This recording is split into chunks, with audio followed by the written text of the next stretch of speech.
You're watching NASA TV.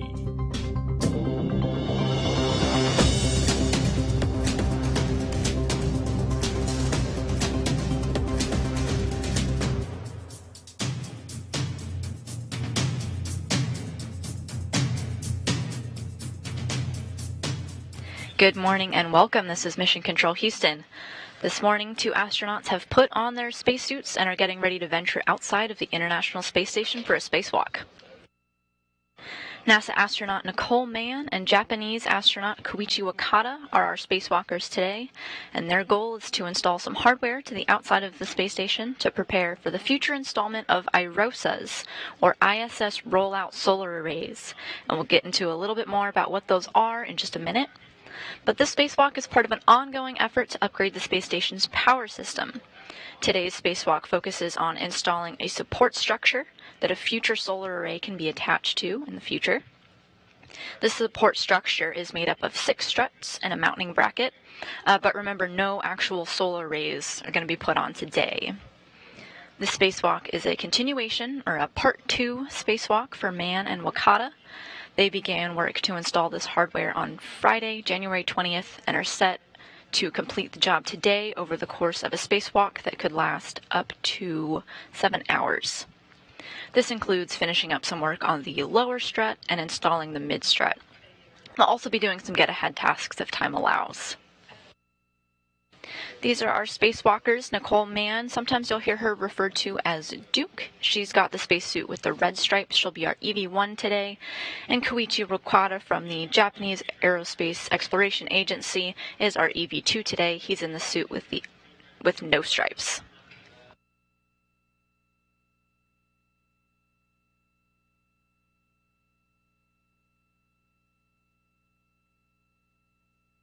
So we are in the Quest airlock aboard the International Space Station. That's where these live views are coming from.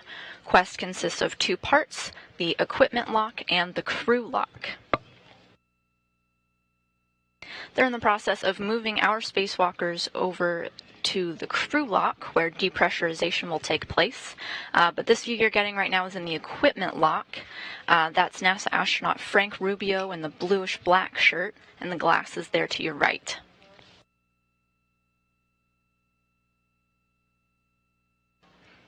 And that's NASA astronaut Josh Cassada in the red flannel, the long sleeves on your screen now.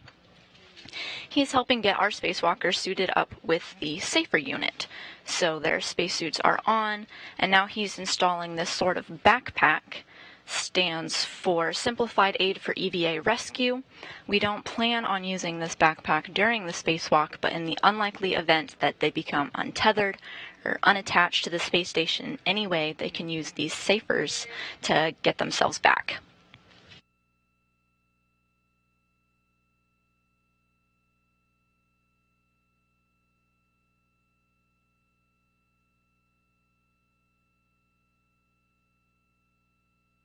Our spacewalkers are running about 35 minutes ahead of schedule today, and we expect depressurization to begin about 5 minutes past the hour.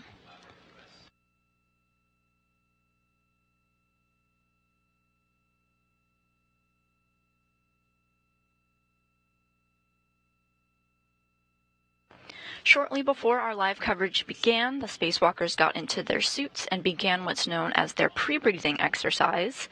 This is a way for the astronauts to avoid decompression sickness, something that scuba divers have to be careful of as well.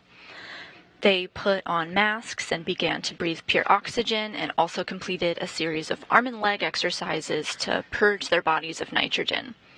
Decompression sickness can happen when gases like nitrogen in our body form bubbles in our blood and tissues.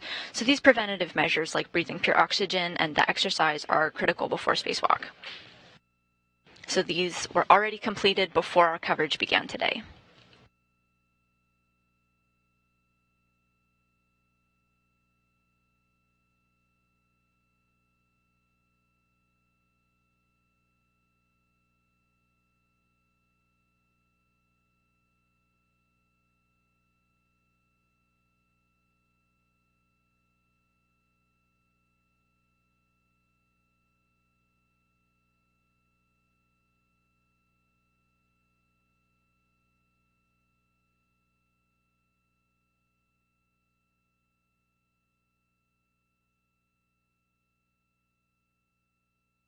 So you can see NASA astronaut Frank Rubio not in the spacesuit on the left of your screen there. He's what's known as a suit IV. The name is referring to a crew member who's responsible for getting through the procedures to safely get the spacewalkers out on their way out the door. This includes helping the spacewalker put their spacesuit on, recording the status of the suit, and getting them ready for depressurization. Right now, he's assisting our spacewalker, the one inside the spacesuit, NASA astronaut Nicole Mann.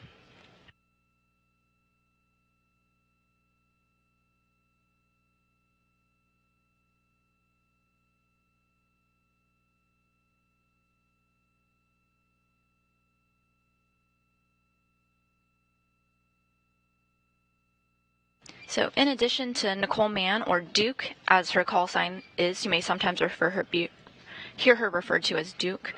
You'll see her in the suit with the red stripes, but another way that you can tell is that our two spacewalkers are from two different nations. So you see that Nicole Mann has the American flag on hers, while Koichi Wakata has the Japanese flag on his.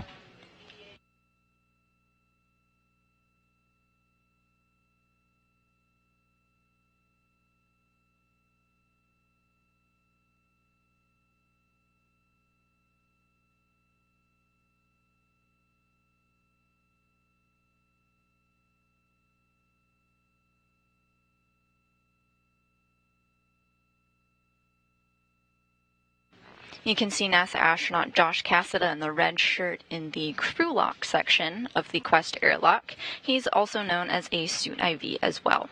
Again, assisting our spacewalkers get out the door today.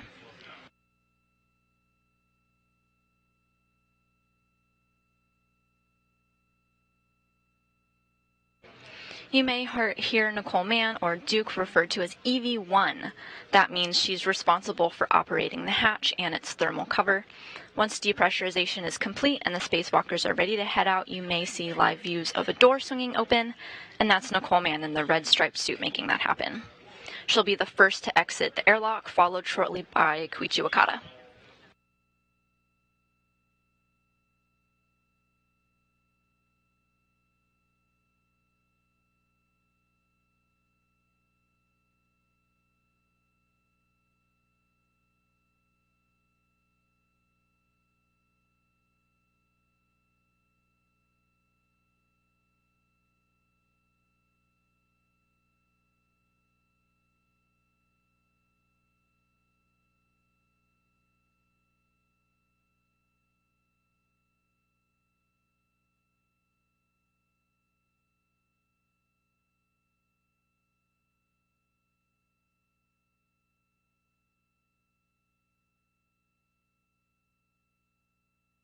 Both spacewalkers now in the crew lock.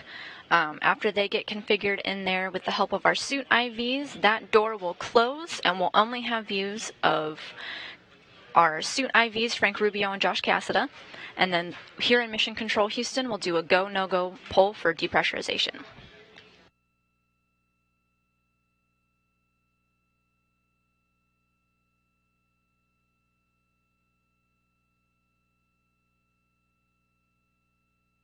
You're watching live coverage of our spacewalk today. This is part 2 of U.S. Spacewalk 84 that happened on January 20th, but even though it's a continuation, it is indeed called U.S. Spacewalk 85 this morning. This, of course, would make it the second spacewalk for NASA astronaut Nicole Mann and Japanese astronaut Koichi Wakata.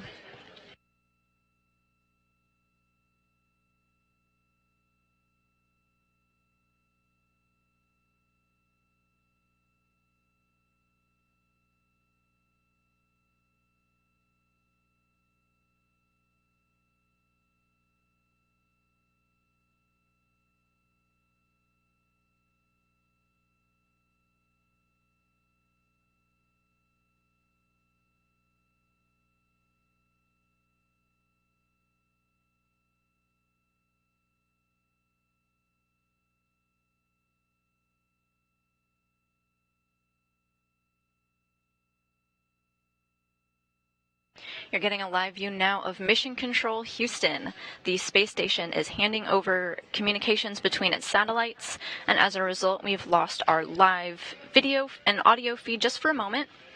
These communication handovers are planned and expected, and we should get our live views back shortly. In the meantime, we do have a live view of Mission Control Houston.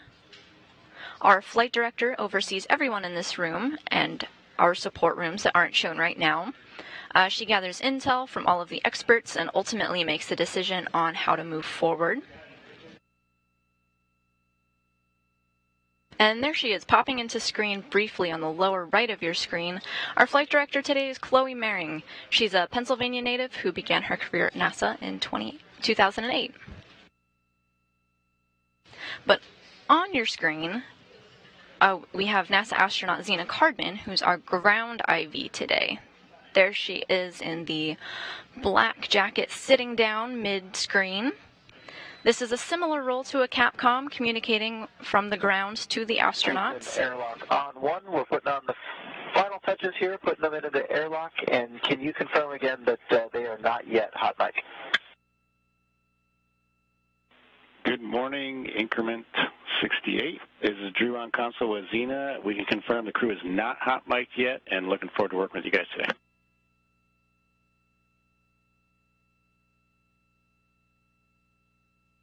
Sounds great. Looking forward to working with you guys as well, and you'll be hearing from these guys as soon as you do make them hot mic.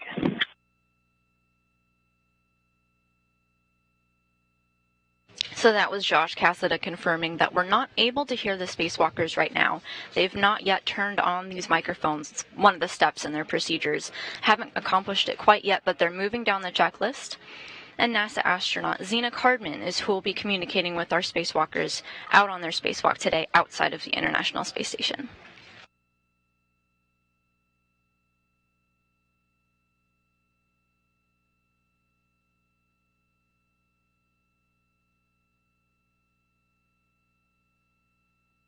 So while we wait for depressurization to begin, let's talk a little bit about the iROSAs. These are roll-out solar arrays, ISS, RO, roll-out, and SA, solar array, iROSA. They're attached to support structures and are unfurled the same way you'd roll out a rug.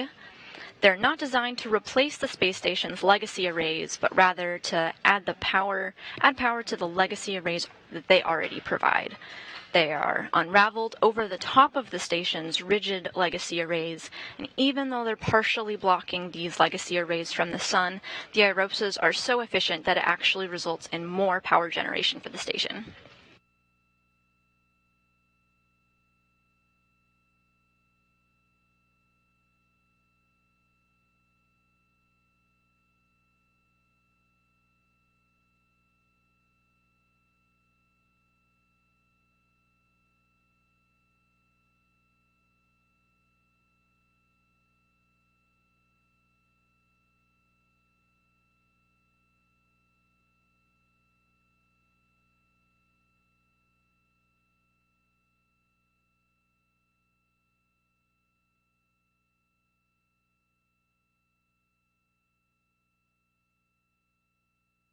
So the space station has 8 power channels. I'm going to list them for you here. They're 1A, 1B, 2A, 2B, 3A, 3B, and 4A and 4B. So 4 of the 8 power channels already have the iROSAs, roll-out solar arrays, already installed. But every iROSA needs to be paired with a support structure with a mounting bracket on it so that it can be properly installed to the space station. During the January 20th spacewalk, Wakata and Mann installed the mounting bracket on the 1B power channel. You see that on the left of your screen. They moved on to work on the 1A channel, but ran into some difficulty during the installation. Teams here on the ground have communicated some possible solutions, some troubleshooting items with our spacewalkers, and they're heading out the door today to give them a try and finish the installation. Remember, no solar arrays are being installed today. We're just getting the hardware in place so that they can be installed in the future. So to recap, 4 power channels are completed with support structures and solar arrays. They're done. A 5th support structure was completed earlier this month, and today our spacewalkers are installing the 6th. And in the future, these 2 structures will have solar arrays on them too.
And NASA astronaut Josh Cassada in the red flannel shirt has just exited the crew lock, having situated our spacewalkers today, and has moved back over to the equipment lock.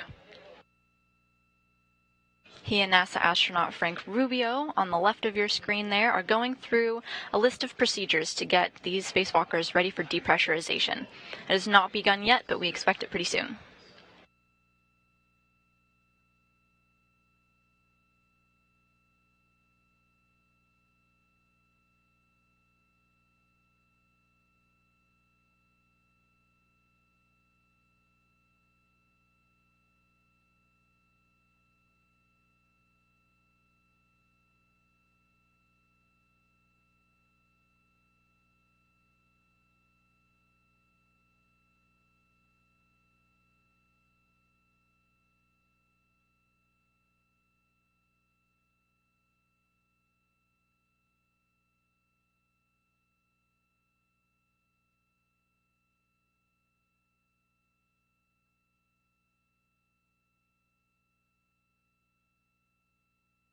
You're not hearing anything right now, and that's pretty normal. Our spacewalkers have not yet turned on their microphones into a configuration that we'll be able to hear them, but we should be able to hear their voices, as well as the voices of our suit IVs, Frank Rubio and Josh Cassada, pretty shortly.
And the hatch is now closed. Our spacewalkers are on the other side of the door with that window there.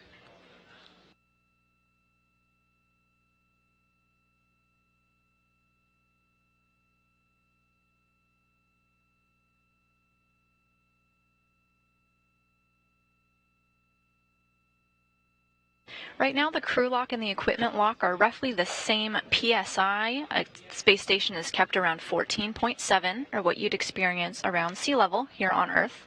That's what your body would experience. Once depressurization begins, they're going to slowly bring the crew lock, so the other side of the door, down to vacuum.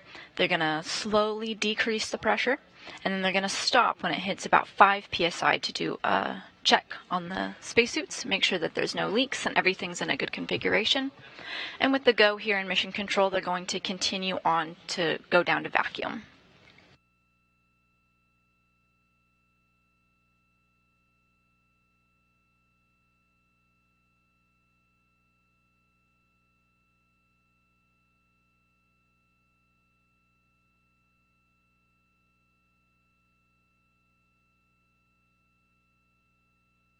Houston Station on 1 for EMU pre-brief, step 76 and 77 are complete.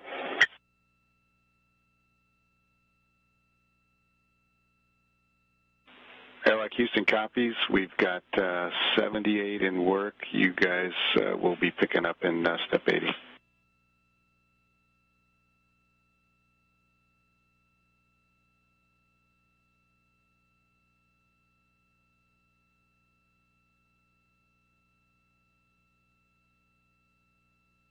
Okay, and Drew, if you guys can also take 79 and 80.1 and just let us know when the crew is hot mic'd.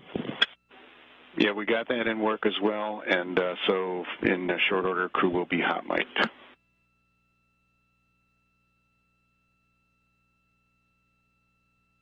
Thanks.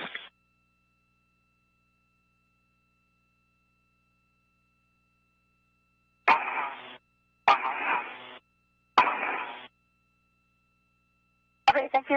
Okay, copy that. Thank you.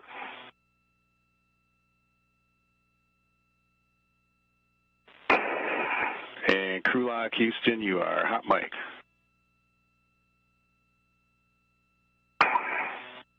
Give you one copy. Give you two copies.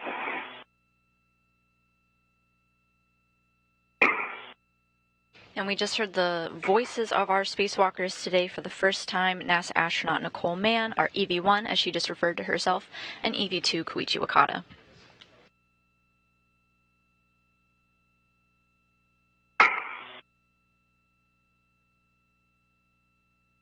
Okay, Koichi, check. Switch, depress pump power off, OFS.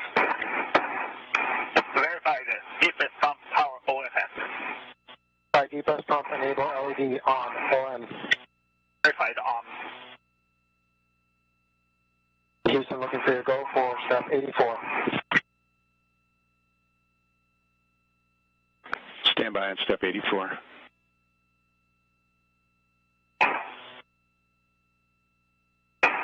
Copy, stand by.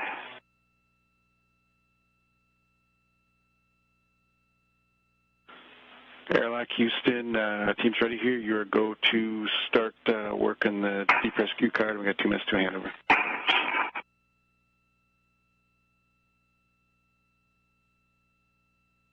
Okay, copy, go, and understand 3 minutes to handle. Thanks, Drew.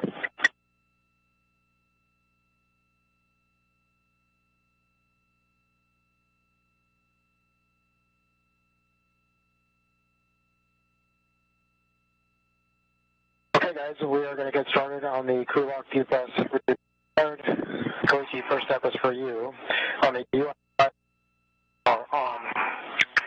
Depress pump power is on now. Copy, on.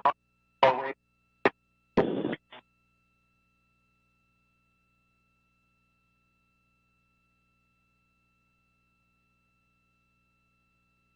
Koichi, so open. EV, expect to open. Hey, depress pump manual ISO valve open.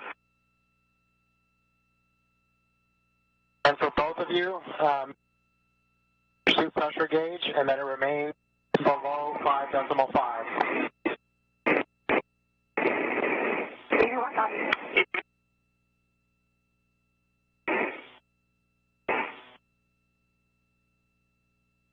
You're hearing NASA astronaut Frank Rubio communicating with our spacewalkers Nicole Mann and Koichi Wakata, who are just on the other side of the door with the window right there. Depressurization has begun with a go for Mission Control Houston.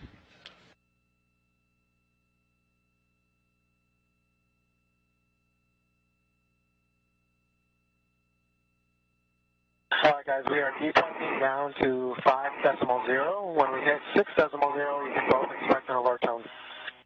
Give you one copy. Give you two copies.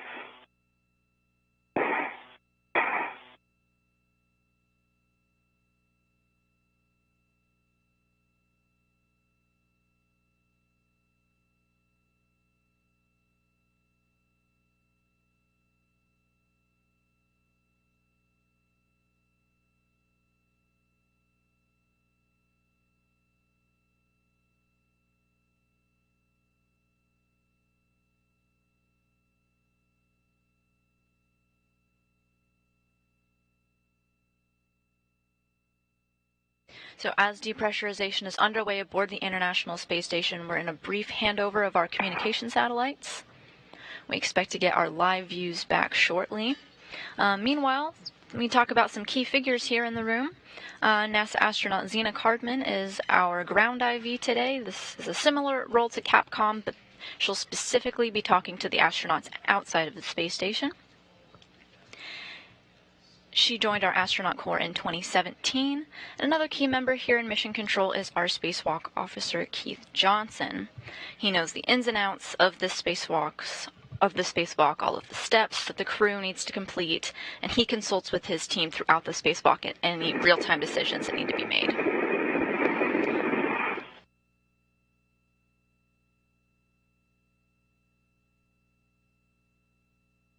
We're back with our live views of the International Space Station.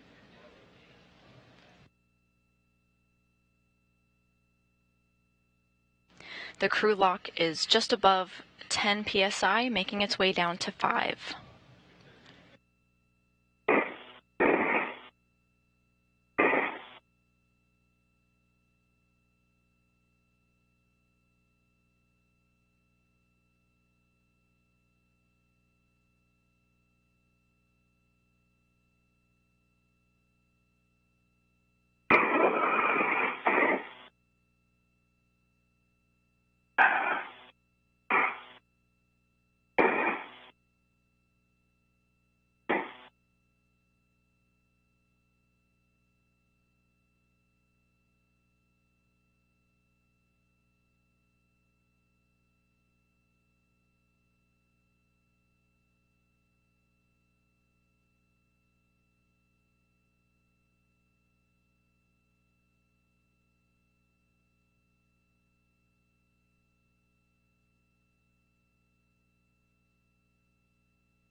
This depressurization process can take some time.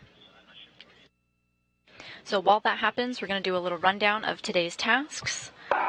Right out the starting gate, they'll turn on their HECAs, which are high-definition cameras. Sometimes we'll be able to see views from their point of view. They'll grab all of their supplies and tools that they need and make their way over to the work site on the 1A power channel to set up shop. Here at the 1A work site, they'll find most of a completed support structure that looks like a pyramid. They built this during their last spacewalk earlier this month. It's almost complete.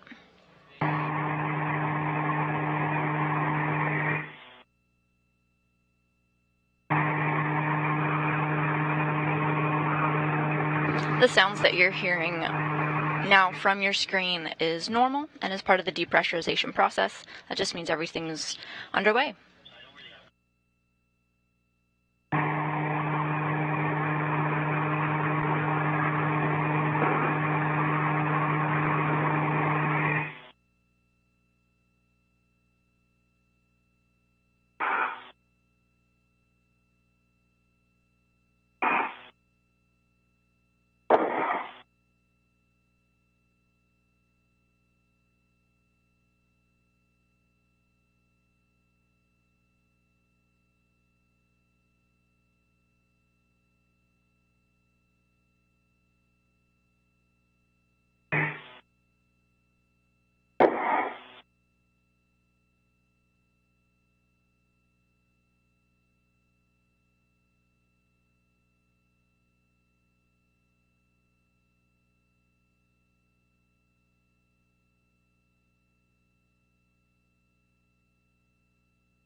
Once our spacewalkers are at their 1A power channel work site today, they'll be at this support structure that they've built during their last spacewalk. Then they're going to do some troubleshooting on the parts of the structure that gave them some trouble during the last installation and finish up their work. Then we'll move on to some other tasks to help our spacewalkers in the future. Nicole Mann will route some cables needed when the solar arrays are installed. She won't plug them in, but she'll follow a path to get the cables to where they need to go. And while Nicole Mann routes these cables, Koichi Wakata will swap out a sticky portable foot restraint for a smoother one. And Nicole Mann will join him at the end of this task, also relocating a portable foot restraint just to bring it closer for future spacewalks.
The pressure in the suit lock has reached 6 psi, slowly going down to 5, at which point they'll do a leak check on the spacesuits, and then proceed down to vacuum.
All right, guys, we're coming up on 5 psi. Koichi, the next section will be for you. Okay.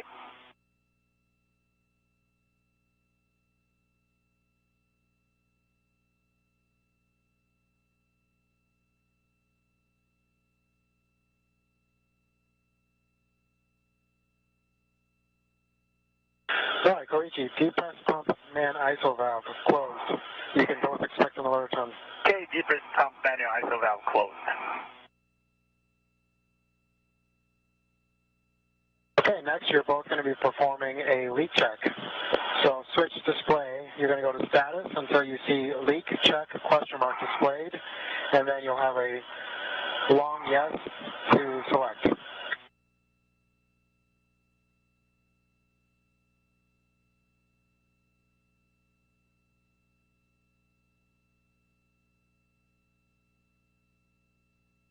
EV2's in the leak check. Correction, EV1. EV2's in leak check. Okay, both have leak check selected, and just follow the displayed instructions. Let me know when you're complete.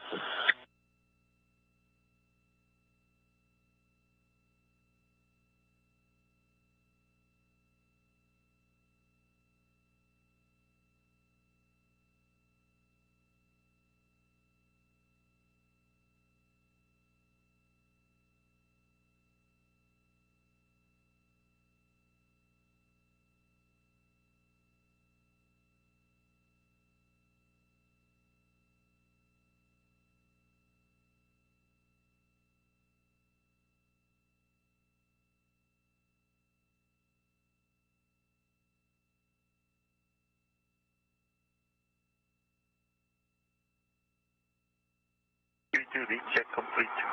EV1, leak check complete. O2 actuator Okay, in I copy both. Leak check complete for both of you. Check. O2 actuator, EVA. in work. In work.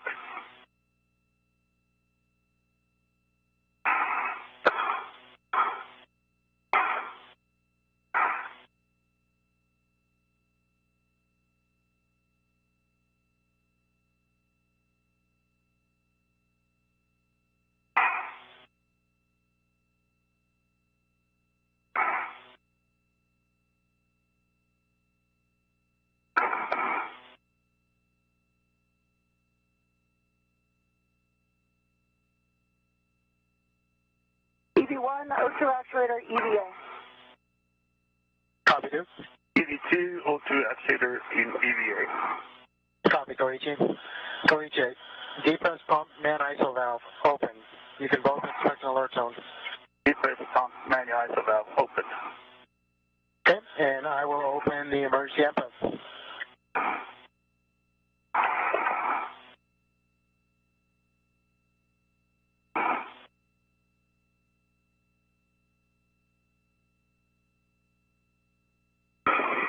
Okay, emergency MPEV is open. You can both monitor your suit pressure gauge. Make sure you remain below 5.5. EV1. EV2 copy. And from here, we'll be depressing to 2.0 before our next action.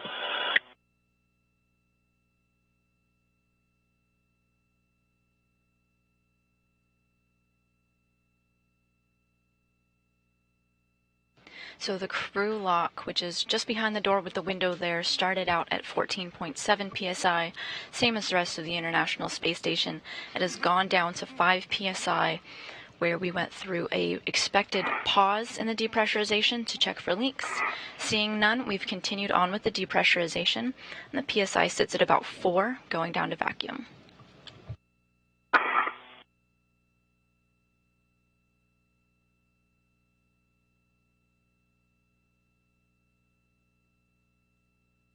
If you're just joining us this morning, we're in live coverage of a spacewalk. They have not made it out the door yet, but are expected to soon. What you're seeing on your screen now is not actually our spacewalkers. These are NASA astronauts Frank Rubio on the right and Josh Cassada on the left, looking into the window there. Just on the other side of the door are our spacewalkers donned in their spacesuits. They're getting ready to go out the door after the pressure has gone down to vacuum.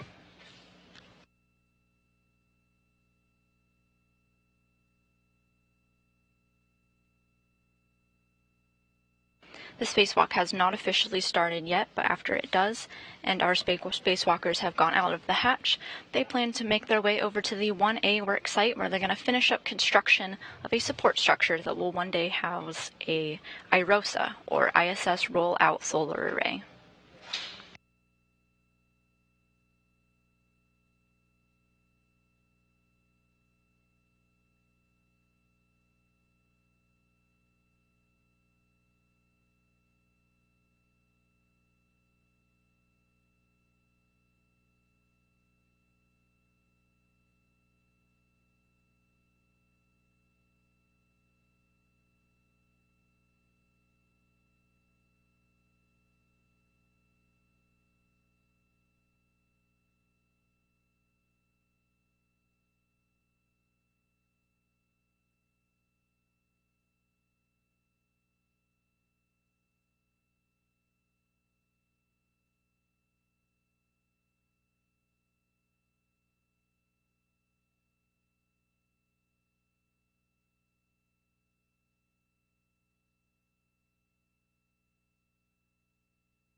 Okay, guys, we're coming up on 2 PSI. Koichi, the next action will be for you.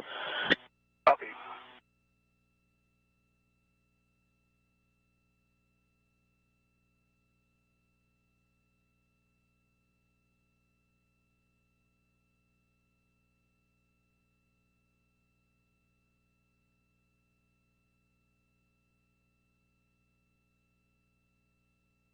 Koichi, depress pump, man ISO valve closed. Depress pump, manual ISO valve closed. Copy. Koichi on the UIA, switch depress pump power off, OFF. Depress pump power OFF. Okay, and with that, I will turn you over to Zena for your initial tether config. Godspeed, you guys are going to crush it. Awesome. Thank you, Frank and Josh. Thank you, Josh. You guys are awesome. Hello, EV1 and EV2. Your ground IV and the whole ground team are here, ready for your tether checks. Okay, Zena. Starting with EV1, let's start with my left waist tether is attached to my left D-ring extender, gates closed, sliders locked, black on black. My safety tether is connected to my right D-ring extender. Red hook is closed. Sliders locked, black on black.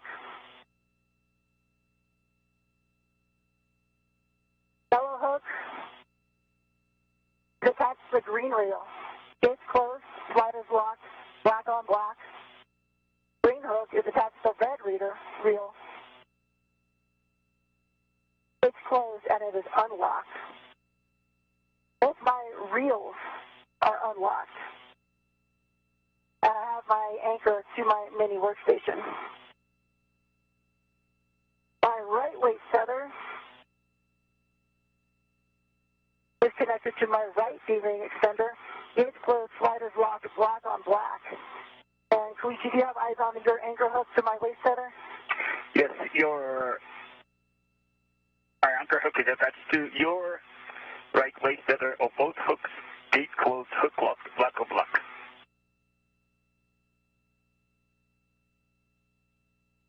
Okay, EV2,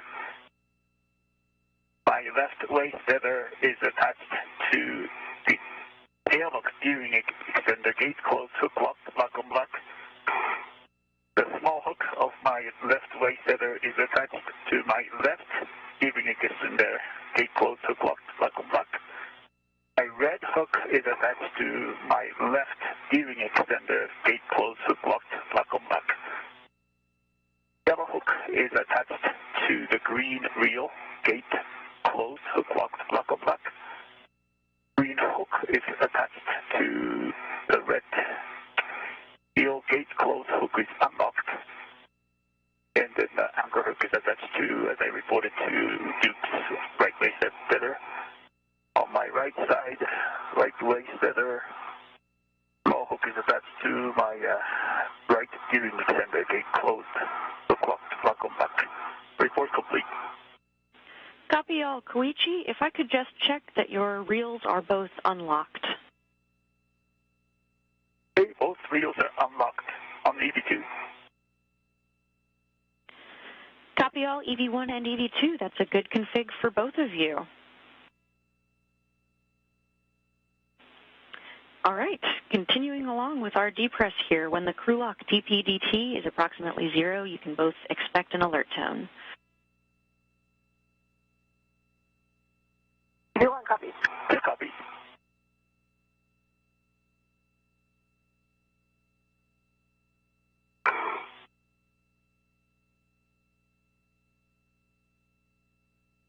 You just heard the voice of our ground IV NASA astronaut Zena Cardman communicating with our spacewalkers. You'll be hearing her voice a lot more as our spacewalkers get out the door today.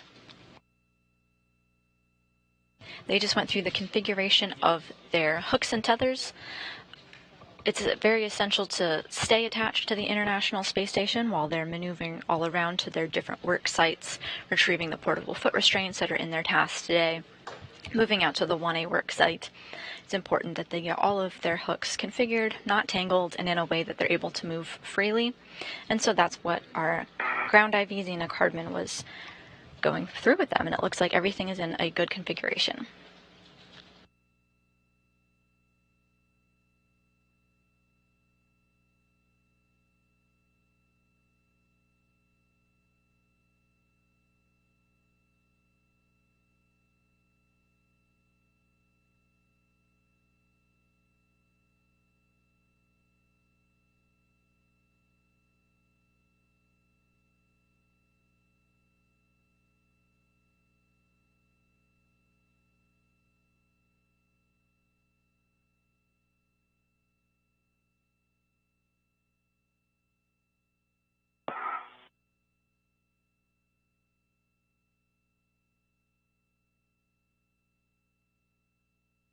Depressurization is still underway in the crew lock. We're sitting at about 1 psi going down to vacuum. Doesn't exactly have to be 0.0, but they are going down maybe around 0.5 or so. In the meantime, let's introduce our spacewalkers today. NASA astronaut Nicole Mann is our EV1 in the suit with the red stripes. You may hear her referred to as Duke. And we have Koichi Wakata from Japan. This is his second spacewalk, same as Nicole Mann. They both went on a spacewalk on January 20th to begin the installation on this mod kit, so to speak. It's what the future solar arrays are going to sit on. So this is their second spacewalk, continuing that tasks. Their first one lasted 7 hours and 21 minutes. And this spacewalk is the 259th spacewalk in support of space station assembly, maintenance, and upgrades, and the 6th spacewalk of Expedition 68.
We expect depressurization to be done in less than 10 minutes, going from the original pressure of the International Space Station, 14.7, down to 5 when they did their suit check, make sure that there's not any leaks in there. It went pretty quickly, but when we're going from 5 down to vacuum, the process is a little bit more deliberate, more careful. We want to make sure our spacewalkers are healthy and ready for their spacewalk, so we do move a little slower. The crew lock is about 0.8 psi going down to vacuum.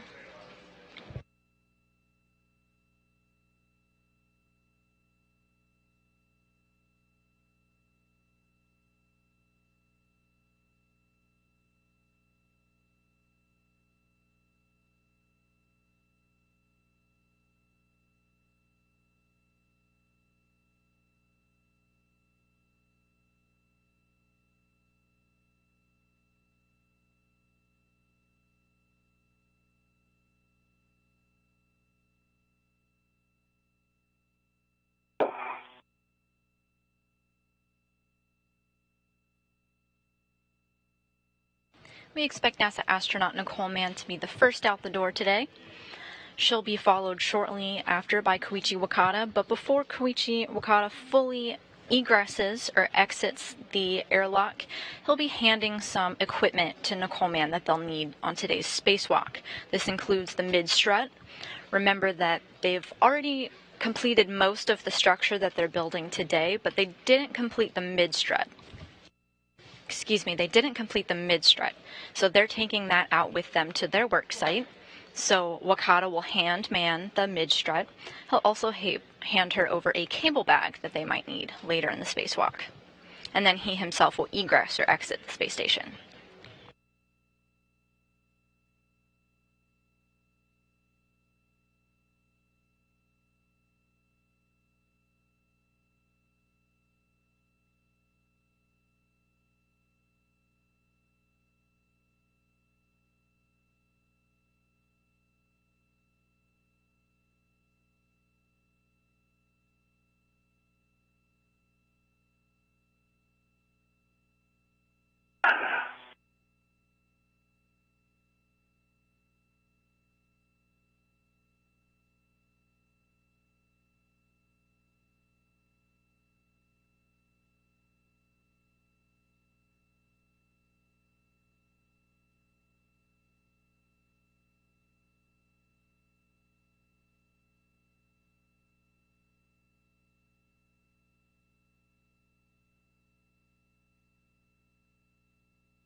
We're getting close to a PSI of 0.5, which means you'll begin to hear some chatter from our suit IVs that you see on screen there.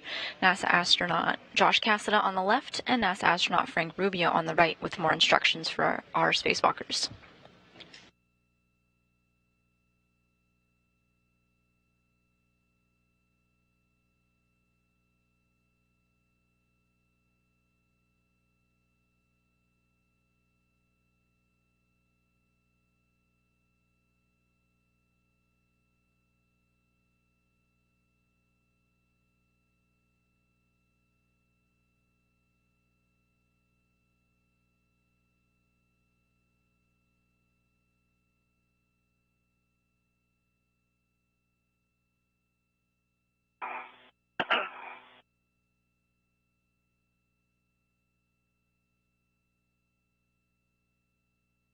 NASA astronaut Frank Rubio there patiently waiting as the pressure gets down to 0.5 psi, demonstrating the effects of living in microgravity.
crew, we are less than 0.5 psi. You are go to open the EV hatch and stow.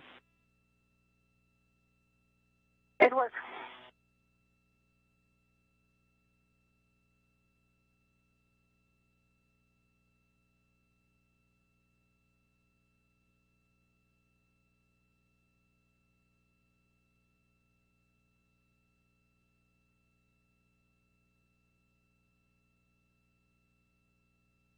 Mission Control has given the go to open the hatch.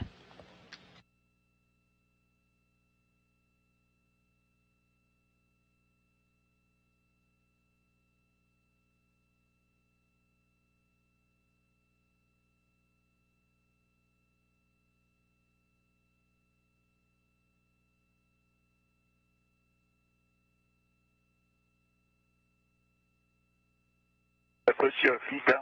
Yeah, feet down would be great. Okay. Thank you. Feet down, yep.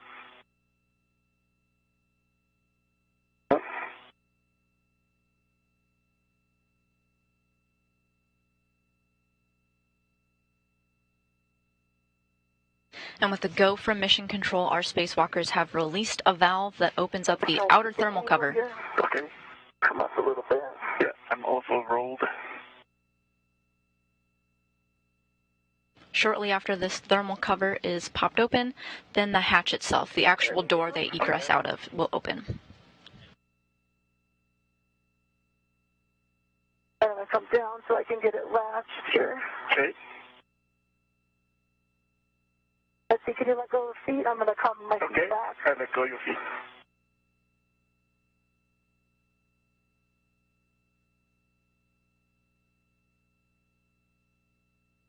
Okay, the hatch is open and in the hatch key. Okay, we copy hatches open, and Josh and Frank, you can take the emergency MPEV closed.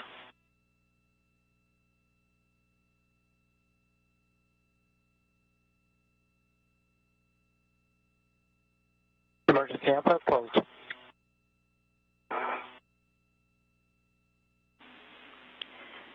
Copy, Frank.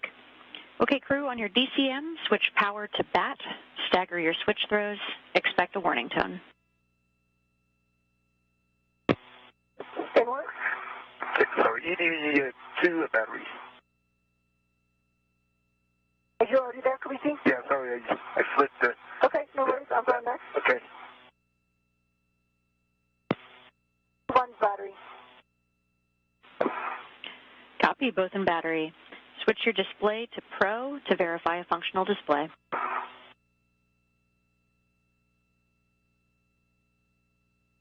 EV1 has a good display. ED2 has a good display. Great news. On the UIA, switch power for EV1 and 2 off.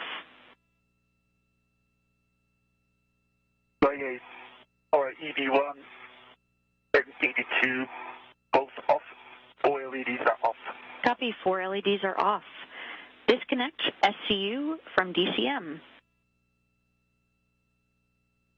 In work? In work.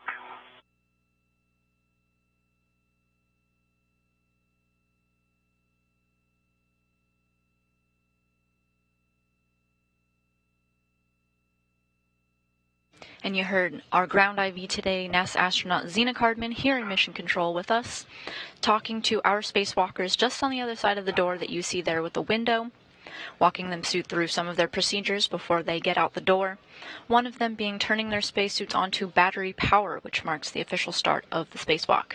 And both spacesuits have been switched to battery power.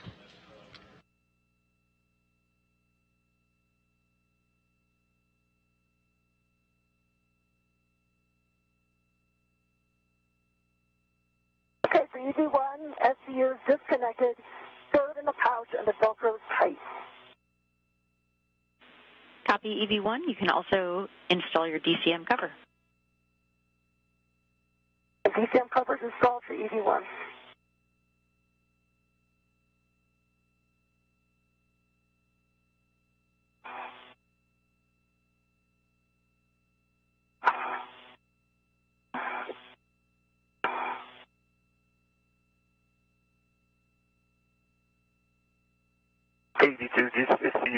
unpacked it and stowed in the pouch, and the DCM cover is attached. Okay, copy. You both have your SEUs stowed with DCM covers installed. Check depress pump man ISO valve closed. Depress pump manual ISO valve is closed. Take your TCV max hot.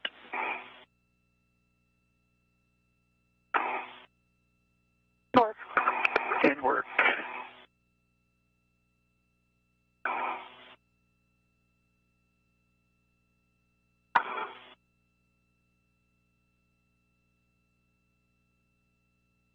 And now that our spacewalkers have turned their suits onto battery power, we have an official spacewalk start time of 6:45 a.m. Central Time, 7:45 a.m. Eastern. This spacewalk is expected to last up to 7 hours to complete installation of a mounting bracket that will one day house an iROSA, or ISS Roll-Out Solar Array, in support of giving the space station a power upgrade.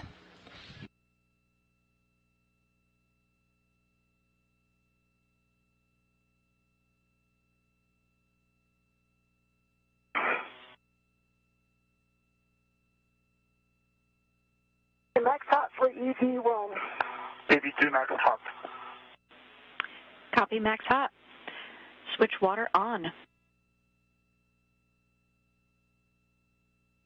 Water's on for EV1. Water on. Copy water on for you both. Check your DCM is blank and bite is off. DCM blank, bite off, EV1. DCM blank and bite off EV2. Okay, take your TCV, set as desired. Reminder, report to MCC all subsequent TCV changes. EV1 in work. EV2 in work.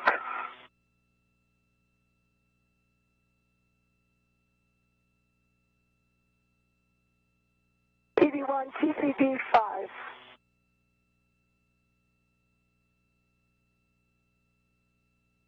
EV2 TCV 7. Copy 5 and 7. Okay, report your soup P gauge to MCC. Soup P gauge for EV1 4.2.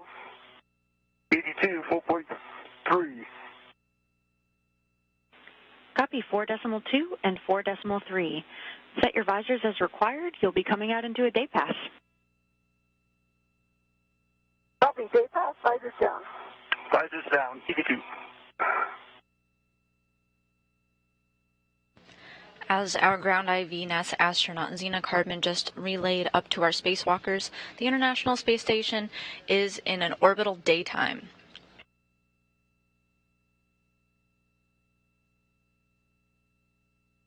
Space Station is currently over the South Pacific Ocean, and it's nice and lit as our spacewalkers get out the door today. Okay, with that, EV1, you are ready to open the hatch thermal cover. Release the hook from the magnetic plate D-ring, attach the hook to the stowage tether point, and cinch the strap until it's snug with 6 lines visible. Short.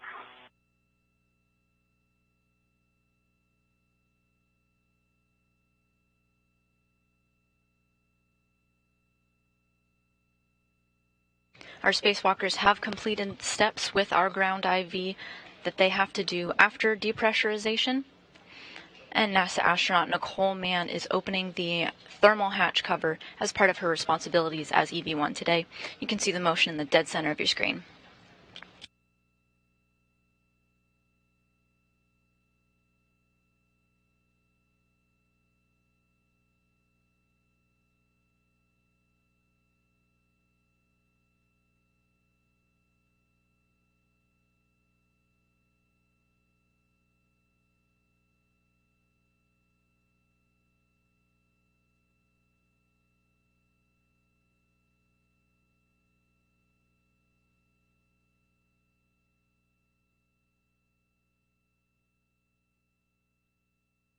Okay, the thermal cover book is temp and 6 lines are visible.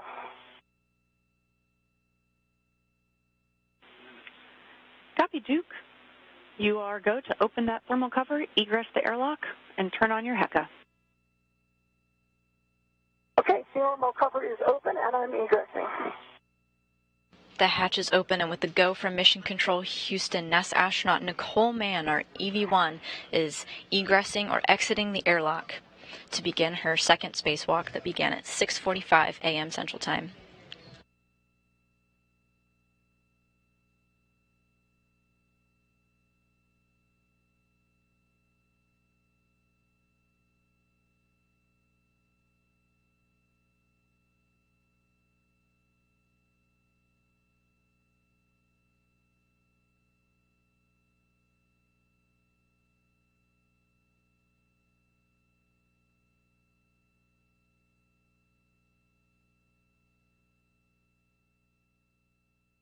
Okay, EV1 is out of the airlock. Great work, Duke. You can turn on your HECA. Koichi, you'll get the mid-strut ready to transfer to EV1. Okay, HECA's on for EV1. Okay, you need the copies, and Duke, can you see the strut? I can, stand by. Okay. NASA astronaut Nicole Mann has exited the airlock. You can see her on your screen in the suit with the red stripes around her thighs. Let me get my BRT red on. Okay. Koichi Wakata is going to now hand her some equipment that they'll need during the course of their spacewalk.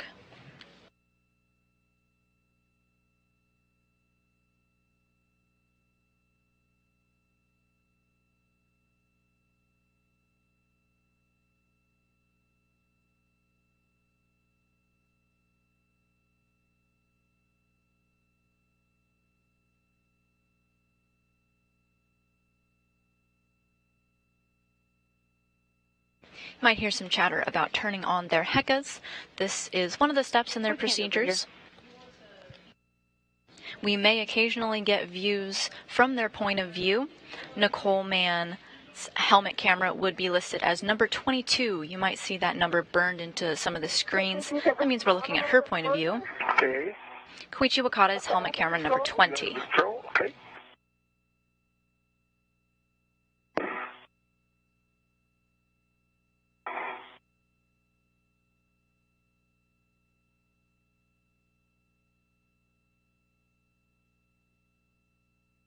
I have my BRT red for the mid-strut. I'm releasing the airlock red. Okay. It's coming back to you. Okay, copy that. I see that. We're in a brief handover here in Mission Control, but we expect to get our live views of our spacewalkers back soon. Your next steps, once you've got that Let me red just get this on stowed, my BRT. will be to transfer the cable bag to That's EV1. stowed. Is stand by Koichi. Okay.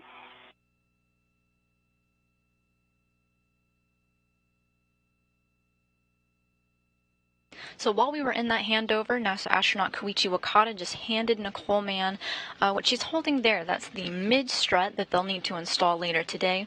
He's in the process of handing her a cable bag that they'll be using towards the end of the spacewalk now.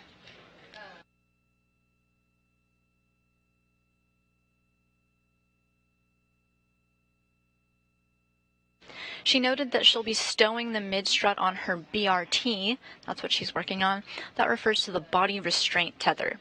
Like we talked about earlier, they've got a number of tethers and hooks to attach themselves and their equipment to the space station so it doesn't float away. Okay. Ready to grab the cable bag? Let me get one tight in here.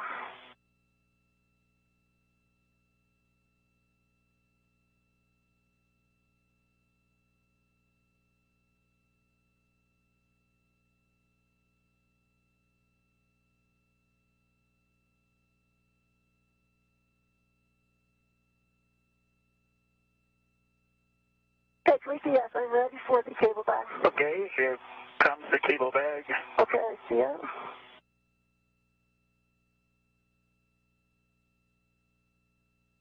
Control. Stand by. Okay,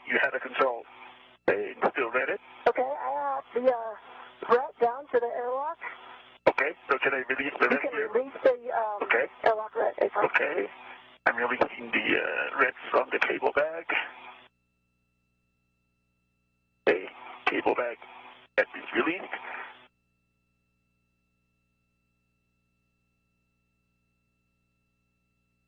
Okay, with that, Dina can EV2 also.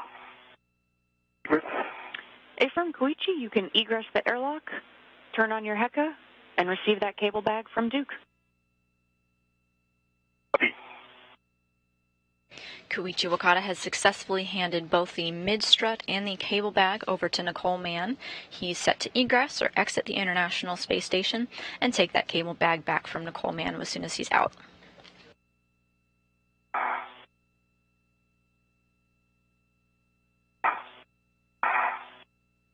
We're not actually installing these cables today on today's spacewalk, but rather these are some get-ahead tasks that they can do to help future spacewalkers get the cables where they need to go without actually plugging them in, making sure they're not tangled and out of the way.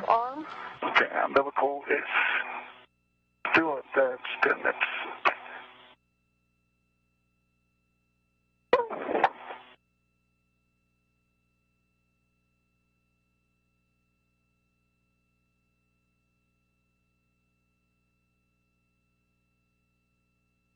it looks like umbilical is The routing, okay? let me check that.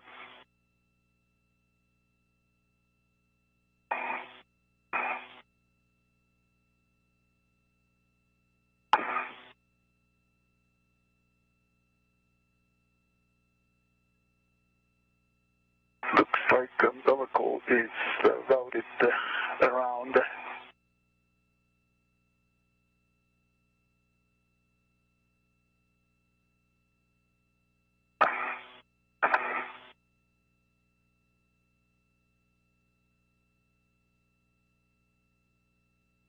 Looks like the umbilical is routed around the safety tether.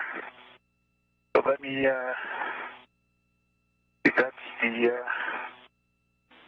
adjustable of the umbilical And then heads up for Koichi. clear the safety tether. Koichi, there is a small ret floating free in the airlock.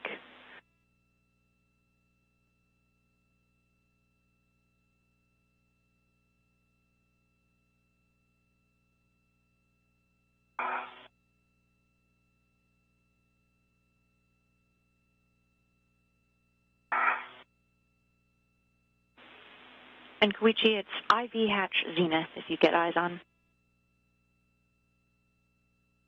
IV has Venus.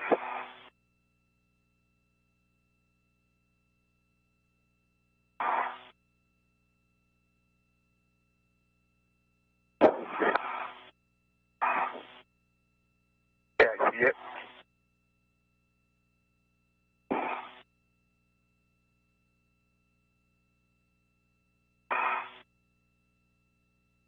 Gina, can you tell where this came from? Checking.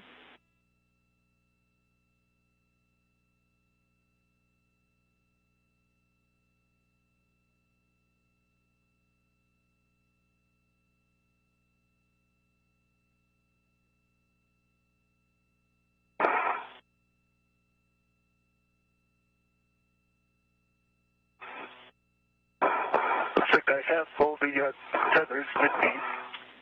I have my two reds with me as well. Okay, copy. As long as you both have your BRT rets and all of your expected rets on your mini workstation, Koichi, you can secure that ret in the airlock. If you prefer, you can also take it out with you. Okay, unless there's a need for that, I will stow this in the airlock.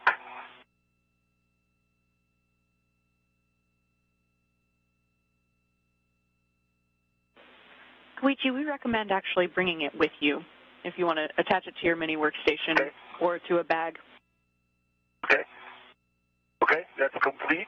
And then I'm going to clear the umbilical.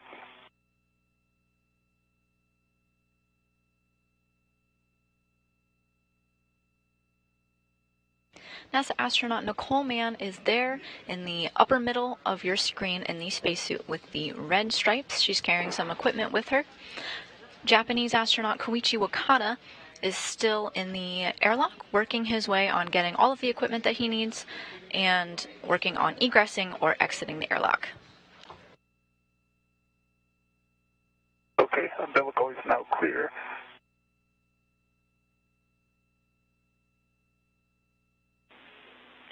Great job, Koichi. And just let us know if you're grabbing that red and taking it with you.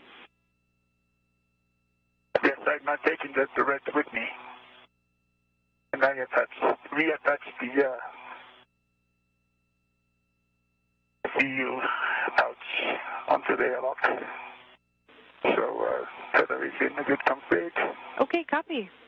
And did you just stash the red on your mini workstation?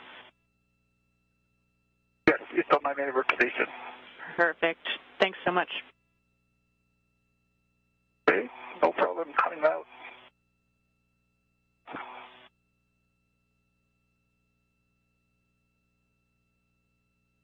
Okay, I'm still attached. My left. Is there? Okay. I got it, thank you.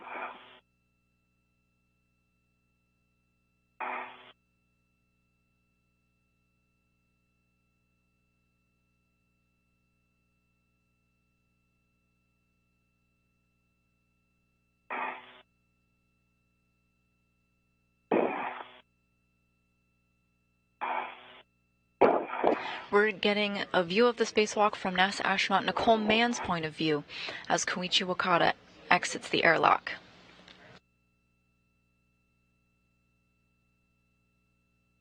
Starting to get some Earth views as well from her point of view. The International Space Station is flying over Chile at the moment.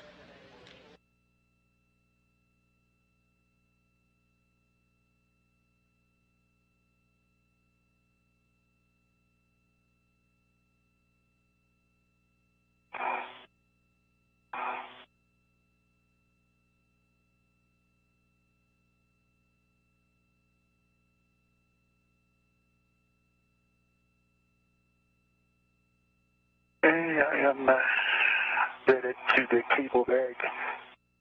And then via key, the jaws closed, the paddles are out. And turn on the hecker light now. Hecker.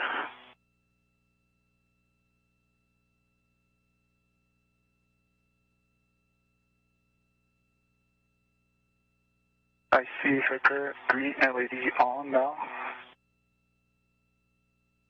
Okay, so Duke, you can let go, check it. Release the bag. Yeah. Okay, thank you. Release. Thank you.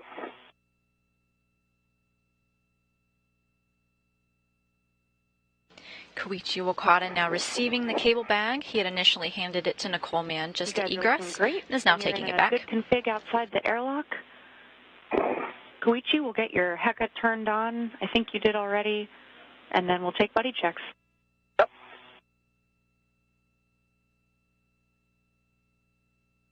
Okay. Okay, Koichi, I've got 2 green lights for you. I see your helmet lights on. I've got 1, 2, and can I see your right? I'm trying to see your right tab. I might flip your camera up a little bit. Can you see it? Okay, I got 1, 2, 3 tabs up, yes. Spacer handle, your left one is down. Your right one, can you move your PGT out?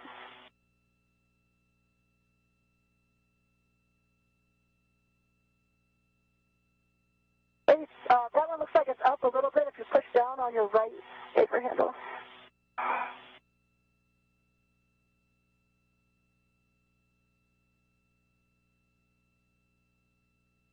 It's fully down. Could you verify? Yep, let me look. Yes, okay, both your paper handles are down. Okay. I see the rad on your BRT, and I see all of our tethers in front of us. They look good. Okay, I'll check yours. So I see Becker LED is on, WVS LED is on, the workstation tabs up, BRT tab is up. I see your left, right safer handle, and then B. Left and right, both safer handles are down. Weather is good, and then I see the mid strut, and it's good. Okay. Copy you both. That's a good check. We'll take a baseline hap as well. Okay, I got a dry baseline hap for EV1. EV2 has the same dry baseline hap.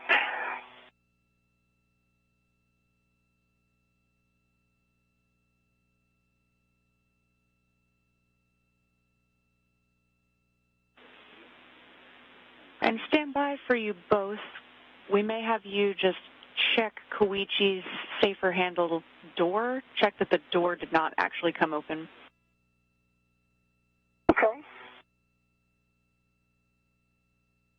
But the door is closed on his safer.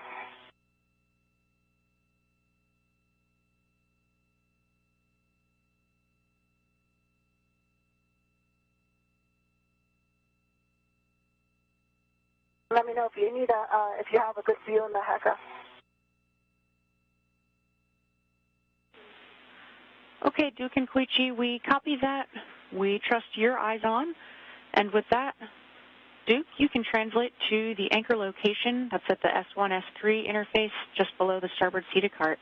As you start translating, just a couple cautions. Avoid contact with radiators and flex hoses, and don't contact the truss cables. Yeah, you do my copies, I'm headed out.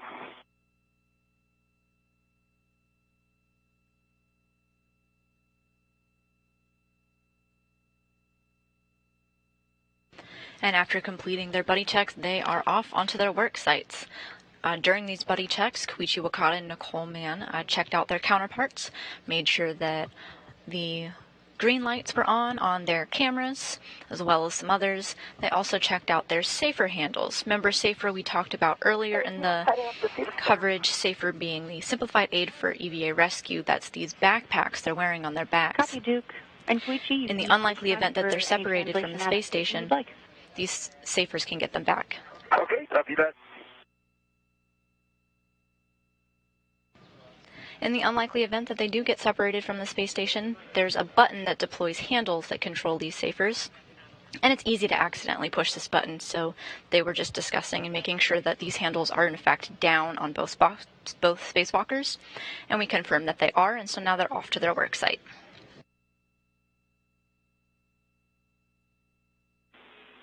And Koichi, if you could also tend the hatch thermal cover closed, that would help us a lot.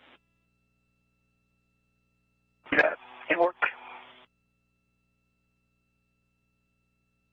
Okay, Koichi, I'm putting a 4-man spray leader at the top of the Beta spur. Okay, great. Thank you, Duke.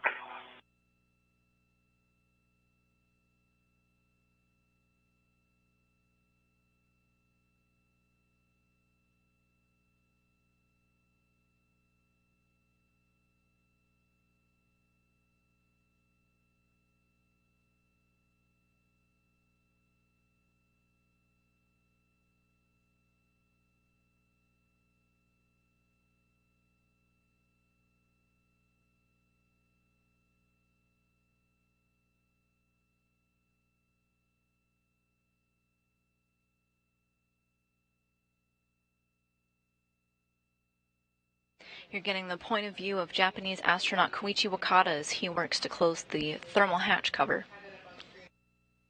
Meanwhile, Nicole Mann is off to her work site. You may have heard them discuss the S1, S3. In terms of orientation of the space station, this refers to the starboard side. Of course, in space, it's tricky to find your way around, so they do use starboard and port, just like on a ship. Not at starboard. You know, what's my mile marker? Checking on that mile marker, Duke. It'll be right at the S1, S3 interface. I'll get you a mile marker. Okay.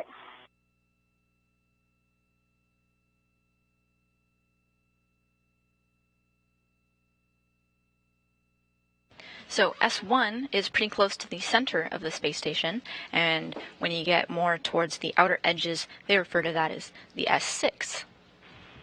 And Duke, looks like 5760 or so for the mile marker.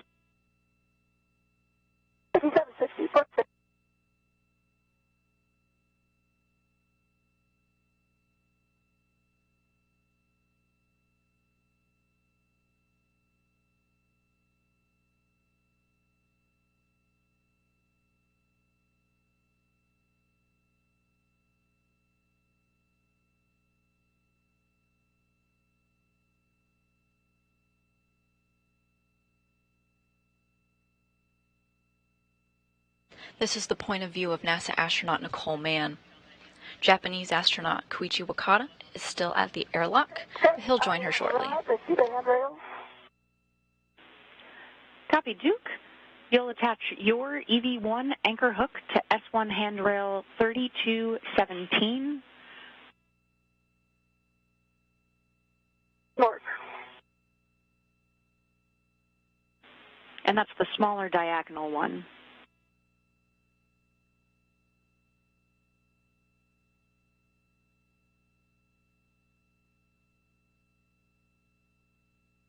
Okay, I see 3217.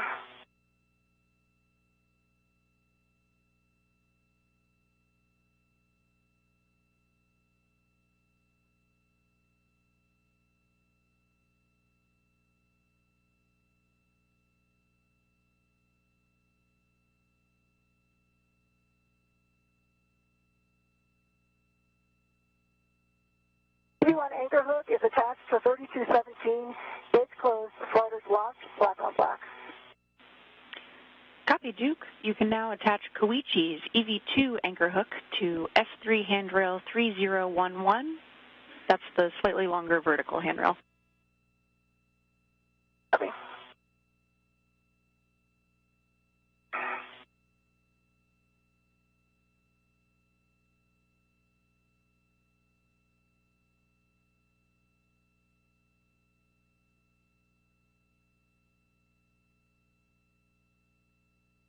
Now that both spacewalkers are outside of the hatch, they're working on setting up their work sites, Nicole Mann, making her way over and setting up some anchor hooks. You may hear about these anchor hooks throughout our coverage.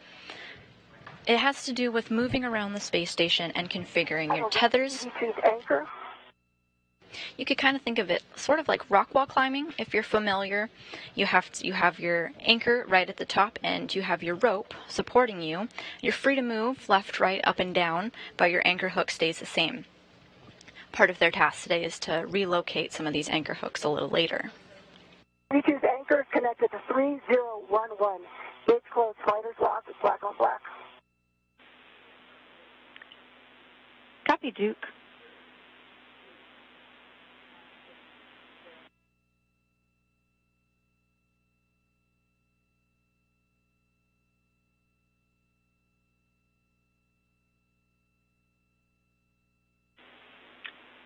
And standby crew, Koichi, we're seeing your safer doors actually popping open. We'll get words to you in just a moment.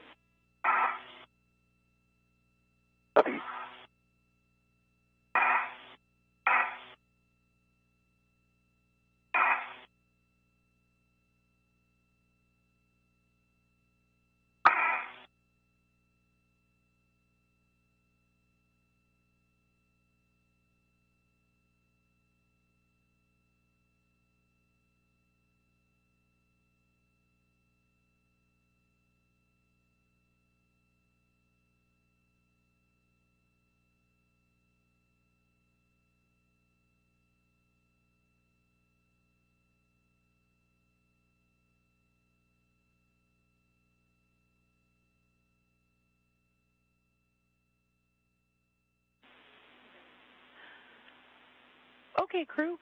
We actually recommend that Duke head back to the airlock to help Koichi with that safer door.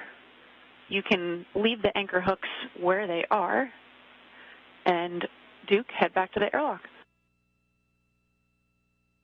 Okay, EV1 copy.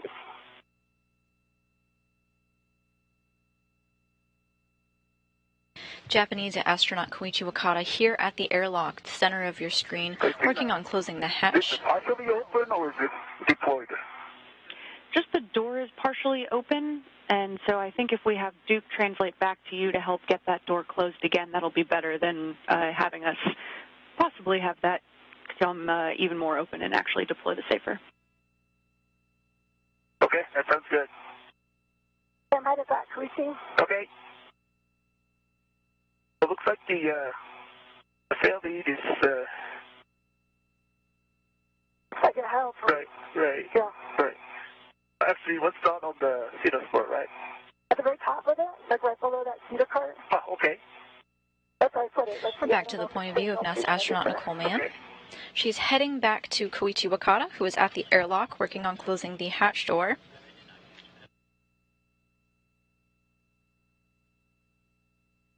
Part of Koichi Wakata's safer unit, that backpack that he wears on his back, is popped open.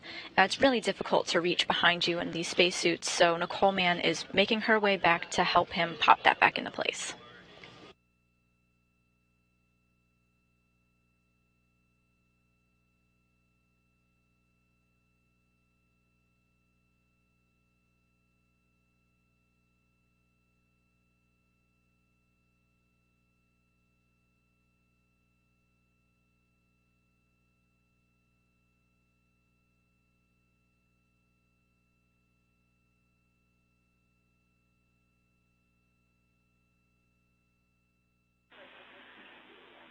And Koichi, while you're there, you can release your waist tether from the airlock D-ring extender and close that thermal cover. Copy that, teamwork.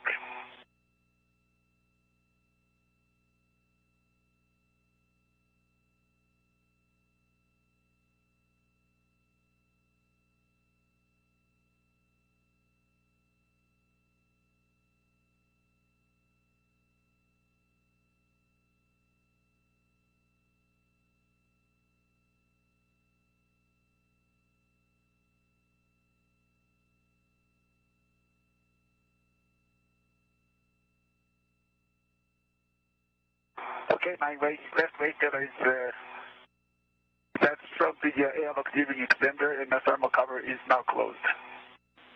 Okay, copy.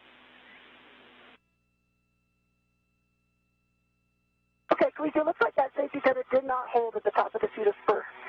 It is clear of me now, though. It is station starboard. Okay.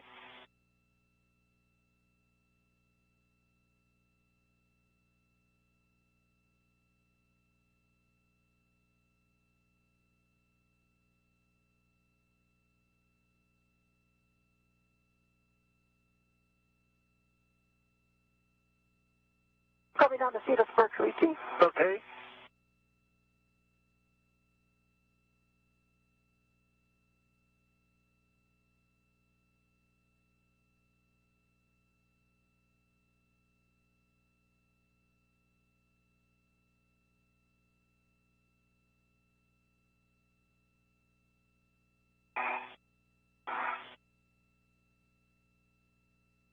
Nicole Mann now re-entering your frame on the left side of the screen. She is now with Koichi Wakata at the airlock. Orientation.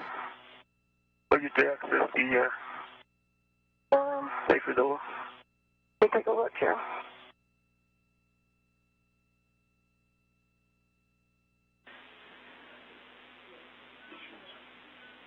Hey, Duke, your feet are caught on Koichi's safety tether. Just watch out there. They're currently behind your calves.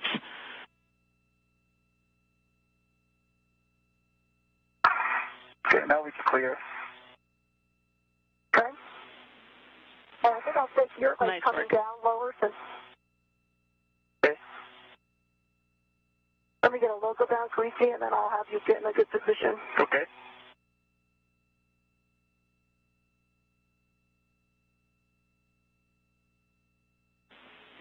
I'm gonna go here. And just some words for you guys as you're getting set up. A reminder, there's a pin for that safer handled door, the safer door that's going to have to go back into a hole. And so I would recommend that, Duke, you hold the door closed, pull up slightly on that safer handle, and then fully close the door and try to reseat the handle in order to get that handle back in the pin. Okay. And Koichi, can you go on your back more? Just lift your hips a little more towards me. Okay, that's good. Okay. The safer unit is in the center of your screen there, so you see the American flag, NASA logo.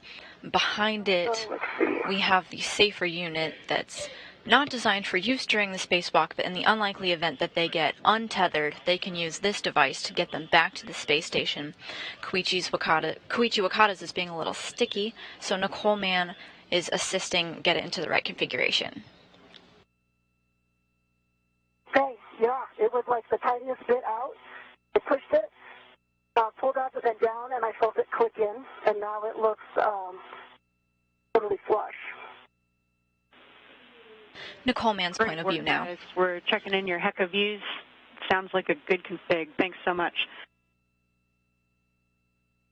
Thank you, Duke. Yeah.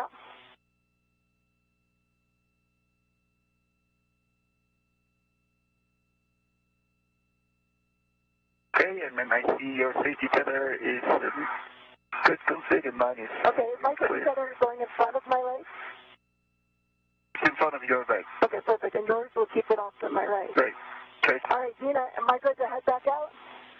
Affirm, Duke, you can head back out, and then Koichi, since your anchor hooks are all set up out there, you can follow Duke. Just keep a little bit of distance, try to deconflict those safety tethers. Copy that. Yeah, that's the wait till I get past our anchors. Or I don't know, as long as you can keep an eye on it, Koichi. Okay. See that.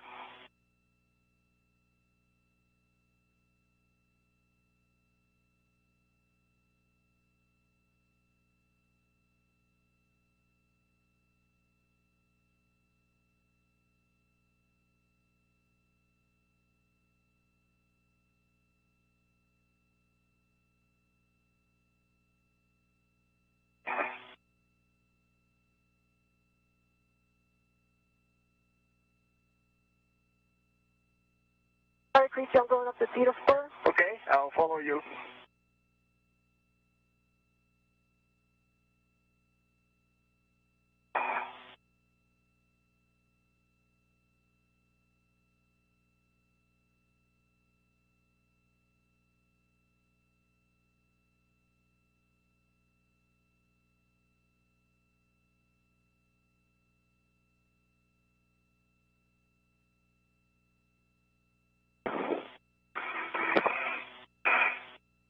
And with that, both of our spacewalkers are out on their way to the work site.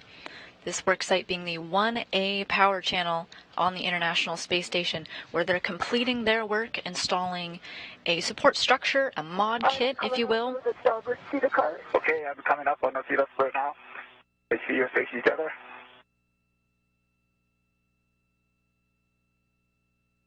Okay, pause right there, Koichi. Let me just get past you here. Okay, I park here.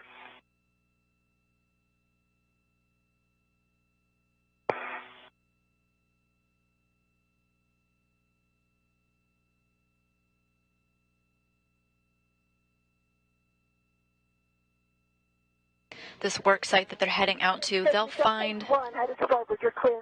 Okay, yep.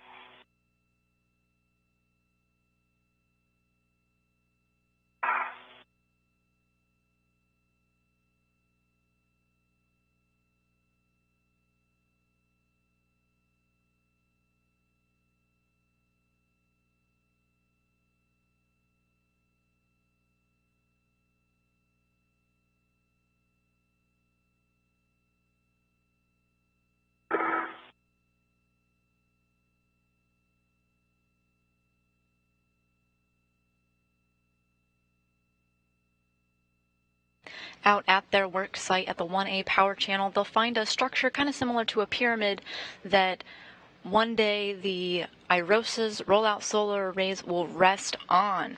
They're almost completed with it, but not quite done. What you're seeing on your screen now is a visual of the mod kit that they're finishing up today. It's made up of 6 struts and 1 mounting bracket where the solar array will go. That's in the blue. Of course, the real thing's not colorful like our graphic here, but for the sake of explaining, check out the pink upper triangle and the blue mounting bracket. These are already complete. Your S4 work site. On the bottom, in the gray, you'll see the lower strut. It's installed, but it needs the lower bolt on the left lower strut to be checked out. They'll need to troubleshoot on that bottom bolt to finish the job. And then the orange line in the center of the graphic is the mid-strut. And today they'll need to completely install the mid-strut, and that's what Nicole Mann is carrying with her.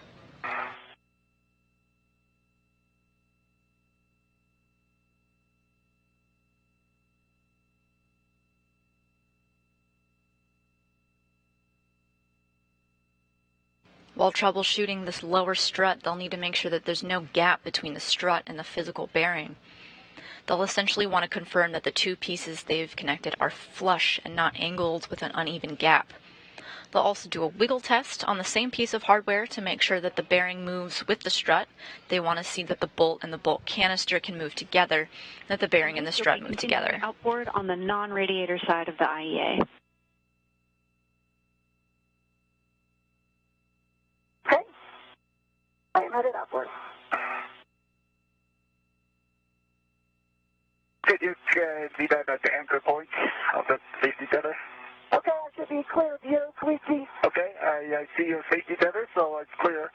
I'm going to continue to translate. Okay, just be aware, since I'm on this side, it goes a little bit zenith, like a little above your head, so just keep an eye on it. Roger that, I see that. Great deconfliction, guys. And I've seen that my gauntlets are in place. Copy, Koichi, gauntlets in place.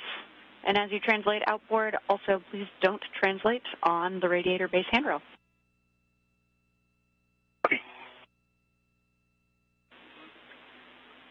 And Koichi, I have a local down, and I'm going to touch still the mid-strut.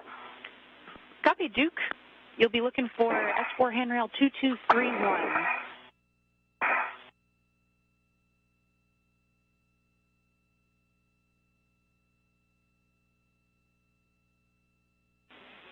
Koichi, we recommend fair leading at S4 handrail 2213. S4 2213, copy. And that's after you cross over to the radiator side. And then once you're on the radiator side, you'll be heading outboard to the keel pin. Okay.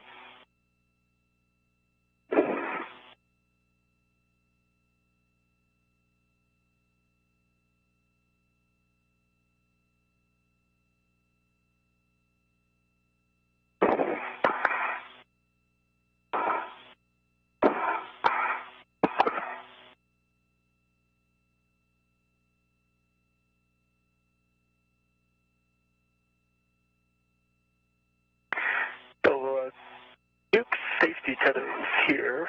Yeah. So I'm going to cross on the neighbor side, right, Zena? So you're going to be on top of my safety tether. Right. Yeah, and that's correct, So Koichi. You're heading more or less nadir. Roger that. Over to the radiator side. Yeah, safety tethers across. Yeah, okay, copy that.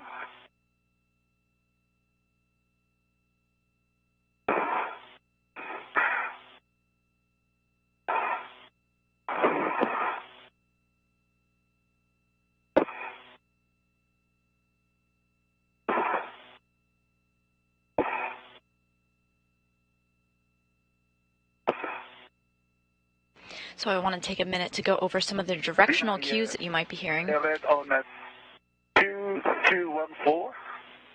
Copy. Fair lead on 2214. That's looking good. We've got a great view in your Hecka. Okay, great.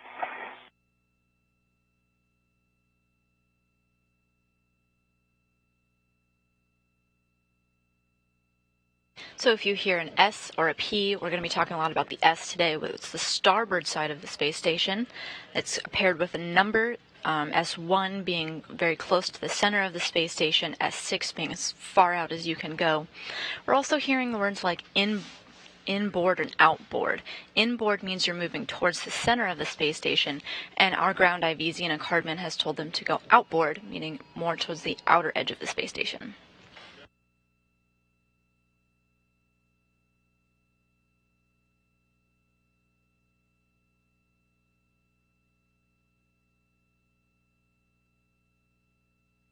Okay, I'm at the port side, the handrail 2235. Okay, copy. 2235 is exactly where you'll be stowing that cable bag. Okay. Reminder, you'll want that handrail toward the non-radiator side. Okay. Yeah, I've got the mid-strut and adjustable down to handrail 2231. Perfect. Releasing my BRT red. Copy. And once you're done with that, we'll have you get in position near the lower strut. Copy.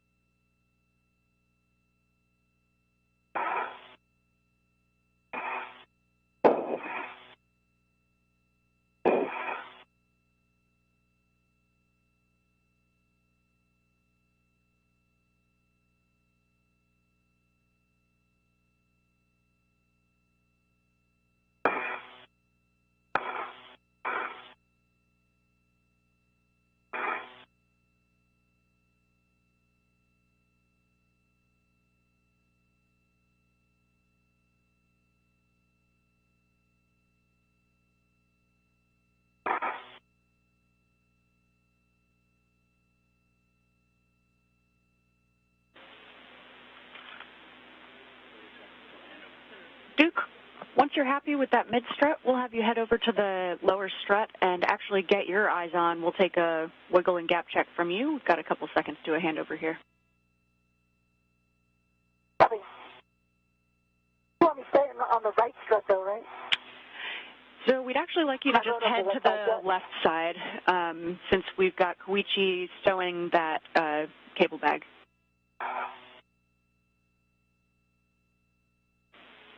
Yeah, we're coming up on a sunset. Okay, cable bag is stowed at the altitude 35.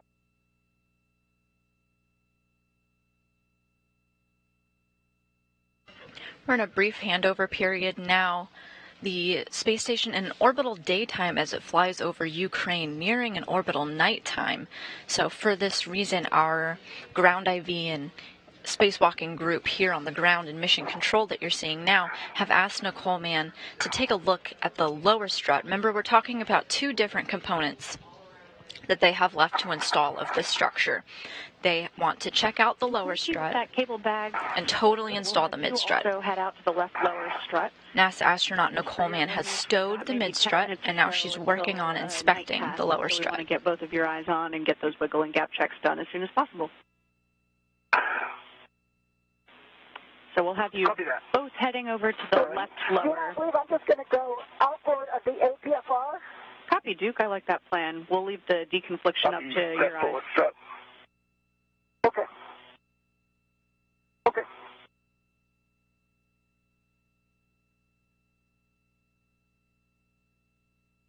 You've got a view of the ladies in charge of the room here. In the middle of your screen in the black blazer and the darker hair is Chloe Mering, our flight director today. And the woman just to her right is, with the blonde hair and the black blazer, that is NASA astronaut Zena Cardman, and you are hearing her voice communicating the plans of our spacewalking team here in Mission Control relayed to the crew through Zena Cardman.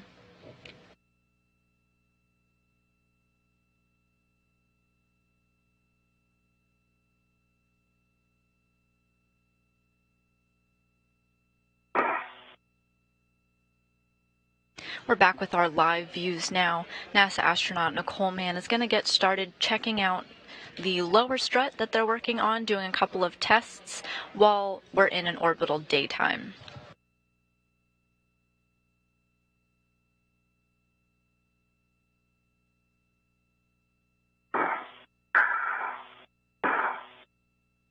Okay, I'm at the lower strut M21 area. Okay, I'm here as well. Hopefully you have a good HECA here. That's perfect. We'll be following along in your HECAs. Just a couple quick cautions. No sudden movements on the mast canister, and no big lateral loads. Maximum load is 50 pounds. Avoid cyclic loading, and don't impart forces into the mod kit until we've got those collar bolts tightened.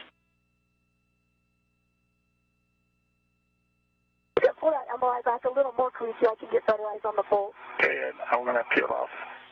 Okay, I see about that. Okay. Do you have a good HECA view, Zena?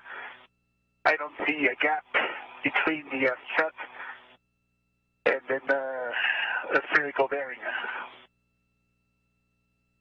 Strut, the spherical bearing does not have any gap. Okay, we copy. A good gap check. You have a good HECA view. We're okay. You see that taking view? a look now. Yeah. Give us just a couple of moments to analyze.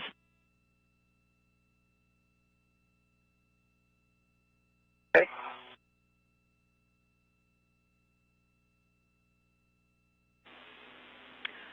All right, Koichi, we are definitely happy with that gap check. We'll have you also perform a wiggle test.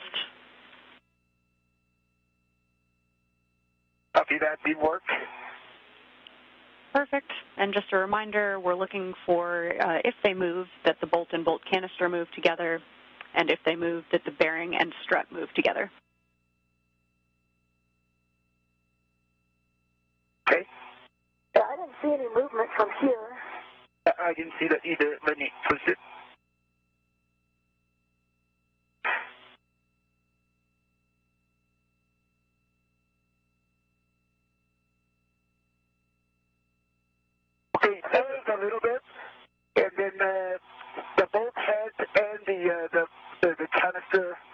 both can move together, and then struts and the circle bearing move together. I see that movement. We copy all, Koichi. Dana? We do see that. That sounds like a good check for us. We're just verifying with all of the interested parties. Okay. So some good news here in Mission Control. Our spacewalkers performed both a gap check and a wiggle check. The gap check making sure that the items that they've installed lay flush and are not angled in any way, misaligned. They've also done the wiggle test to confirm that the bolt and the bolt canister and the bearing and the strut move together. We had troubleshooting options that the team has worked on this week in the event that either the gap or the wiggle check, one or the other didn't work, but according to our spacewalkers, both the gap and the wiggle tests are good. The strut is fully installed. Copy, Duke.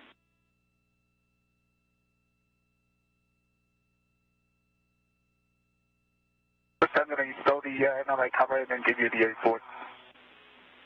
No problem, Koichi.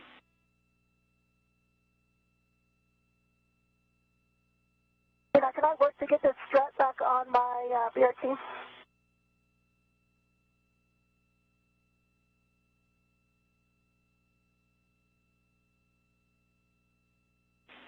And Duke A-firm, you can get the mid-strut and put it on your BRT.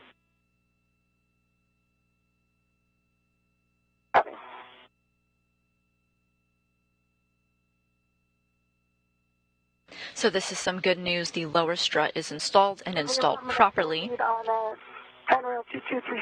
However, the work is not entirely done on it. In order to get to this bolt that they had the questions on, they had to take off some multi-layer insulation, and now they're just going to work to put that back on.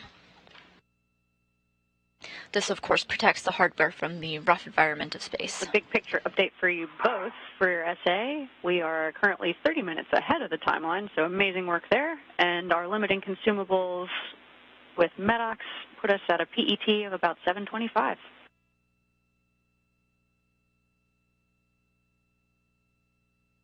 Copy, good news. Copy that. Yes, does it look good to you, this NLI? From this side, it looks like it's covering the lower strut. Is this side already covered? Yeah, that side is not covered. Is that right? I don't know if it'll fold, if it folds out a little bit. There you go, yeah. Just one more little fold. Just that corner that your finger's on now. Okay. There you go, yeah. Okay. Now that covers it, yeah. Okay, great. Is it still covered? Yeah, that looks very good. Okay, great. Okay. And Zena, are you happy with the NLI here on the lower strut at N21? We are indeed. We're happy with that MOI on M21, and we'll take a glove, hat, and gauntlet check from you. Okay, glove is good, and happy space flight. Copy, Koichi. And check that your gauntlets are down as well. Gauntlets are still down. And the first task of the day is now complete already. The spacewalk began at 6:45 a.m. Central Time. They headed out to their work site on the 1A power channel, where they found this support structure. They had built it during their previous EVA earlier this month, but they still had a couple of items left on their to-do list, including checking out one of the bolts on this lower strut.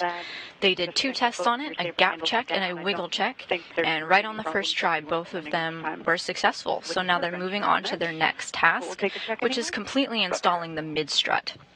So if you'll remember, they had already begun work on the lower strut, and they just needed to do one more evaluation.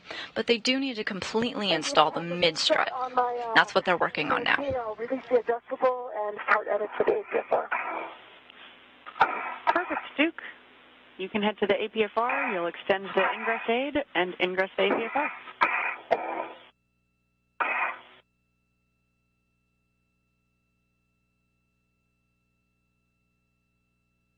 So you just heard Zena Cardman let our spacewalker here in the red suit, the suit with the red stripes, Nicole Mann, ingress the APFR. Good news, EV2. You can head to the cable bag and you'll grab the TBA bag from that cable bag, stow it on your mini workstation, and then translate to the left side pad install.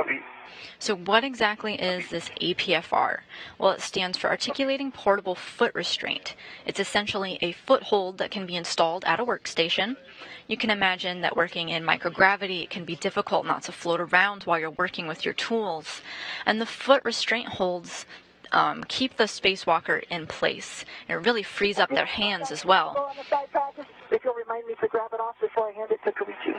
Sometimes a foot restraint is installed to the end of the robotic arm, and the astronaut can be driven around to different work sites, sometimes carrying bulky items.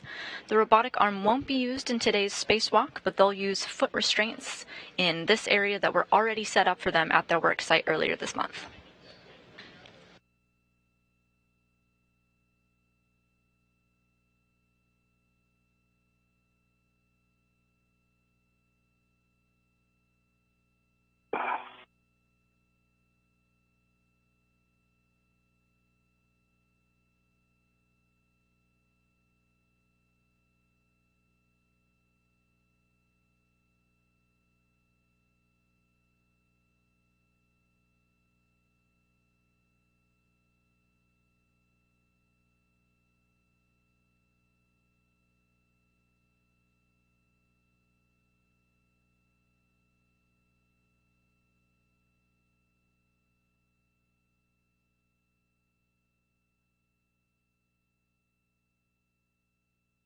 Have a local to the ingress aid.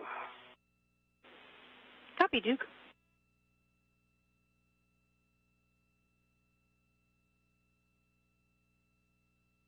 Okay, Duke, shall I forego the GoPro?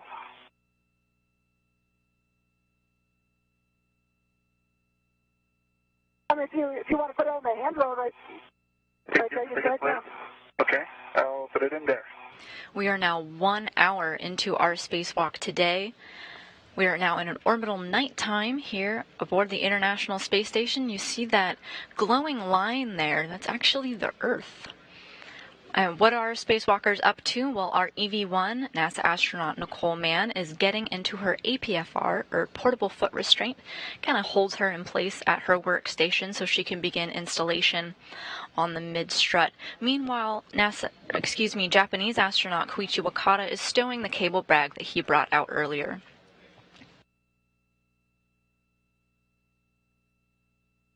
The deflector is attached to the handrail next to the cable bag and then locked.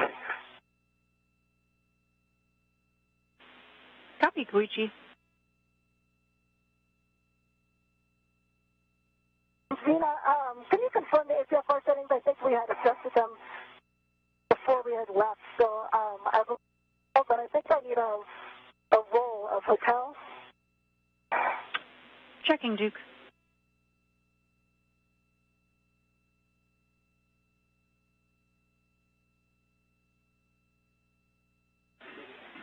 Duke, that's a roll of Hotel Yaw 12.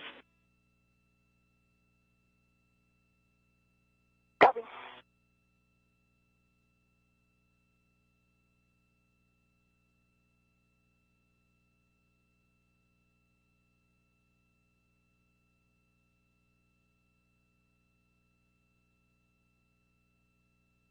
Okay, that's a roll of Hotel and a Yaw 12.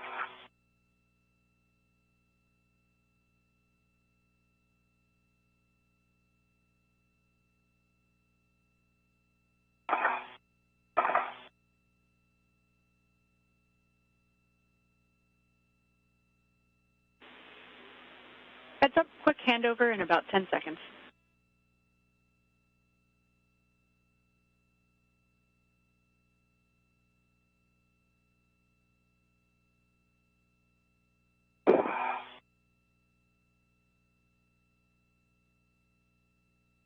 We're in a brief handover period as we work to regain communication with our satellites, both video and audio.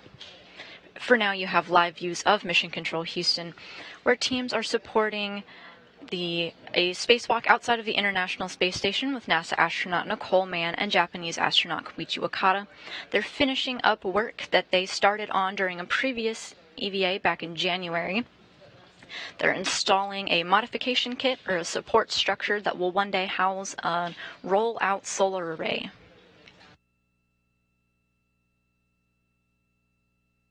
They've already completed their first task of the day and are slightly ahead of schedule.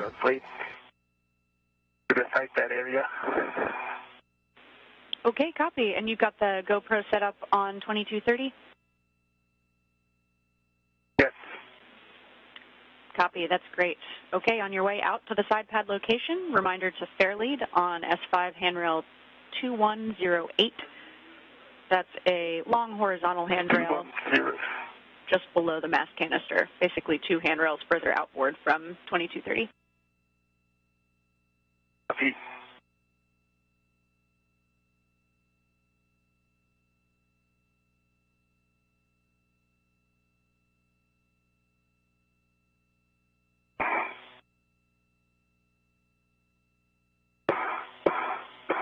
This 1A power channel mod kit. This mod kit launched on Northrop Grumman's 18th Commercial Resupply Services mission, and Cygnus delivered them back in November.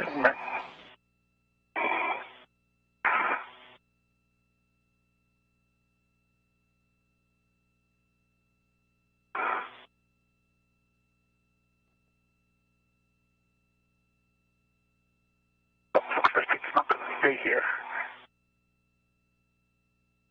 Close enough. Okay, good.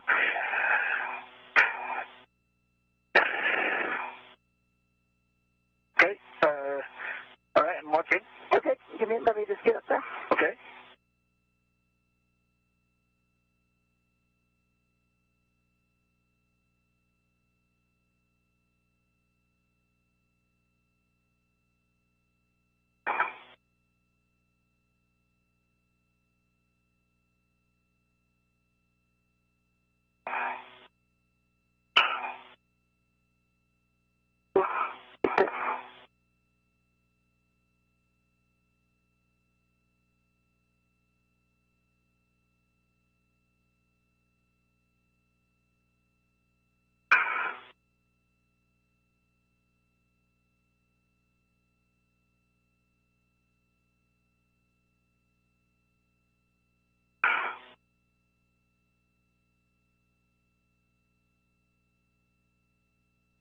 Okay, so you're left. But yeah, you're almost in the loop now. Left side is loop nice coming off. Go a little more forward.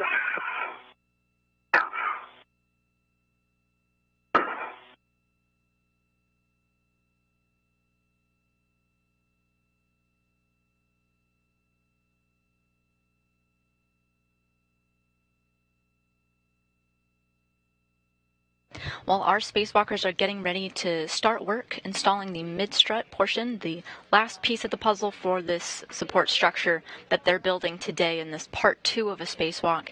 If you have any questions about today's operation, be sure to submit them using hashtag AskNASA, and we'll try to answer them on air. Go more forward. What's the left toe? Left toe is not in completely. Now you're in, and it looks like the heel is now down on the heel, but still on the heel guide. Copy.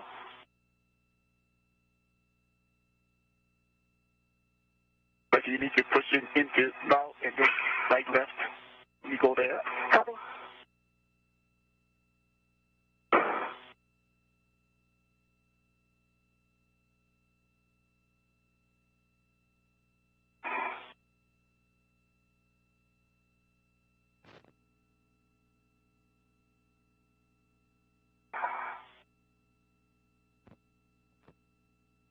Nicole Mann is now in position, successfully inside of her portable foot restraints at the work site.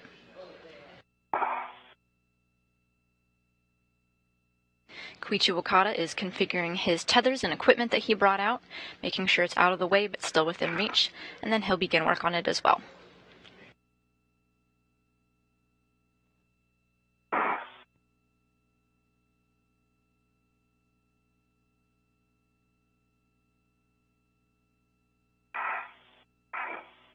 Okay, left.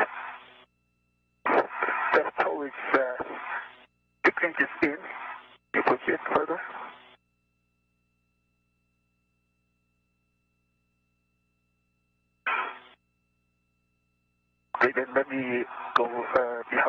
APFR.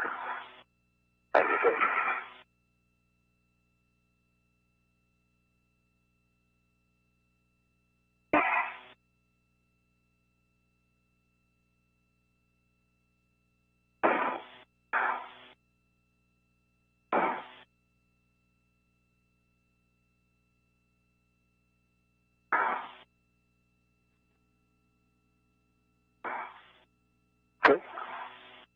Come in.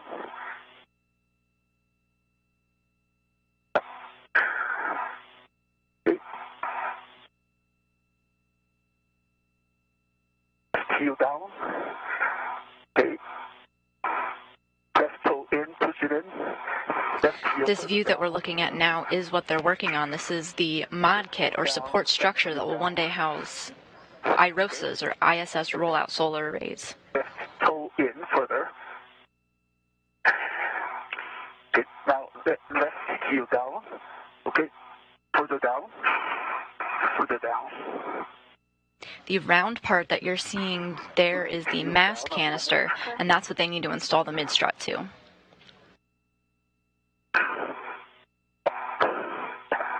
Almost. Push it down. Okay, now left heel out. Now you're in. Okay, you're in. Okay. Okay, go ahead. Okay, I'm good. Okay, good. Okay, all right. Good. I'm gonna come out. Great. During part one of this spacewalk, one of the plates that's at the end of the that's at the end of the mid-strut didn't quite sit flush against the mast canister. There were some components in the way, perhaps some insulation. So the ground team has worked all week on some troubleshooting measures, and Koichi Wakata and Nicole Mann are working on those now. Okay, my safety level is doing good. Copy.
The white covering that you see on these struts, that's the MLI, the multi-layer insulation. They're working to peel that back so they have a good view of the work site. Off with the mid-pad, I sold my BRT ret to it. Copy, Duke. Great work. Okay. We'll also have you remove the locking pit pin from the mid-strut.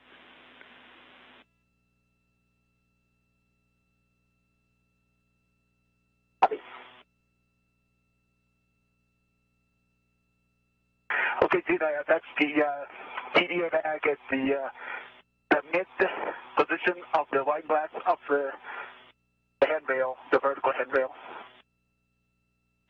Copy, Koichi. That's a great spot for that TBA bag. We can get to work on that side pad interface. You'll clear the MLI from the GSE fixtures on the left and right side. And Duke, for that pit pin, once you've got that removed, check that the washer is behind the detent. Okay, the washer is behind the detent. Perfect. You can extend the mid-strut, and once Koichi's in place, you'll work with him.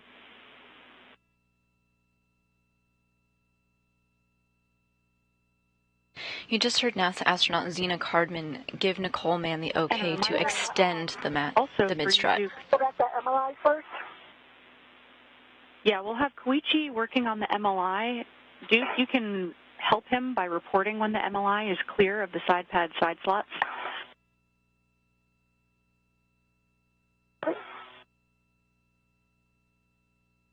So this mid-strut is telescopic, meaning it can be extended out like a telescope. So it does have some tolerance during installation. Mid-strut, reminder, you can also lock out your ret with slack in order to avoid any additional side loads. Okay.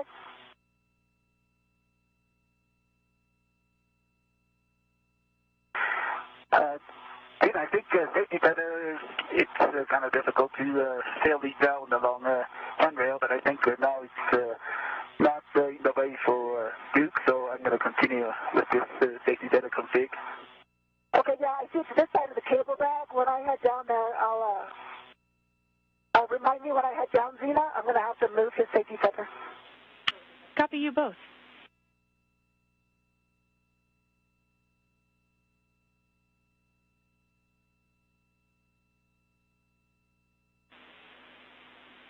Koichi will be watching in your HECA view, and just give us words once you've got the right side and the left side GSE pad clear of the MLI and the Velcro re-engaged. Okay. Copy that.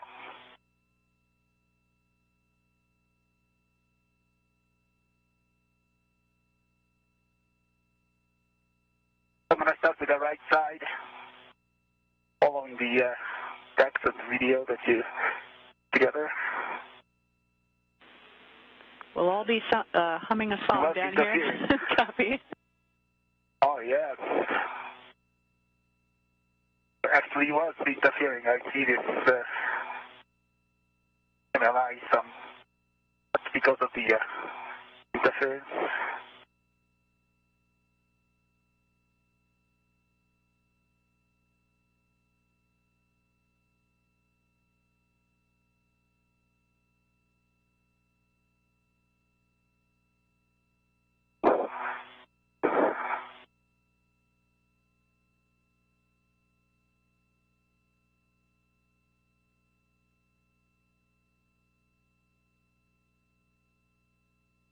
So to recap where we're at now, our spacewalkers Koichi Wakata and Nicole Mann are starting to install the mid-strut, the last piece that they need to install to complete the support structure needed for a future solar array.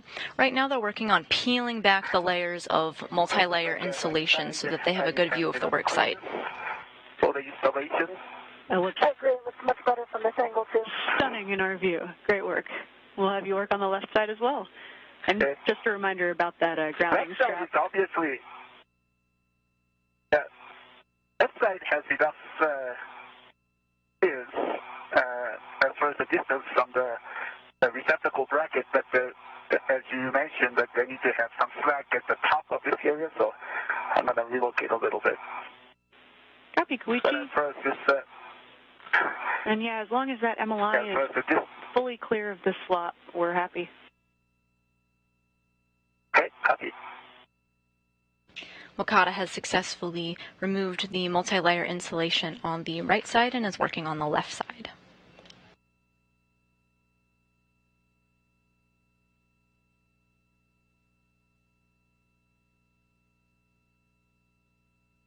Okay, it looks like first it clears. I think I have enough clearance. The MLI to the bracket. You think, Duke? I think it looks good. Okay, all right. With that, then I will try to match the side pad. You agree, Zena? I do agree. We are ready for that side pad. Right. Good. And once you receive it from Duke, and Duke has her ret locked out, we'll take some inspections of the tape on the side detents. Okay, reminder, Koichi, that the ret locking is at your end, so I'll have to ask them a little farther to you. Okay, roger that. And I'm going to push those plungers once again before I install it. Now with that multi-layer insulation out of the way, they're going to move on to the troubleshooting measures. They had attempted to install this mid-strut during their previous spacewalk, but ran into some issues getting it flush up against that mast canister. So now they're going to try some of the fixes that the ground came up with. Right. Yeah, there's some boxes on your end. Yeah, I can, yeah. But we can leave it now, right? We want to lock it out. Okay, that's right. Okay, it's locked. Okay, yeah. All right, plunger is reset. Copy. All right. And yeah, just make sure you have enough slack in that ret before you left it out. Yes. There's a lot of slack, yeah. Yes. Perfect. All right, here we go.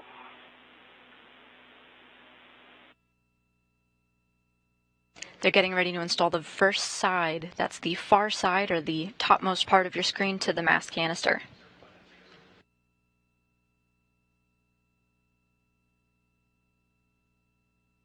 The mast canister is that big cylindrical bit that you see on your screen there. Yeah.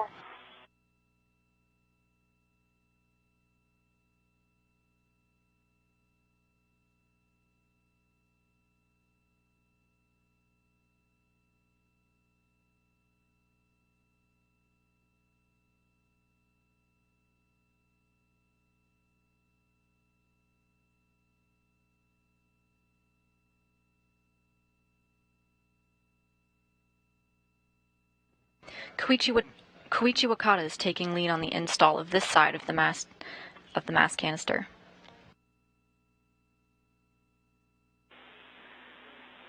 And hey, Koichi, from our view, it looks like maybe it is pitched toward you a little bit so that the bottom detent is engaged, but the top detent is not quite engaged. We can also install that adjustable to help and just give it a little... Okay, let me try that. Oh. Okay. Yeah, looks like it's coming off now.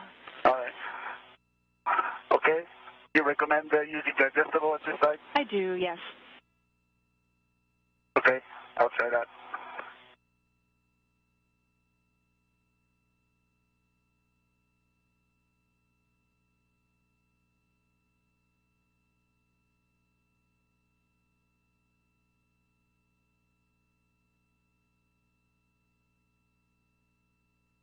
They're in the process of installing one side of the mid-strut to the mast canister. It's laying flush and is good, and now they're working on soft docking it, which appears to be successful. So in a soft dock, you get everything lined up and flush before they're able to hard dock or drive the bolts into it. Install your BRT on that vertical handrail there, and that way you can get two hands on the side pad if you need. Actually, I already have BRT. Copy. And it's, I've been using that.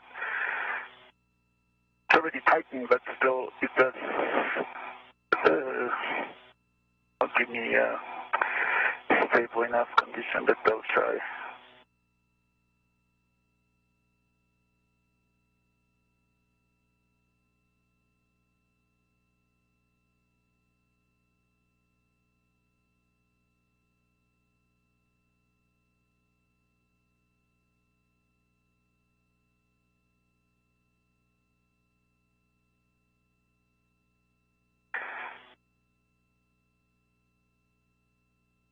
Okay, adjustable is attached to the long handrail, and I'm cinching it down. Copy, and you'll need the right side to be engaged as you're cinching the left side. Copy that.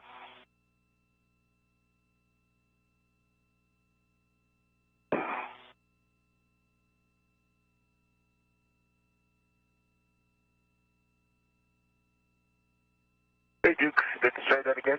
Okay. Oh. Okay.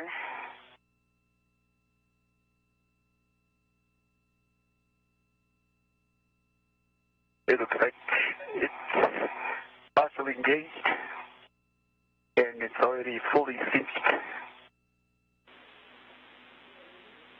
Okay, copy. The right side is engaged, and the adjustable is cinched. Looks like the right side is not engaged if it's coming off that far. And from the view that I have, it does still look like the top detent is not engaging. You've got a view now of the mast canister, and in the middle of the screen, that pole that you see there is the mid-strut that they're trying to install. You see the plate at the very end of the mid-strut? That's what they're trying to lay flush up against. I'm gonna do let go the adjustable. So this side is free and okay, I'm holding on to it. yeah, okay, that's great. And then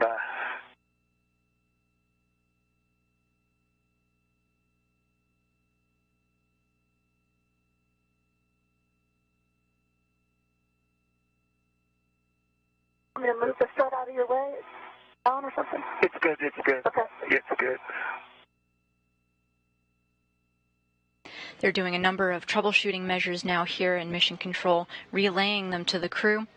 One is to move around the multi-layer insulation, which you just saw that pair of hands doing there. Okay, copy, Koichi. Okay.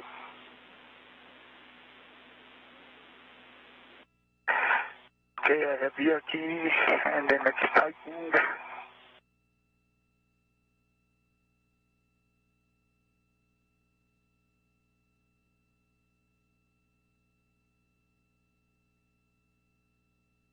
Still doesn't.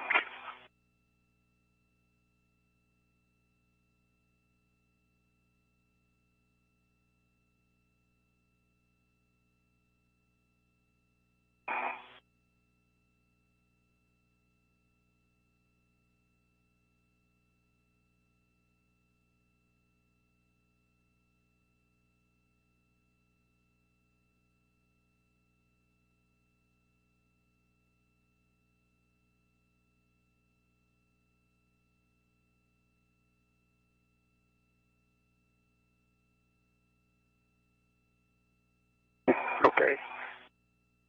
Do you have the adjustable down still? Adjustable is here, so I'm going to attach the adjustable once again. Okay. Just wondering if it would help if I actually let go so that there were no pushes from this end. Let go. The adjustable is not attached yet. The adjustable is on the handrail, but not on the side pad yet. Right. On And the side pad. Koichi, once Right. you do reattach it, we recommend putting that adjustable with both hooks to the tether loop on the side pad. Otherwise, you won't get enough slack out of that adjustable in order to really cinch it tight. Copy that. Okay, looks like it's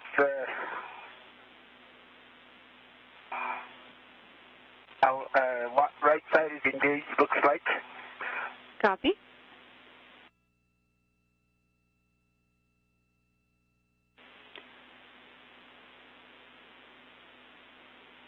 And we're doing really well on time, so if you want to take any moments to readjust your BRT or anything, I wonder if you take your BRT and come at that handrail from the left side instead of the right side. It'll help you get in a better position. Left side or from the right side? Yeah, see how your the jaws of your BRT are coming from the right to the left to that handrail? If you come from the opposite direction, it may get you in a better position for the left side detents. Oh, okay. 180 out from this position? Yeah, correct. But I'll leave it to your hands-on expertise since you are actually there. Okay, okay. Okay.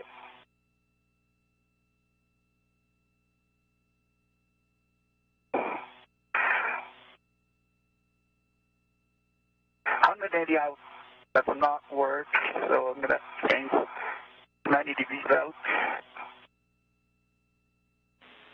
Copy, Koichi.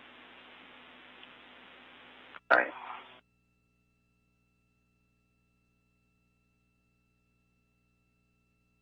I will relocate the adjustable with my red.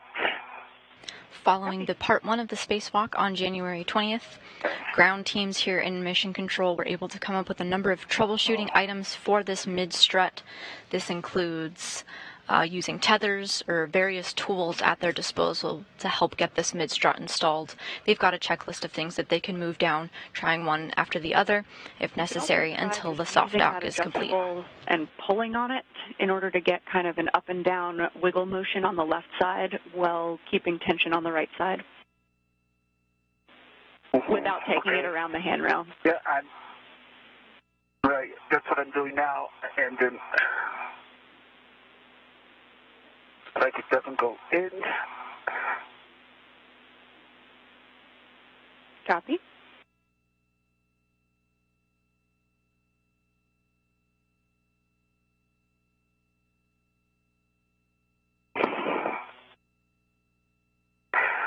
looks like it's right side seems to be partially engaged or completely engaged, but the left side doesn't go in. The plunger doesn't go in.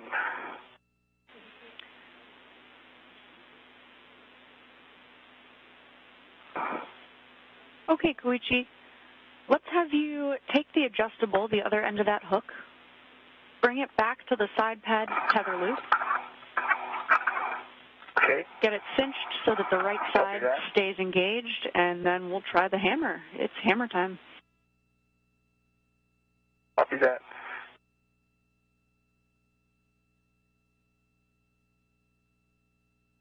Okay, I attach the adjustable.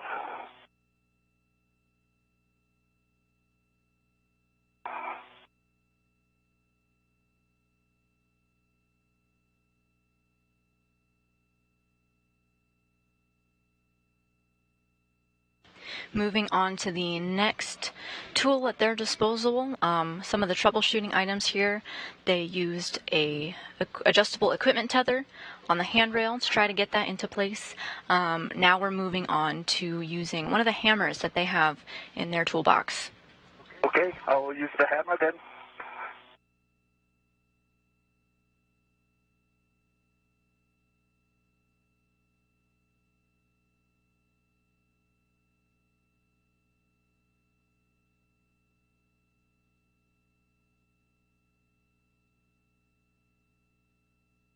How's it going, Duke? Good. All right. Let me know if I need to position this better, but it looks like it's pretty solid. Yeah, it looks like it's the right side is engaged. The left side doesn't go in, so let me... You can see Wakata reaching for his hammer now. Yeah, that's good words from you both, and it's really looking like that top detent is just not going in, so I think that's a good place to start. Koichi, once you've got that hammer and you're tethered to the hammer, just a reminder, we'll start with some gentle taps. The maximum load on the BGA is 50 pounds, and wait 30 seconds between attempts. Copy. You'll also avoid the bolt heads as you hammer. Okay, so I'm not going to release the wrench from the hammer, just keep it in the TVA bag. Sounds good to me. Okay, and then tap every 30 seconds. Maximum 50 pounds.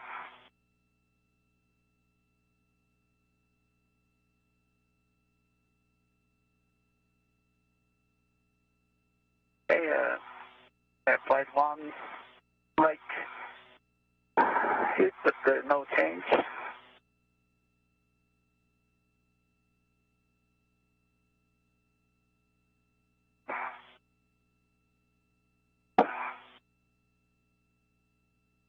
Okay, so about 30 seconds. And just a reminder, you'll want to hammer kind of right where the tip of that arrow is. You're aiming for that upper detent. Okay, copy that. You're seeing the point of view of Japanese astronaut Koichi Wakata on a spacewalk to install a support structure to hold solar arrays one day. He's working on the mid-strut. It's the thing you see in your upper rightmost corner of your screen. That's the insulation there. As well, sometimes underneath his hammer, you'll see something with an arrow. That is what he's trying to soft dock with the mass canister. You can see he's tried a number of troubleshooting items. There's a tether in place there, kind of pulling it into place, and now he's using his hammer to try to get into place as well. Okay. Looks like it went in a little bit.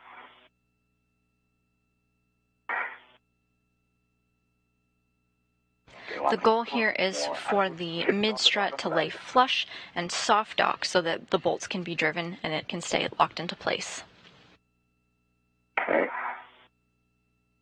Looks like the lower side is more engaging. The upper side did not go in. Should I hit the lower side again, or should I hit the upper side on the arrow? Sounds like we're making some good progress. We might try alternating between the two, see if you can get any more progress on the upper. Okay, copy. Teamwork.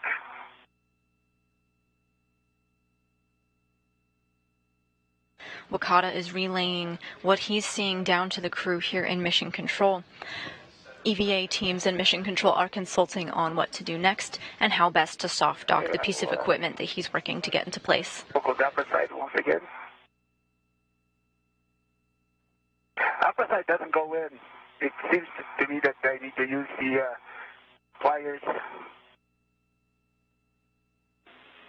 Okay, copy, Koichi. We'll have you try the pliers. Okay, copy. And yeah, big picture, we want, as you're looking at the side pad, a little bit of gentle rolling motion as you're trying to wiggle it on. Just see if you can kind of walk those detents in place. And so if needed, we can have Duke from her end do a pitch, so body up and down from her end as you're trying to work the detents in place. Okay, yeah, that would be helpful. Could you do the pitch? Not I would say, so make this right pad go this way. Know what I mean? So that would be a yaw from my perspective. So your body is better offset, but that's the yaw, but no, that's not the orientation. Build the rod in this orientation. Okay. Yeah, that's it. Yeah, that's the. Koichi Wakata trying a number of items to get this mid-strut installed and soft docked to the mass canister. He's used some tethers to help kind of pull it into place. He's used his hammer to also try to get it flush there as well, which made some progress. But now he's going to move on to using some pliers that he has out there at his disposal. You can see them on your screen now.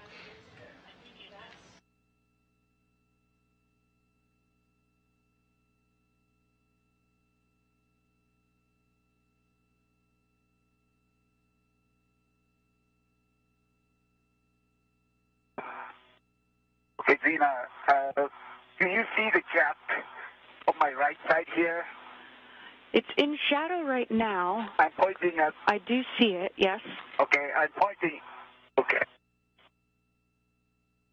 Fire, and because of this gap on this side, the left side doesn't have any gap, so it's really tight on the left side where I'm pointing at now. It seems to be that somehow the right side needs to engage further to the left, because there's some gap here. I see what you mean. Okay. Checking, Koichi.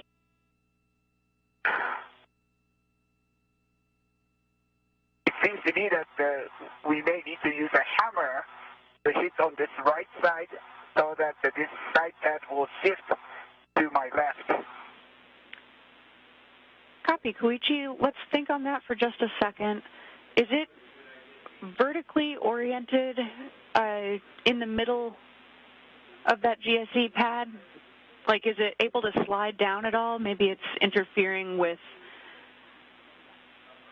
the top of the slot where the tongue is supposed to fit in.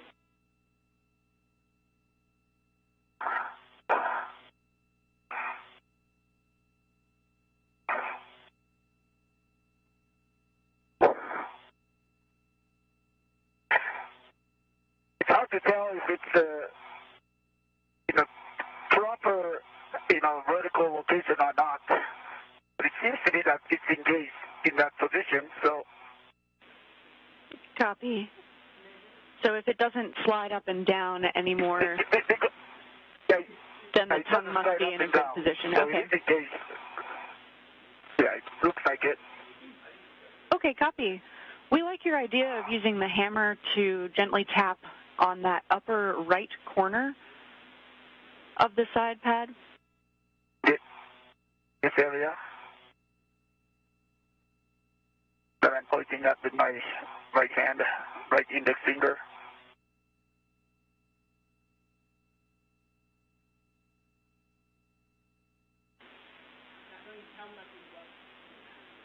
Yeah, Koichi, what you're pointing at is where you will want to tap gently with the hammer. Okay. And Duke, we can have you let go of your end as well to alleviate any side loads that may be imparted. Koichi, while you're tapping with the hammer, you'll try to push in on the left side as well. You can see that silver box there at the center of your screen. That's the piece of equipment that they're trying to lay flush against the mass canister. BRT as tightened down as you can. You could use your mini workstation end effector maybe if that helps you, but you'll need something to react against so that you can be pushing on the left side. Yes, BRT tightened, and then the workstation end effector is attached, so I will try that again.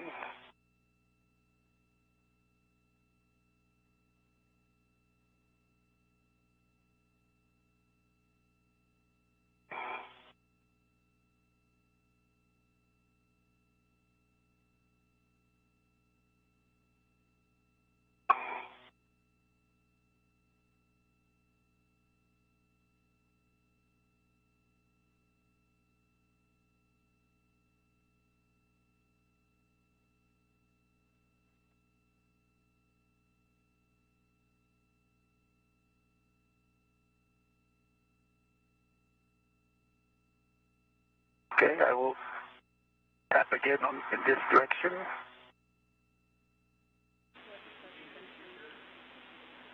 Copy, Koichi. Yeah, and it may be just ever so slightly too high vertically on the GSE pad. So as you're pushing in, also try to push a little bit down.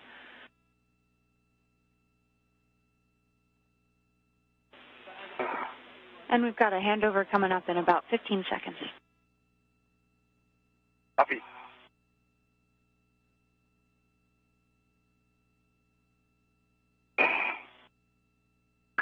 Okay, so BRT is tightened.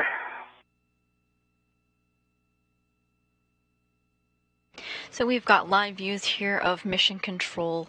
You can see towards the left side of the aisle, the gentleman standing in the vest, that's Keith Johnson. He's our lead spacewalk officer for this operation. He's consulting with that team of experts there on what they're seeing on the equipment, while also hearing what Koichi is relaying that he can see through his eyes, and trying to determine a best step forward. You can see this group in a bit of a huddle now. Were you able to push the detent down with the fire or no? Koichi Wakata is relaying what he's trying and what he's seeing to his team here, and they're giving recommendations on the next moves. So, yeah, I hit the on the right side, but also it does not move at all. So let me try this. Apply the tool again.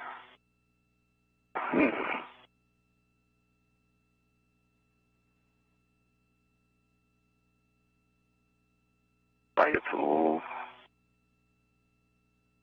We're back with live views now at the International Space Station. Okay, we've got your Heka view back, Koichi. And I know it's going to be tricky needing to use your left hand to react to the forces, but as you're pushing that detent, you also need to push in on the side pad so that it's going into the GSE pad on the mass canister. Okay. I know what you mean, and I have BRT and then a mini workstation end effector. It's really difficult to grasp the force of pushing this in the direction. Yeah, definitely understand. So, you need a third hand, basically. Yeah, hammering from the right side did not work. And then detent is... I think detent is first. So it's not detent that is preventing this coming in.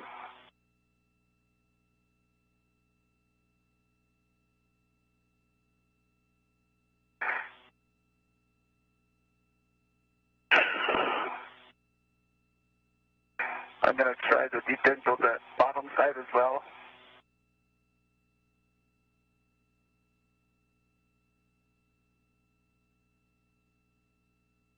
We tighten the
looks like the right side is probably engaged in appropriate position.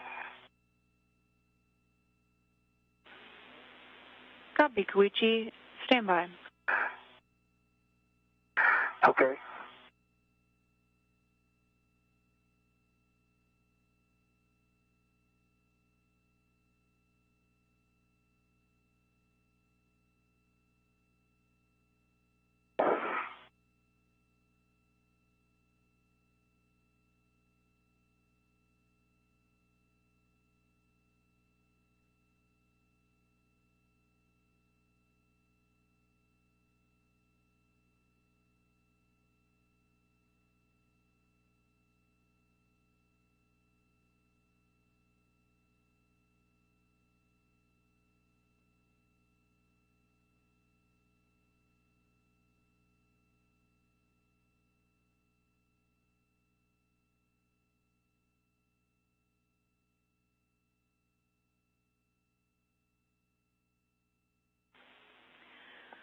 All right, Koichi, we are talking it down here. If we could get your best big picture summary of what you think is going on, what might be interfering, whether it's the side pad itself, if it's the detents, and I think you got that bottom detent engaged before.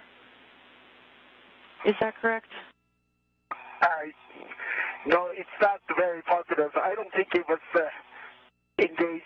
It seems to me that the detent is not interference. Just the width of the side pad may not be big enough, and then so I'm still not 100% sure if the detents are preventing from this installation or not. Okay, copy. I am using the. Do you think the lip of the side pad is actually hitting the GSE side pad structure?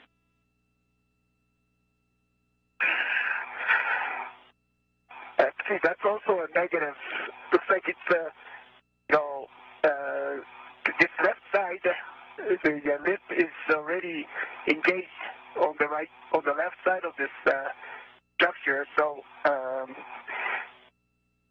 Interference seems to me that it's probably the detent, like from here, but the detent, even if I push it down, it does not, even if I push down the detent, still, it does not engage.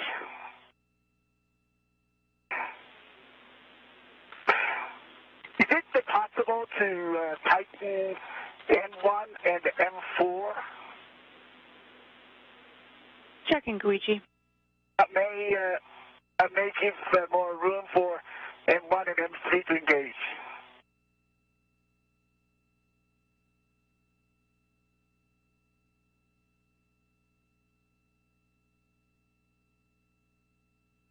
So at this time, can I engage M1 and M3 with M-tight with MS2? Yeah, Koichi, we do not recommend that. We'll not start engaging any bolts until we have those detents in place.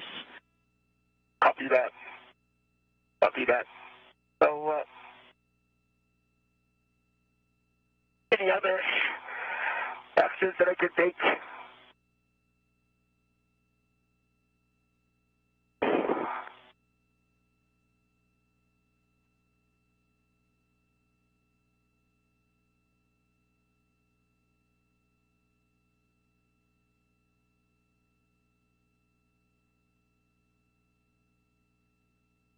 Koichi Wakata reporting what he can see, what he has tried, as well as giving his own recommendations to the crew here in Mission Control.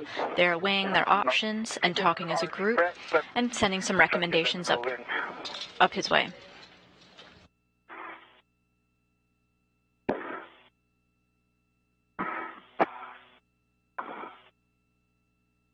Can I, Dina, can I release it and see what kind of interference structurally I can see?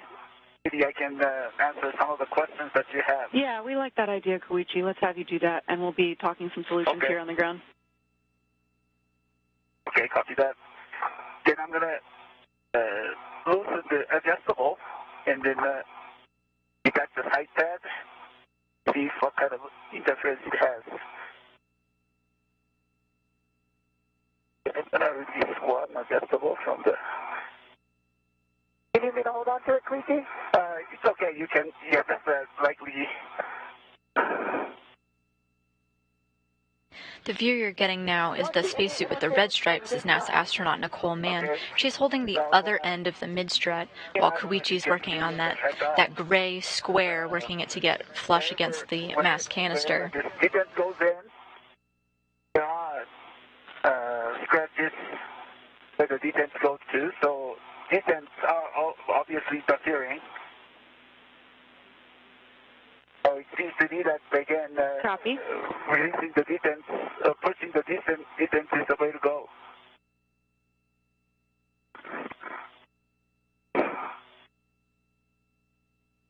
And then looking at the side pad side, I don't see any interference on this side. So, like it is the detent.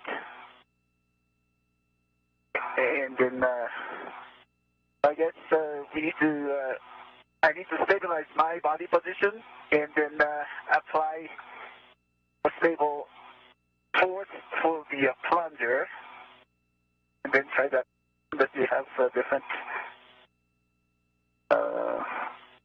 and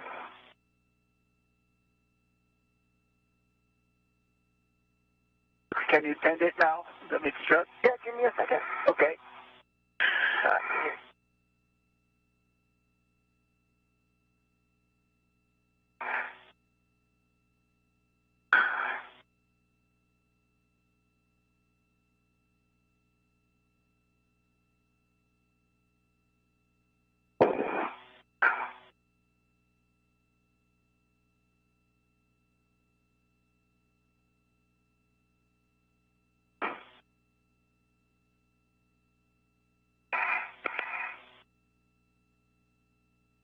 It looks like you got the right side back in, huh? Right side is in because of the because we clear the NMI, but the left side doesn't go in now because of the detent.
If you're just joining us this morning, 2 astronauts are out on a spacewalk to complete installation of a mod kit, or mounting bracket for future solar arrays.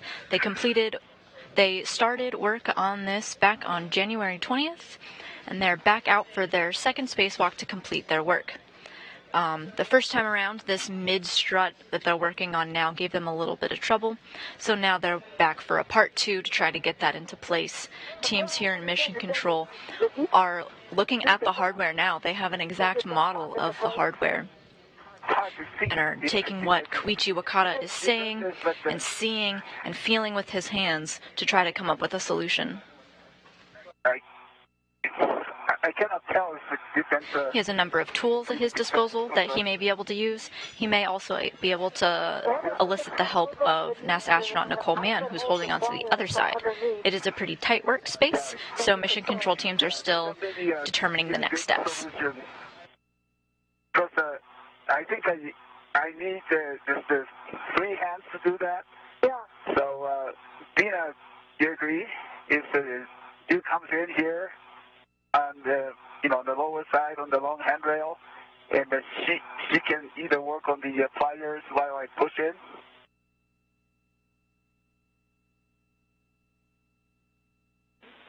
Yeah, checking on that, Koichi.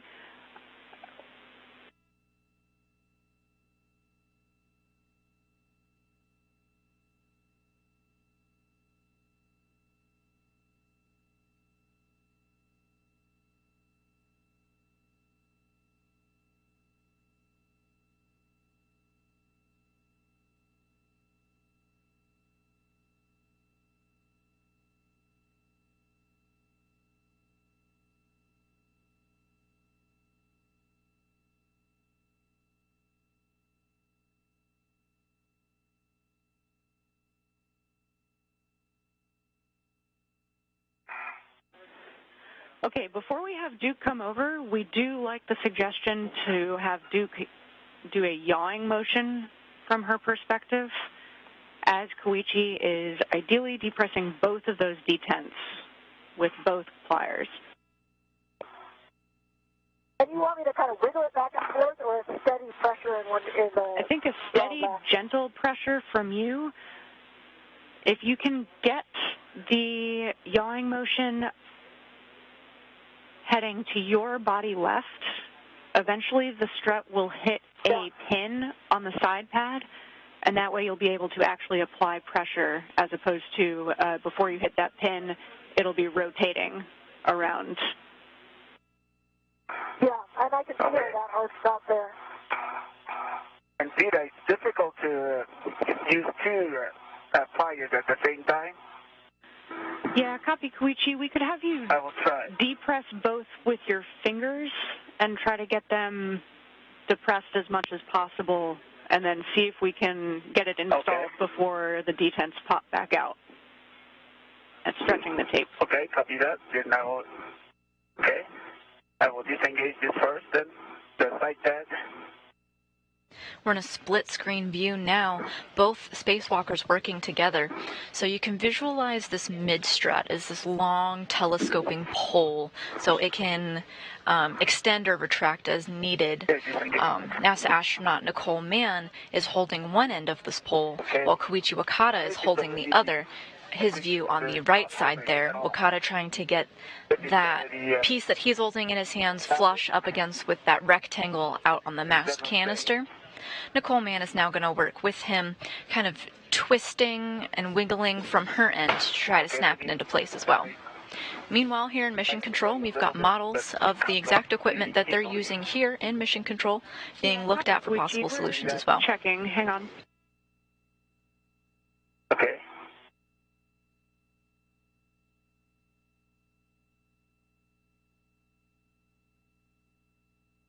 Perfect. One of them is staying, but the other one is not staying. The tape is on and off.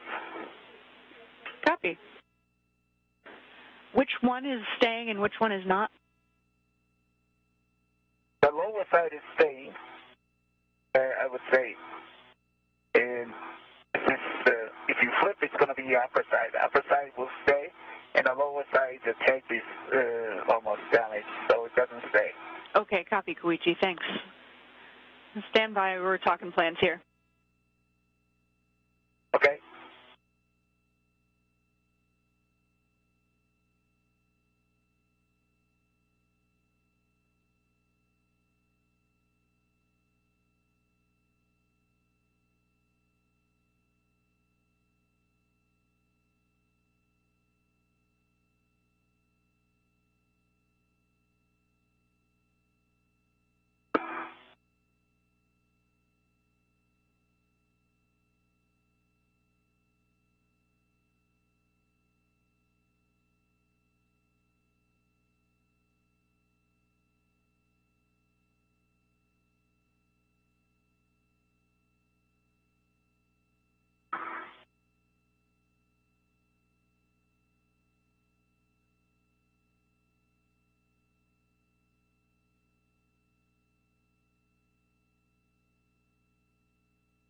We're now about 2 hours into this spacewalk, estimated to last about 7 hours. They've already completed their first task of the day of doing some inspections on the lower strut, and now they're working on installation of the mid strut. In order to get those detents more depressed, do you think you're able to hold one end of the tape so the non-loop end. Okay.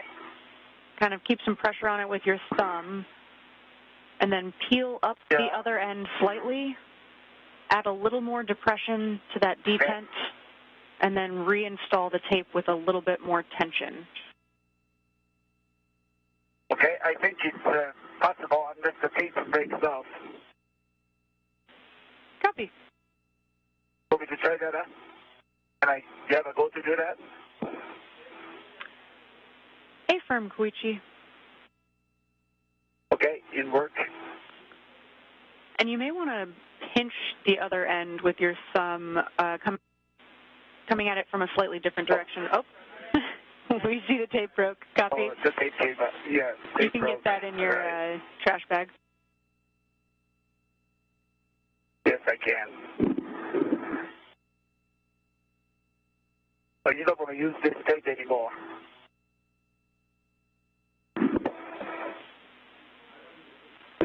Is that correct? Checking, Koichi.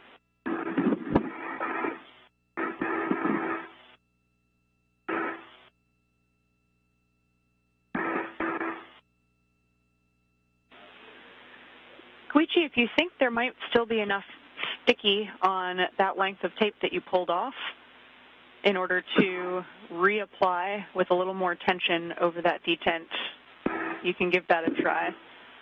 Let me try that.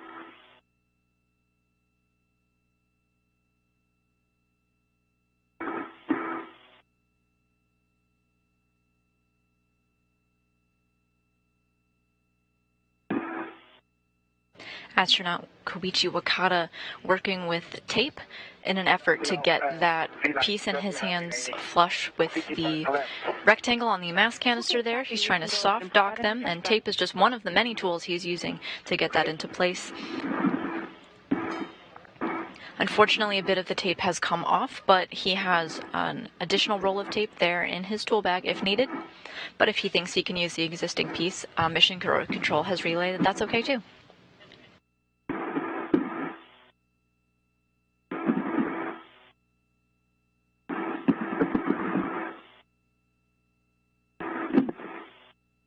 Using my test bed.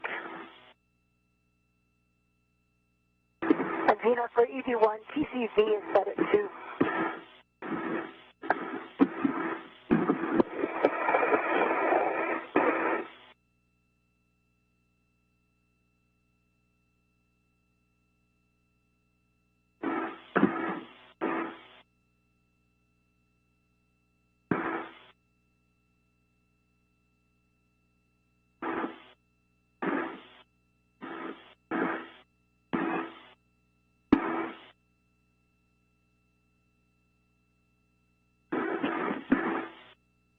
While this installation is giving Koichi Wakata a little bit of trouble, teams here in Mission Control just relayed that even though we're at the 2-hour mark, there is still plenty of time left in this spacewalk to troubleshoot and plenty of ideas still left to try.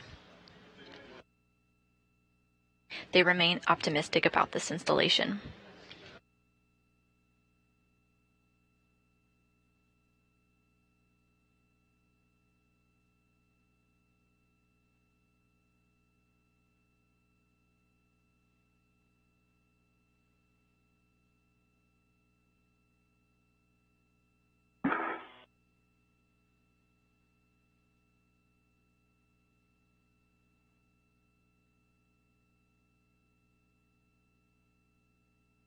Koichi, can you see on the left side the holes that the detents go into? That's right, again? Can you see on the left side the area where the detents would go into? Yeah, there's a, it's clear, but on the side lip, detents are interfering, and so there's some scratches where the detents go. Yeah. The detents are not sliding, and it's making dents here. So I think to me the best option is to have you come here and then manipulate this fire while I push the side pad. Okay, so it sounds like the detents are moving okay. It's just that we're not getting the side pad pushed in far enough. Right. keeping the plungers in place. Yeah.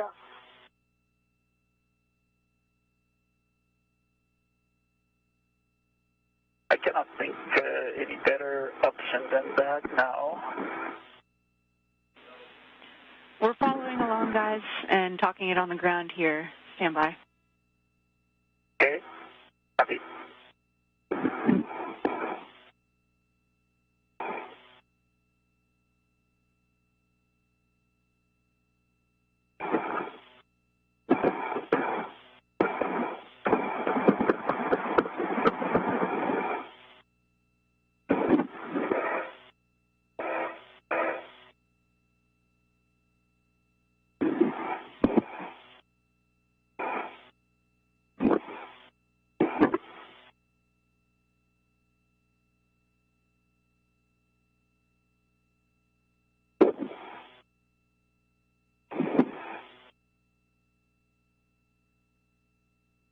Teams here in Mission Control are troubleshooting this mid-strut, debating on bringing Nicole Mann over to the work site, or perhaps suggesting Koichi Wakata use some of the tools, a plier or some hammers or the tape at his disposal to try a couple of things before she comes over.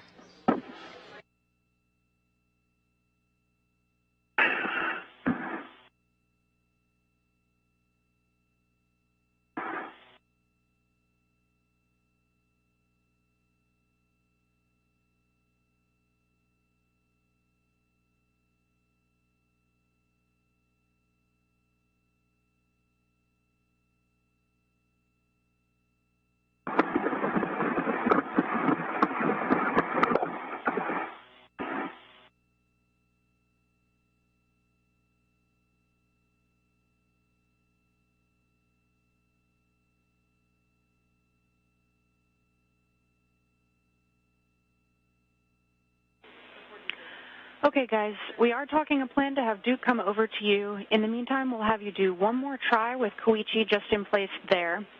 What we'll have you do, Koichi, is get in as good a body position as you can. You'll engage the right side of the side pad so that that tongue is in the groove. You'll install the adjustable on that handrail just to keep the side pad in place as best you can. And then we're going to use the pliers handle as kind of a pry bar, and I'll be talking you through that in just a moment. Okay, I understand. The last portion I did not understand. You're going to use the pliers? Yeah, basically get it installed as best you can. You'll take that adjustable around the handrail and back to the tether point, and then I'll have some more words for you in a moment. Okay, copy. That didn't work.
Okay, the N is already cinched. Adjustable is cinched in place.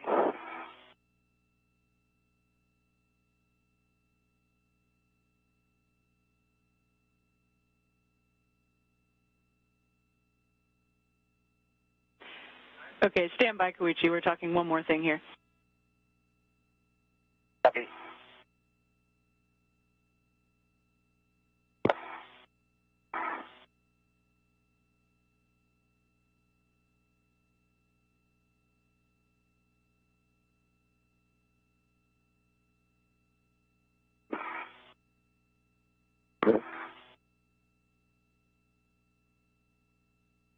Should I use? Yeah.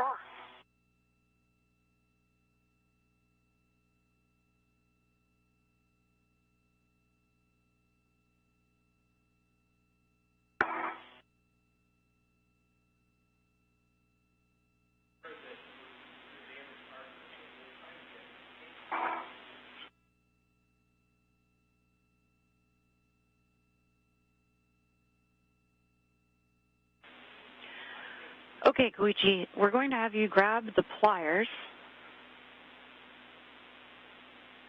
Okay. And insert the pliers into the tether point toward the mass canister. Into the tether point? Yeah, exactly. Yeah, so gently go through the hole of the tether point. Okay. Kind of aiming between. Okay.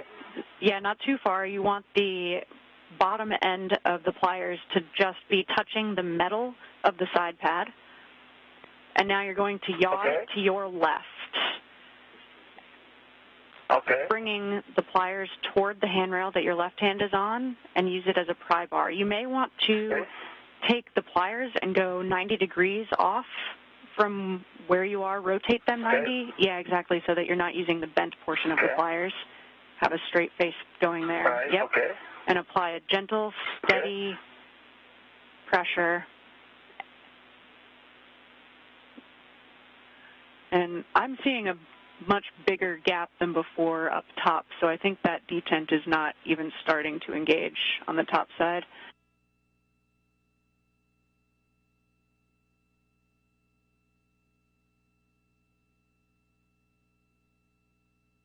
I think it is. It's where it starts to engage.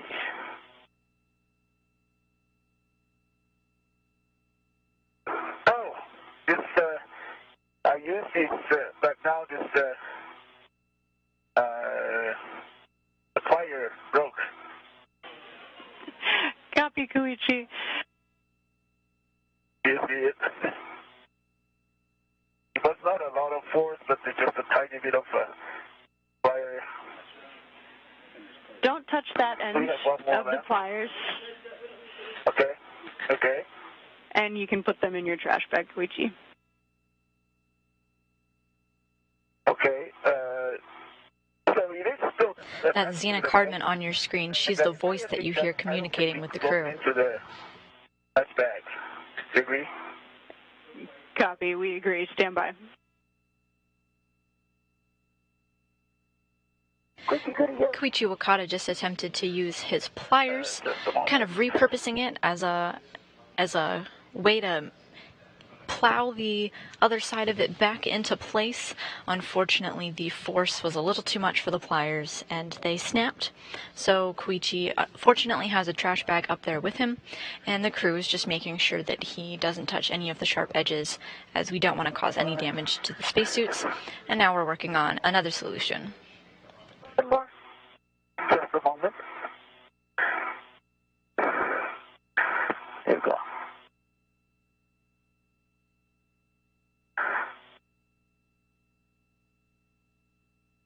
Thank you. I'll do the same. We're talking a plan down here, guys. Thanks for your patience. Okay.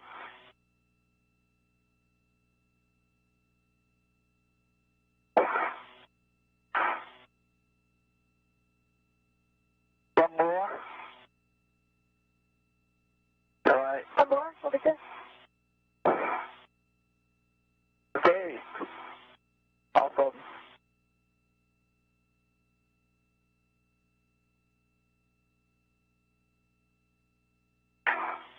See, so we have one more flyer left. Yeah. You saw any progress with that or no? What's that? Did you see any progress when you did that or not? No movement? No progress at all.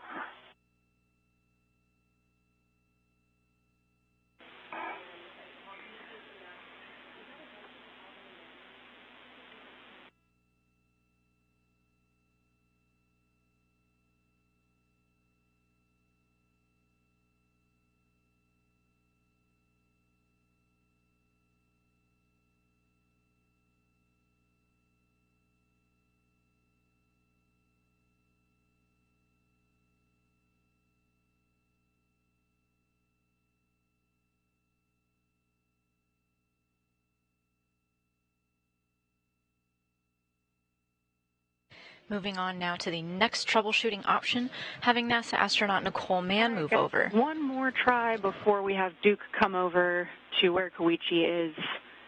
We'll have her do that yawing motion, so going to her body left with her end of the strut. And then Koichi, on your end, if you can get in as good a body position as possible, stay stable, and use the pliers. You'll need both the needle nose pliers and the taped pliers.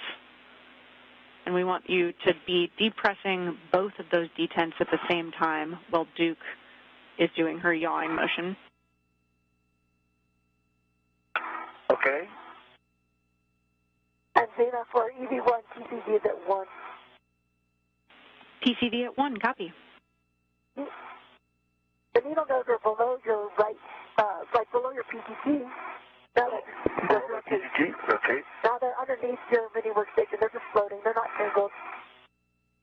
Now they're kind of on your left side. Okay. Looks like NASA astronaut Nicole Mann is going to stay put as they try one more thing. She's holding the other end of this mid-strut. If you look towards the top of your screen, you can see that one of her feet is inside of the portable foot restraint. So if she were to come over to Koichi, she would need to egress that, and then Mission Control has the path forward that they would like her to take, only if we reach that step. So Zena, you meant I use the needle nose in place of one of the pliers, right? Exactly. Okay.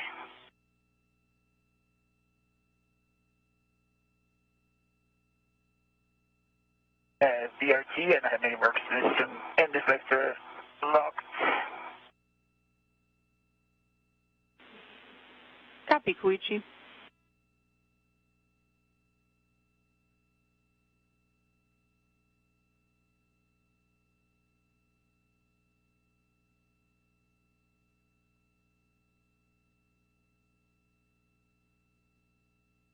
It's a blind operation on one side. I can see one side clearly, but that doesn't allow me to look at the bottom side.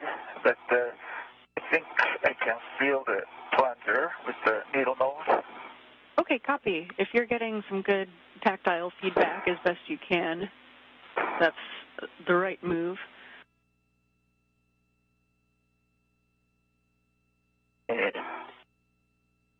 Stand by, I will have a better positioning of the tools.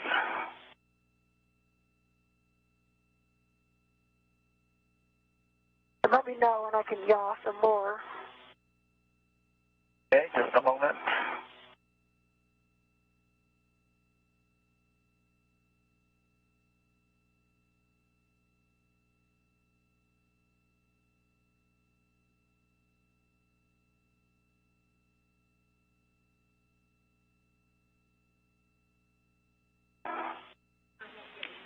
Duke, for you, if we could have you hold the bolt canister rather than the bolt.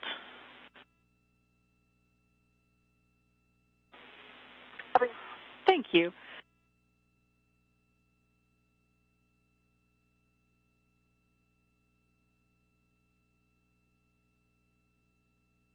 Okay, I can do the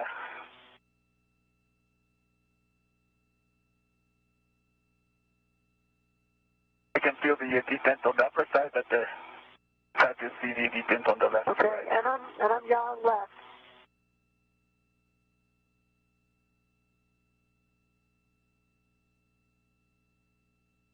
Okay, let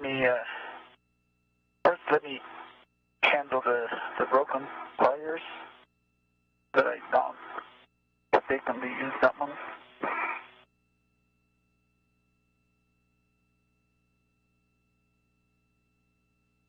Zena, what's the plans with the damaged pliers? Can I just leave it outside? It's still taped, it's connected, so it doesn't go anywhere, but... Copy. Yeah, we're concerned about a sharp edge there, so we just want it to be out of the way and be careful not to grab that end of the pliers, but understand it won't fit in your trash bag. Right. I'm going to put it in partially in the trash bag so I don't accidentally touch it. Copy. Sounds like a And good then plan. I'm going to grab the other plier Okay. Good plan. I grab the other flyer. Okay.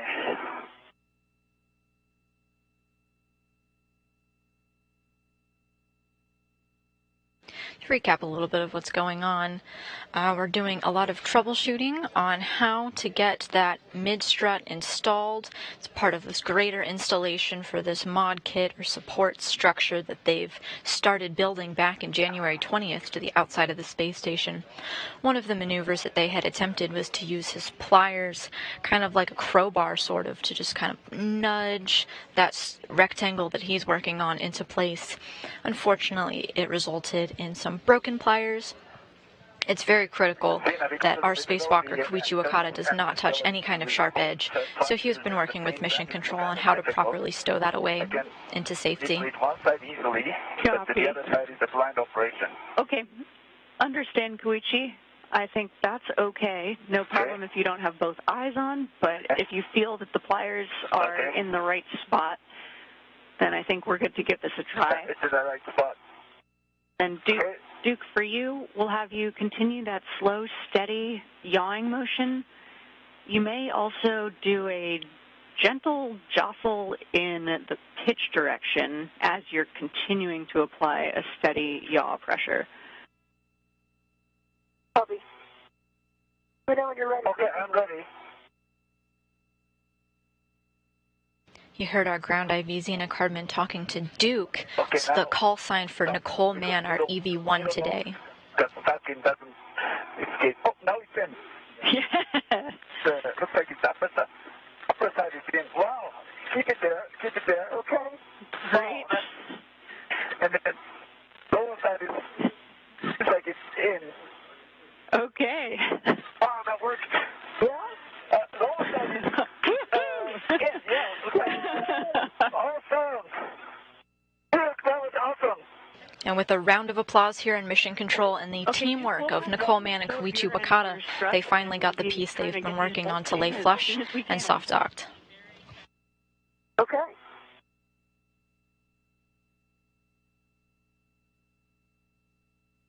Tina, can I use the manual wrench socket?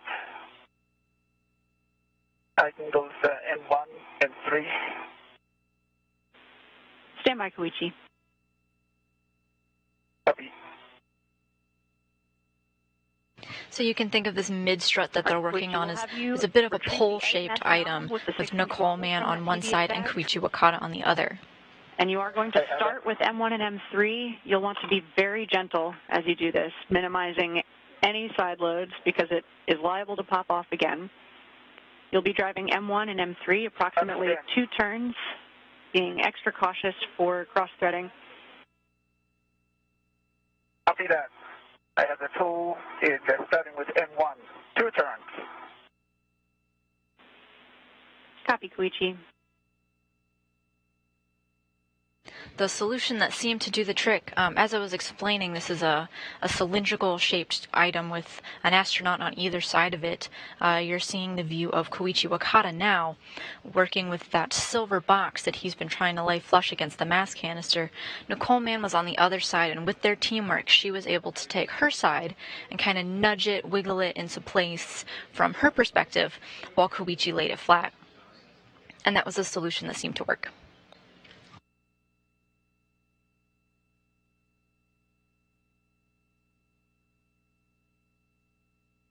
M1, 2 turns complete. M3. Copy, Koichi.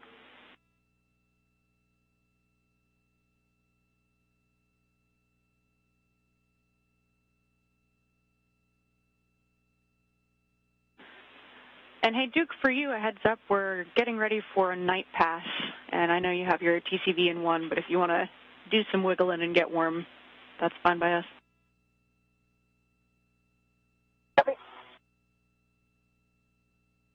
If he gets 2 turns on each, I'm going to go to M28. Is that correct? Affirm, Duke. M1 and M3, 2 turns each, complete. This is great news. 2 turns on M1 and M3. We've got lots of happy people down here. Okay, you'll be getting your PGT now.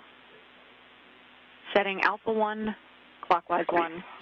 Koichi Wakata successfully soft-docked the mechanism that he's been working on, that mid-strut, the thing that you see going from the center of your screen all the way out to the right side. He's now working to drive the bolts into place.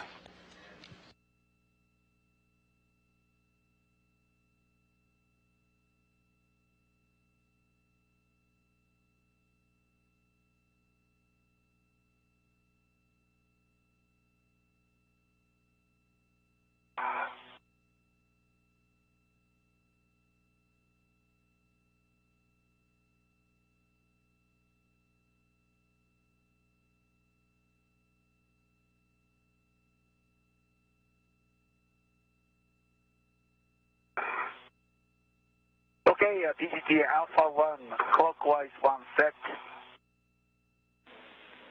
Copy, Alpha 1, clockwise 1. That device that you see in Koichi Wakata's hand, we're looking at his point of view now, the thing with the number 5 on it, that's the PGT, or the pistol grip tool. It's a battery-powered handheld tool, kind of similar to a drill, getting those bolts into place. You could see it in motion now.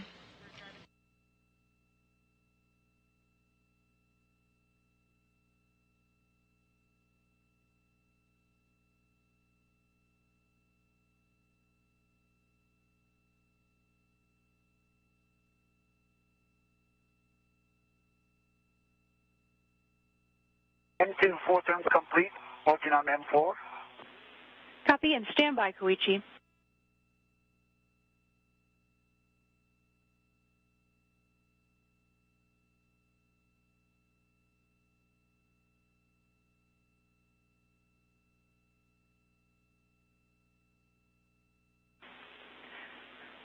All right, Koichi, and we'll have you go back to M1 and M3 with 2 additional turns using the PGT.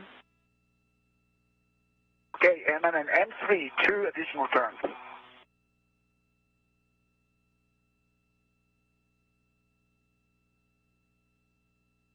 The numbers that Koichi Wakata and Zena Cardman are communicating from space and here on the ground are the torque and speed settings of this pistol grip tool that he's using in his hands now.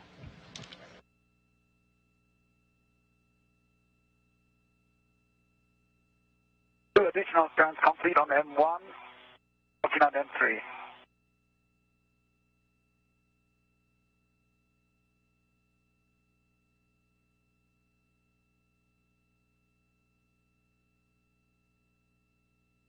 Two additional turns complete on M3.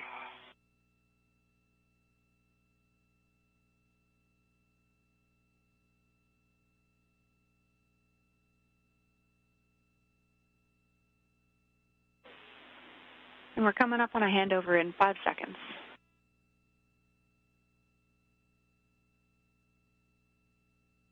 We're in a handover period here. You're getting live views of Mission Control Houston, where teams just worked to troubleshoot some issues that they were having installing the mid-strut, the last piece of the support structure that they've been building for 2 EVAs now.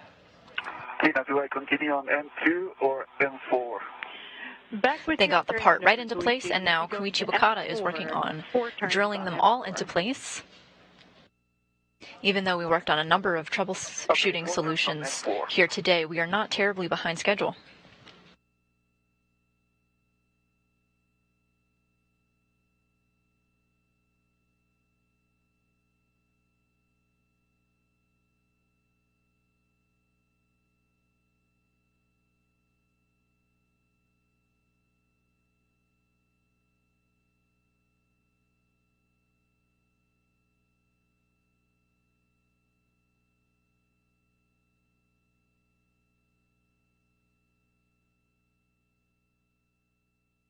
And we're back with our live views as we approach the 2-hour, 30-minute mark of our spacewalk. 4 turns complete on M4. Copy, 4 turns on M4, and I may have missed it in the handover. Did you get 2 additional on M1 and M3? That's complete, M1 and M3, 2 additional turns complete. Copy, okay, we have 4 turns on all 4 of those bolts. Okay, Duke, for you, you can get L8 to upper strut, the mid strut to the upper strut, L8. and you'll be setting your PGT to Bravo 1 clockwise 2.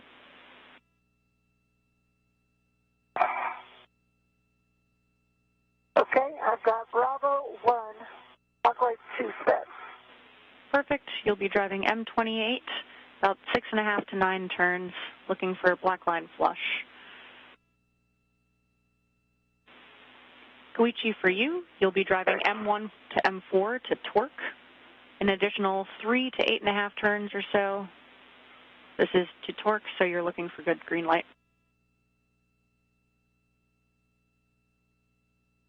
Okay, 3 to 8 turns on all the 4 bolts, and is this PGT setting the same? PGT settings are Alpha 2, clockwise 2. Alpha 2, clockwise 2, 3 to 8 turns.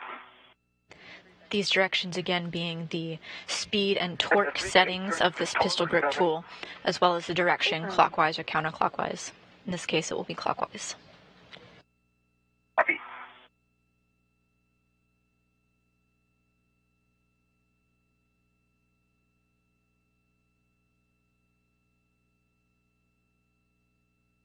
On M1, I got a green light and torqued out, 3.8 pounds, and it's a 2.5 turns.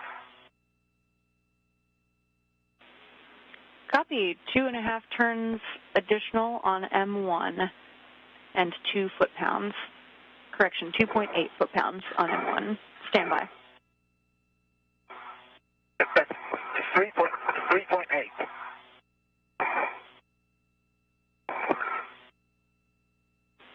Copy. 3.8 pounds on M1. Green light. Okay, thanks, Koichi. Stand by. Okay, we're good to have you continue with M2, M3, and M4. Okay, any order? Affirm. Okay, copy, thank you.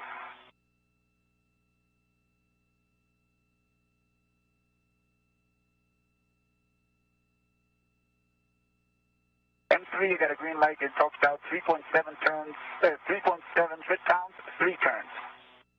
Copy. 3 turns and 3.7 foot-pounds on M3.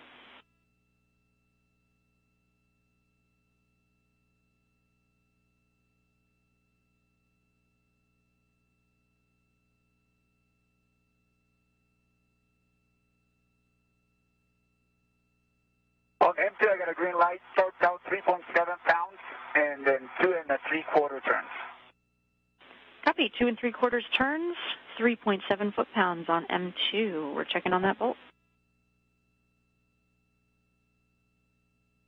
Hey, M28, I got 9 turns, green light, 11.9 on the torque. Copy. 9 turns, 11.9, and green light for you, Duke. That's a good bolt. Koichi, you can continue as well. Okay, copy that. Working on M4. Duke, can you verify also that you've got black line flush?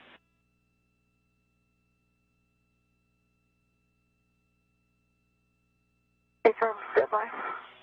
Yes, black line flush. Great news. Okay, you can install the mid-strut grounding pit pin. Yep.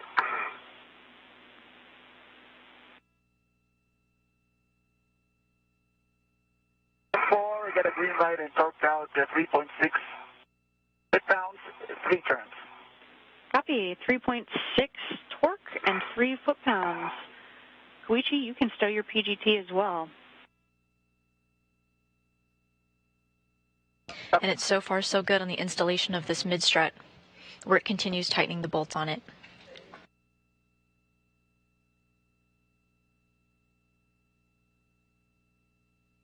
If the grounding pit pin washers did come above the defense, so I'm fixing that. Copy, Duke. Okay, they're good now.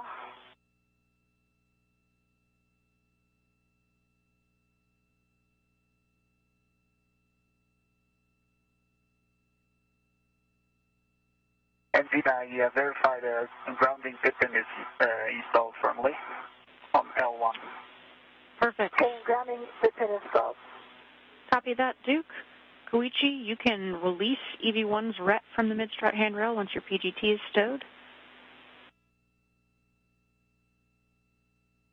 Copy that. First, I'm going to unlock the ret. That's a good plan. Okay, unlocked. Okay, can I give it to you now? Yes, sir, I'm ready for it. All right. You go.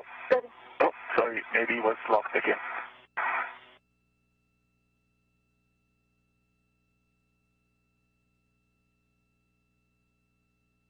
Okay, it's unlocked. Here it goes. Okay. Got it. Thanks. All right.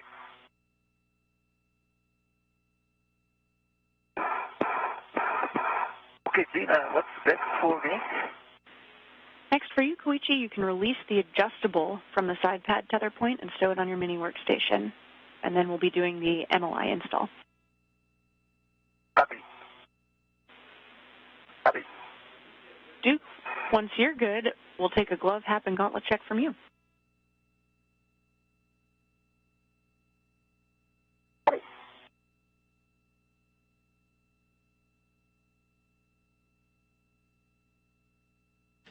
So if you remember earlier during our spacewalk, our spacewalkers had worked to remove some of the MLI, the multi-layer insulation. It's that white covering that you see there. And now Koichi Wakata is working to install it back over the side pad.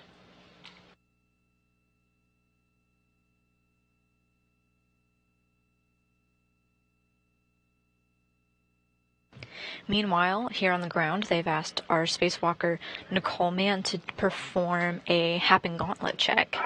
Hat being the pads that they wear in their helmets to avoid excess moisture. She's going to make sure that that's good and dry, as well as take a look at her gloves, check it out, make sure that there's no notable damage. Okay, EV1 gloves are good. Hop is dry. Long are down. Copy all, Duke.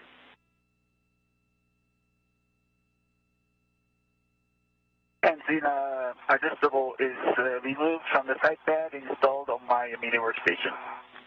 Copy, Koichi. We'll take a glove, hat, and gauntlet from you as well.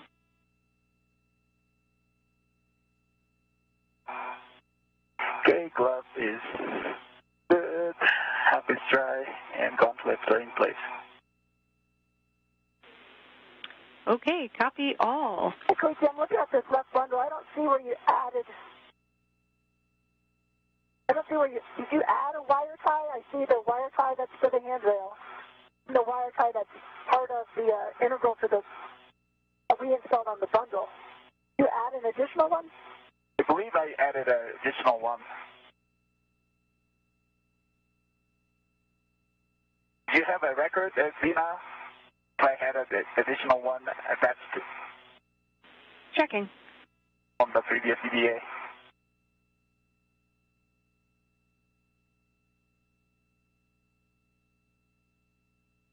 Now that the mid-strut installation is complete, they're going to move on to tightening the collar bolts. At the midpoint of the mid-strut, they're driven to rigidize the whole structure, and when the collar bolts are driven, they clamp down on this locking feature, and that has to be done before an aerosa can put weight on them.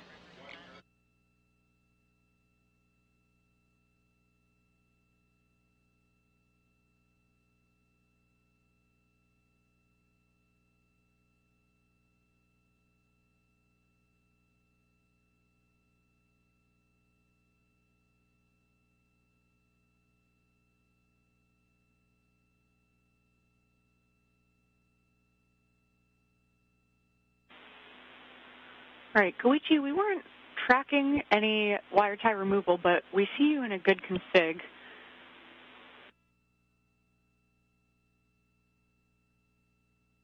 Okay, so Duke does not need to remove the door. Okay, yeah. That's good. Okay.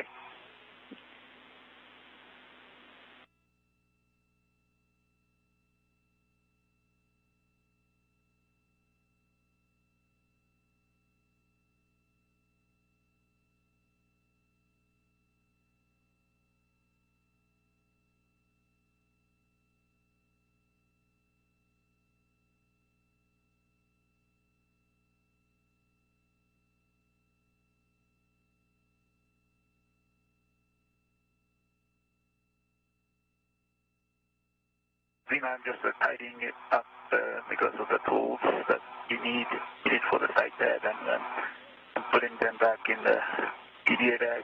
Copy. We see that in your HECA. I think that's a great plan. Once you're done with that, we'll have you work on the MLI on your end, and then we'll be working on the collar. Okay.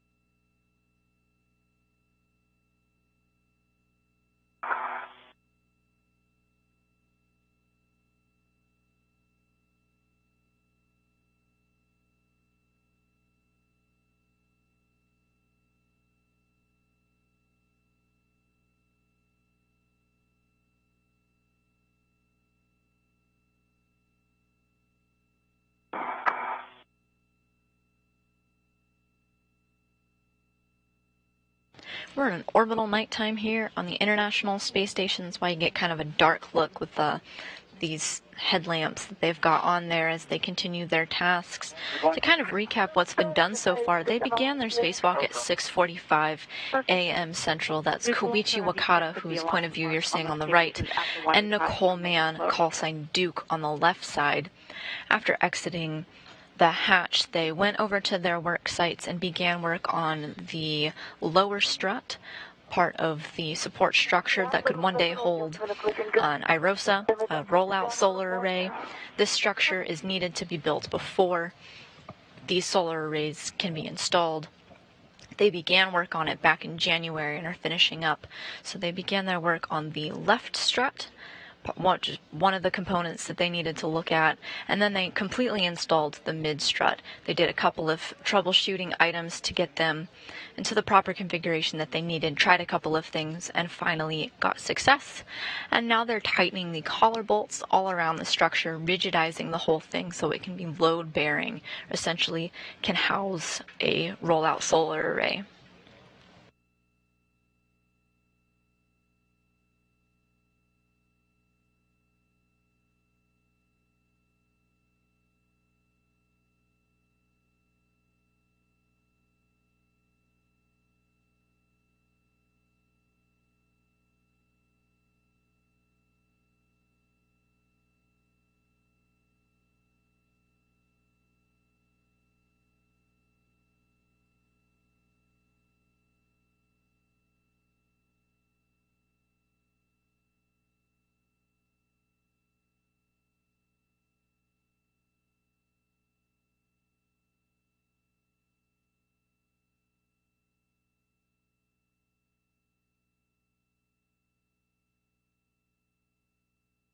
Zena, for EV1 TCVs, back at 3.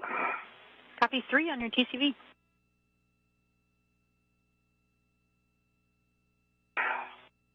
Okay, Zena, the tools in the TDA bag, I returned them in the TDA bag, and it's still attached to the long handrail. Okay, copy, Koichi. We'll have you also work on the MLI there on your end and make sure that the MLI is going around that bolt.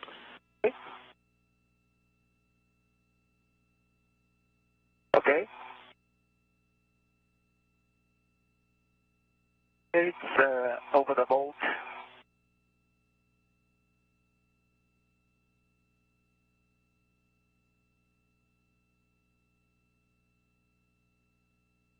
And secured with the integrated wire tie.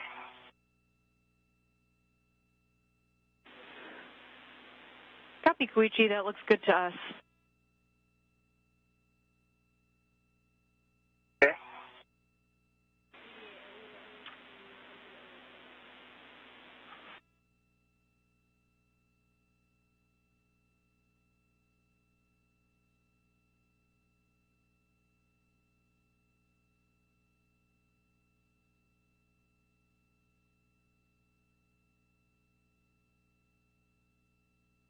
Cover bolt for EV2.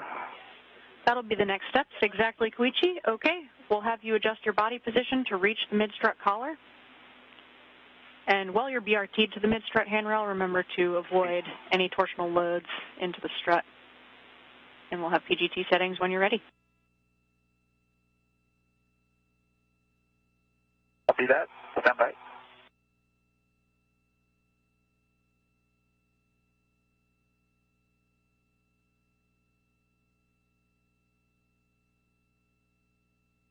Koichi Wakata now getting into the position to work on those collar bolts.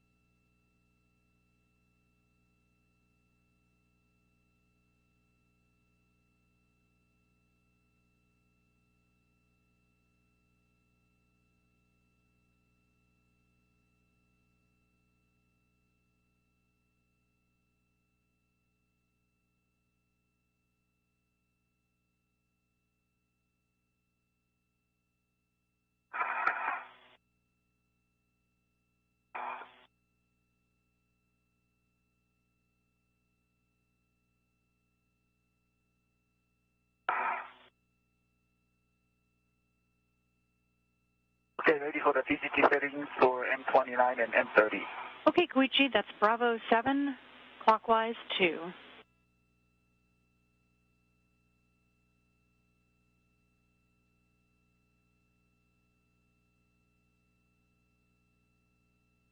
Bravo 7 set, clockwise 2 set. Copy, Koichi. You'll be driving M30 and M29. Those are the collar bolts to torque. Expecting about 4 to 6 turns. Okay, 4 to 6 turns to torque. And the ground just communicated up to Koichi Wakata what his pistol grip tool settings should be, the torque and speed that he needs to drive these collar bolts.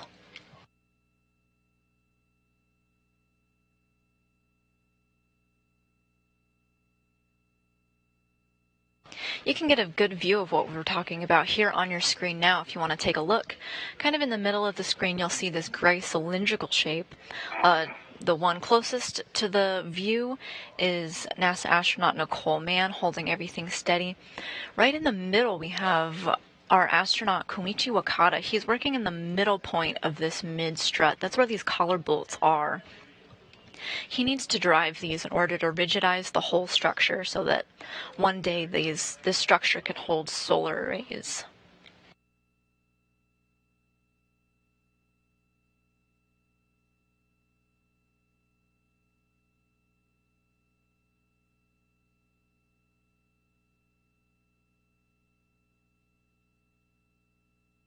This mod kit that he's working on launched with Northrop Grumman's 18th Commercial Resupply Services mission, delivered by the Cygnus cargo spacecraft back in November. And the iROSAs that will be attached to this mounting bracket will launch in a SpaceX Cargo Dragon cargo spacecraft during the company's 28th Commercial Resupply Services mission this summer. On 29, I got a green light at torqued out, 3.5 turns, 25.3. Put down. Copy. 3.5 turns, 25.3 on M29.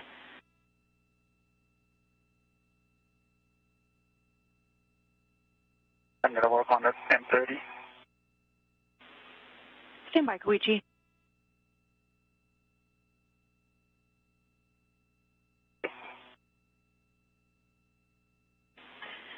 Okay, Koichi, yes, you can continue with M30. Copy.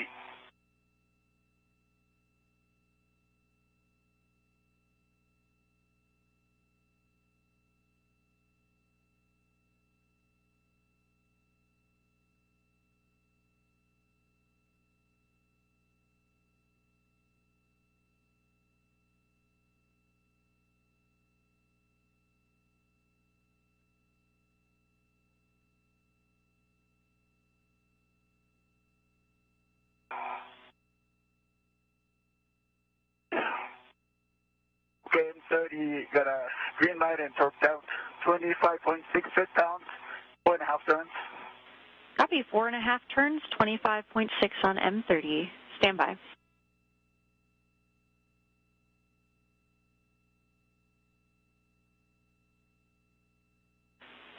Okay, Koichi, you can drive M29 to torque, about 4 to 6 turns until the MTL pops over. You'll be setting your PGT to manual ratchet. Okay, so manual ratchet and 2 pops on the M29. Affirm.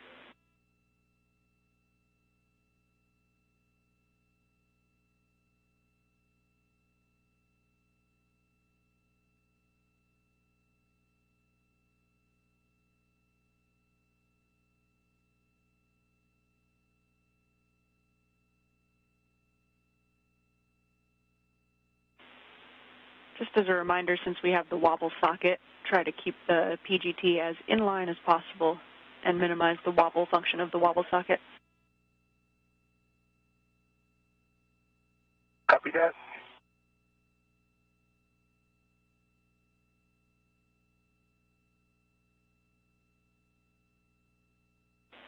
And Duke, are you all set with the cable routing there? I'm all ready to go. Got it. I got Koichi's up still undone, and I've got it routed to the lower strut here. Perfect. Thank you. Retwist.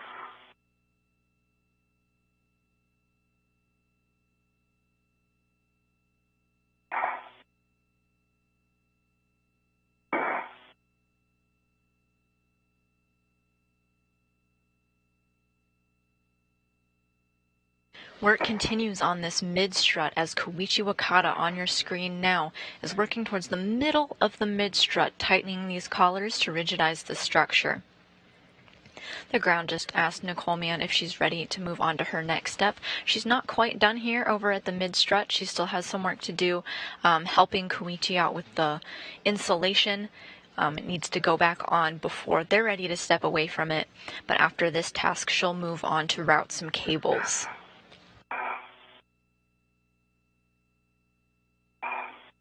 Do you think it would help if I hold your foot? Yeah, let me try that. I think this is tightened, and then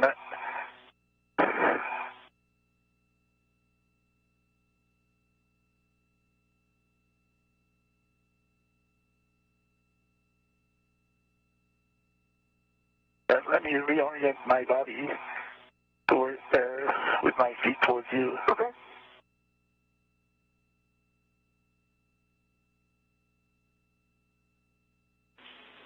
We like that suggestion, Koichi. Okay.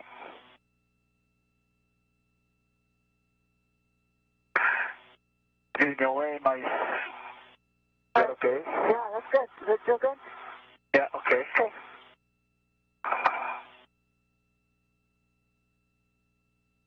I'm down a little bit.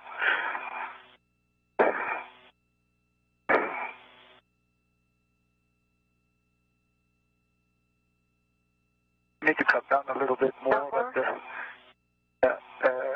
yeah.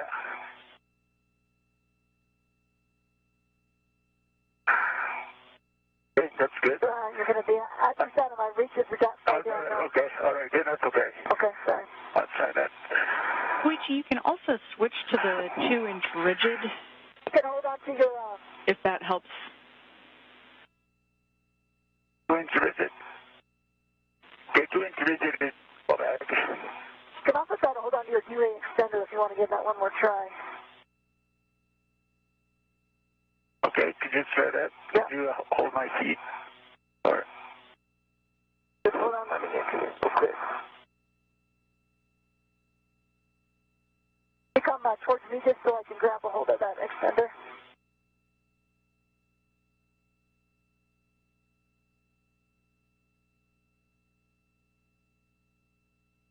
Okay.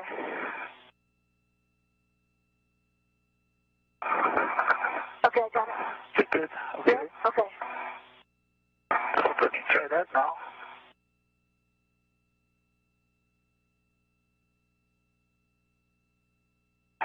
Wrong pop.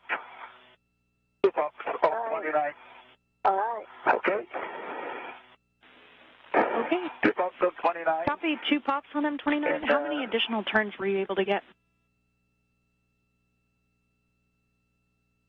I think it's about 1 turn. Roughly 1 additional turn on M29. Okay, you can go to M30. Okay, working on M30. About 7 set clockwise. 2 set. And this will still be in manual ratchet clockwise.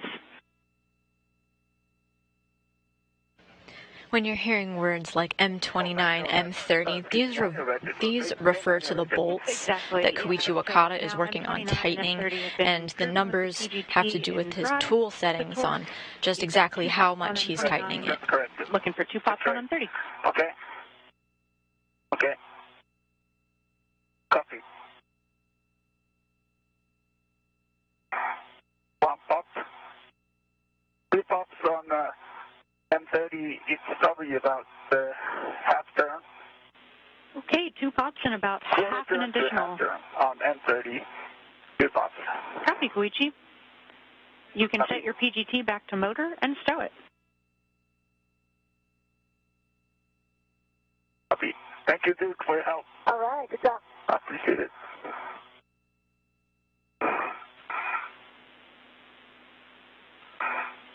Duke, once Koichi's got his PGT stowed. Up around your swing on. Give me 1 second.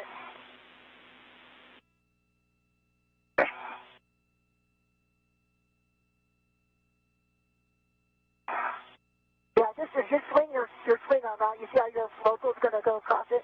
Okay. Yeah.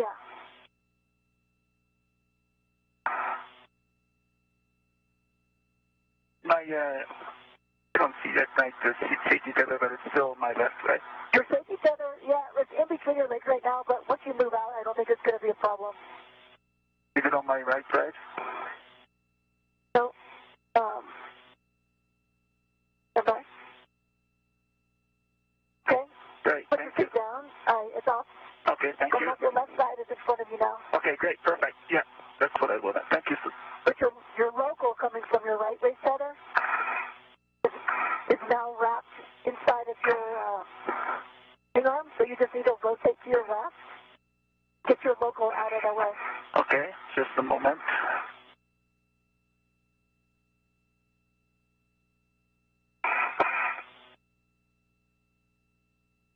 So local, this one, right? Yeah.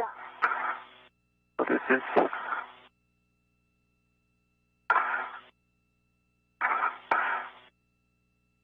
So you're saying that you need to...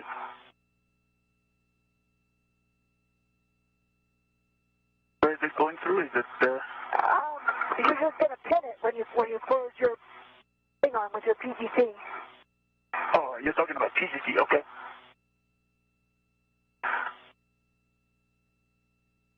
There you go.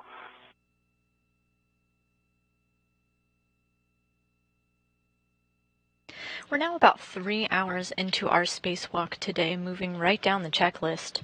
Right out of the gate, they moved to work on the lower strut of the structure that they're building and completely installed the mid-strut after a lot of troubleshooting back and forth here in Mission Control. And up outside the International Space Station, they were able to successfully install that, and they moved on to rigidize the structure or tighten the collar bolts in the middle of the mid-strut that they just built. So they're still at it there. You can see it on the right side of your screen. Good, this is good. Okay, thank you. Yep. Right. Okay, then... We got the MLI. Don't forget the pit pin. Next up on their checklist, that's what they're working on now. They're working on the multi-layer installation. It was peeled back for installation, and now they just need to put it back.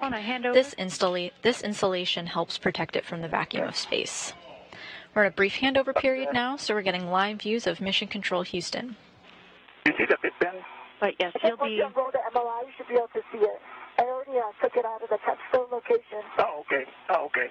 A-firm and install that pit pin on the telescoping side of the strut. Oh. in a small square box near the collar. Okay. I don't see it. Maybe look up underneath. Underneath the... Not underneath the MLI. Just come from Mater and look up. Mater, okay. Okay, it's on the other side. Quick handover here. We'll be back with you in a couple seconds.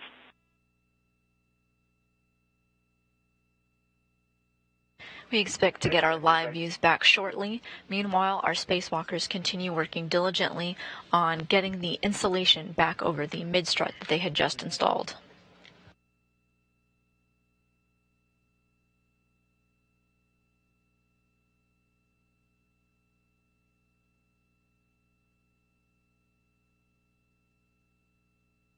Next up in their tasks, Nicole Mann is going to route some cables. She's going to send them on a path, making her way around the space station, not necessarily installing the cables, but kind of setting them up for success for a future spacewalk. Then I'm going to wrap around here on the color bolt. Back with you after a handover. And Koichi, were you able to get that pip pin installed? I got the MLI. Yeah, 15 is installed, and we are working on the MLI. MLI is around bolt 28, and we're tightening it up. Perfect. That sounds great. You'll be fully closing it around the telescoping end of the strut and then installing the short wire ties around the MLI.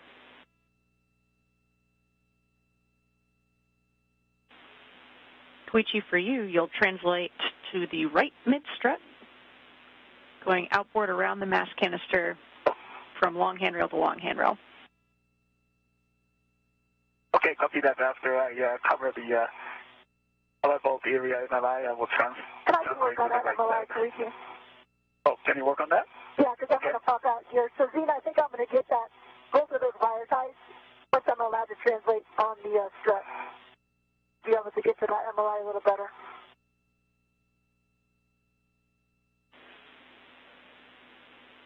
Hey, from Duke. Okay, so I believe I'm going to pop out and go grab my first tube.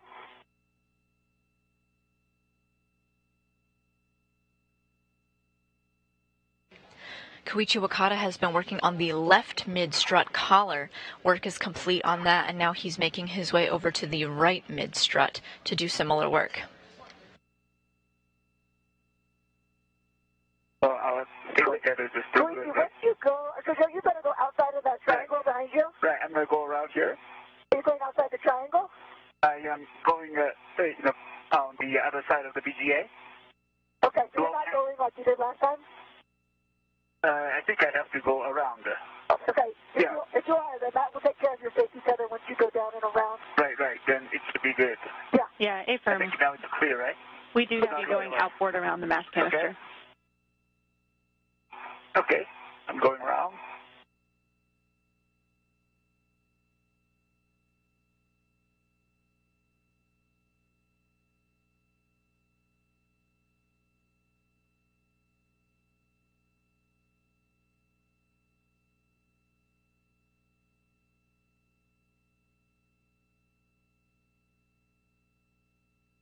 Zena, can you confirm that I can egress the APFR? Affirm, Duke.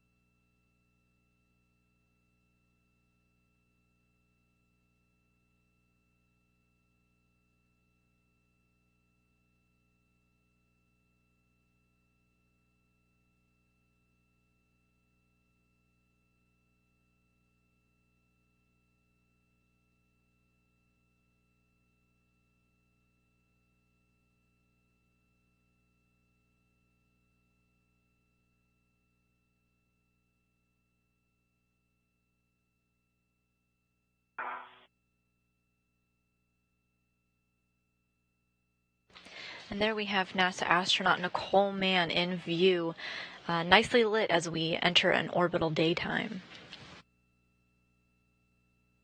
You can see by looking at her feet that she's egressed or gotten off of her portable foot restraint that was keeping her in place as she assisted Koichi Wakata when he was working on the installation of the mid-strut. She's now moving on to other tasks. She's making her way over to the cable bag. It was originally taken out of the airlock and stowed temporarily until they needed it, and that time is now. So she's going to work on some cable routing while Koichi Wakata works on the right side of the mid-strut collar. He'd already worked to tighten and rigidize the left side.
Go, Duke. I got the scoop, and now I'm coming around. All right. I'm just holding on the right side. Yeah. The bolt. They're looking into your suit. Copy. We're with you guys. We're analyzing some EDAR data for you, Koichi. We'll have you just hang out there for a moment. Copy.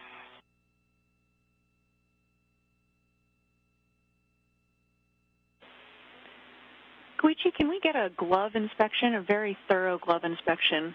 Just make sure that there's no damage to your glove.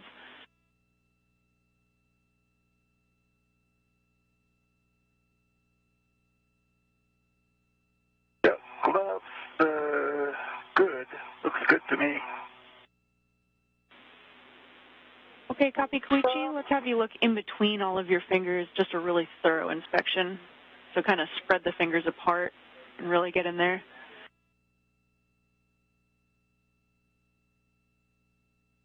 Okay, fingers.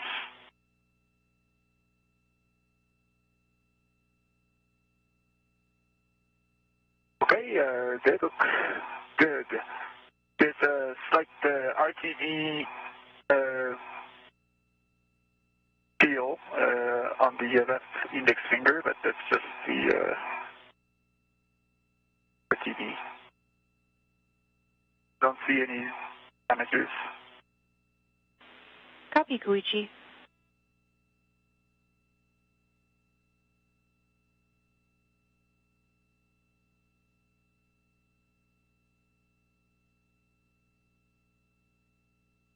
Well, Koichi, unfortunately, that safety tether goes right through the path I need to get to the mass canister.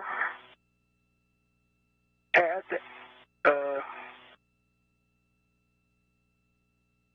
you can go over it, right? No, because it's kind of coming up. So I'm going to look and see maybe I could come outboard and then come around. And then you need to get to the... I need to get to the side pad, or if you drive those boats, although I'll be able to translate, so that might be a better option. Right, okay. And I'd like to hang out there until I'm done with the color bolts.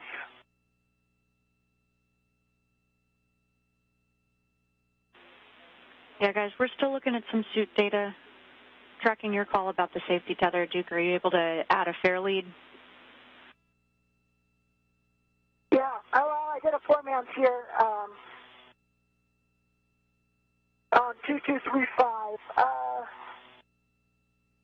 I'm going to go outboard and see if I can figure something out. Copy, Duke. We don't have video right now, so we're listening to your words. We'll be back with you in a moment. Okay.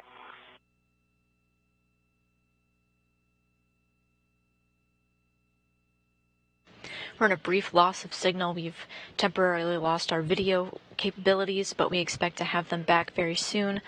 Shortly before we lost video, Koichi Wakata was performing a glove check, looking really thoroughly between his fingers to see if he could see any damage.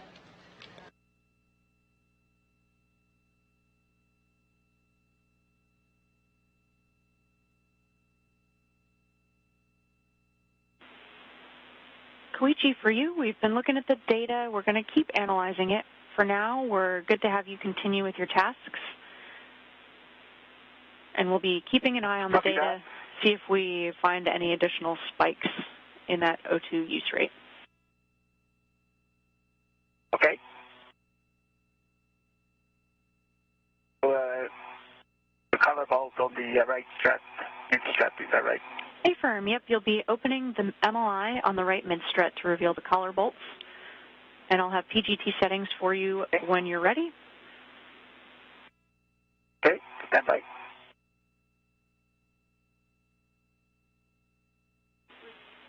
And then Duke, for you, let us know if we can help you with any fair leading suggestions for the handrail or anything like that. We'll take your words on what path you wind up taking. I got one here on 2108. I think that's going to work. I'm just going to try to check here.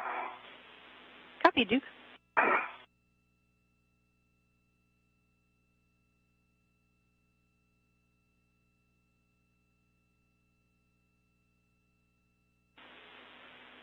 And pretty sure I know the answer, but just to verify, that's Koichi's safety tether on 2108, Duke. Affirm.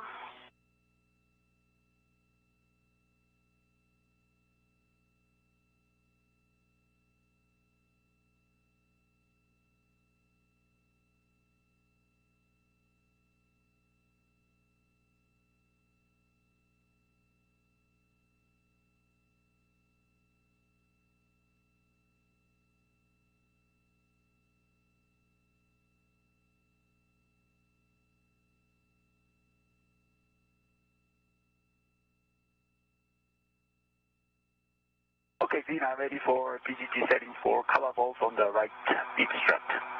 Okay, similar to before, we'll be doing Bravo 7 clockwise 2. Okay, Bravo 7 set, clockwise 2 set.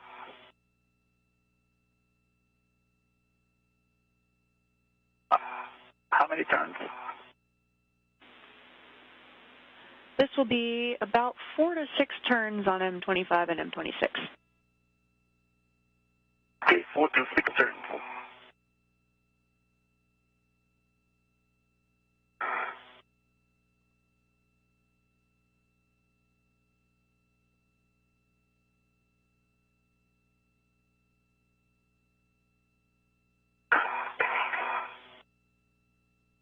No, I think I'm getting myself in a bad spot here, so I'm going to back out and try a different way.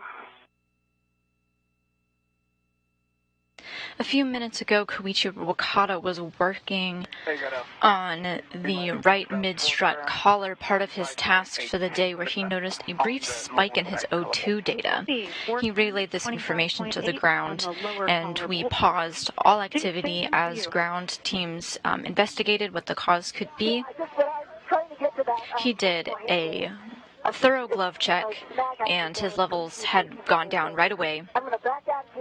So during this pause and after some evaluation, our team decided that now that we are back at normal levels and it was a brief spike and the glove check was good, we're going to continue on, but teams are going to continue to monitor the situation. Stand by, Duke.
Okay, guys, back with you after a quick handover. And Duke, affirm, you can translate in order to do the safety tether routing that you mentioned.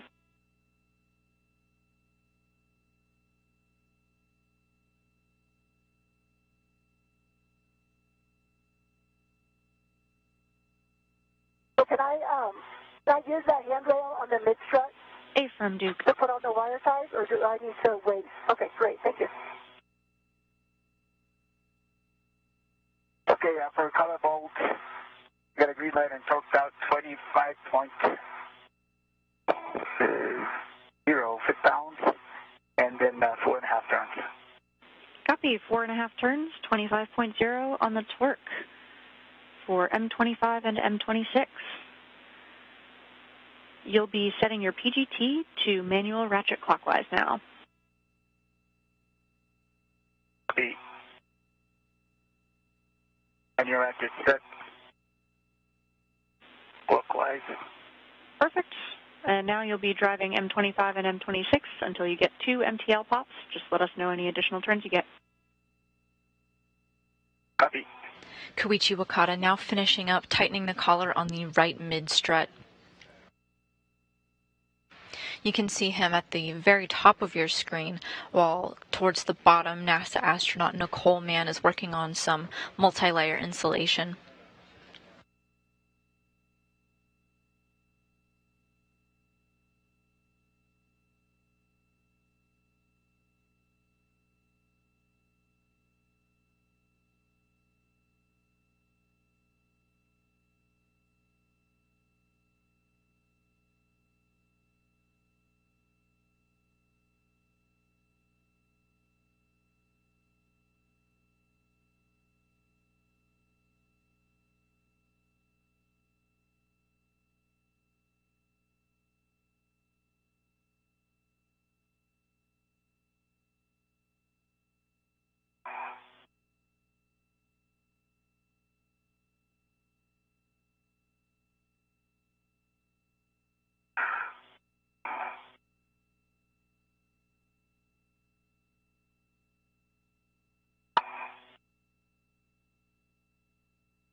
We lost your HECA for a moment. If you can hit the power button and turn it back on, that would be helpful.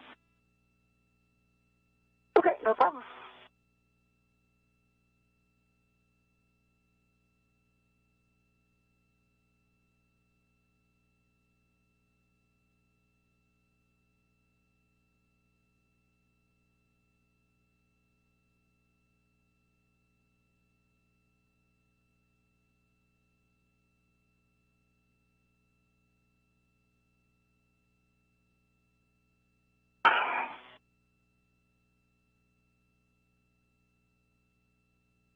Okay, I got a good green light for the HECA. Copy, Duke. It'll take us a minute to get it back. Just working on my first Wi-Fi here. Copy.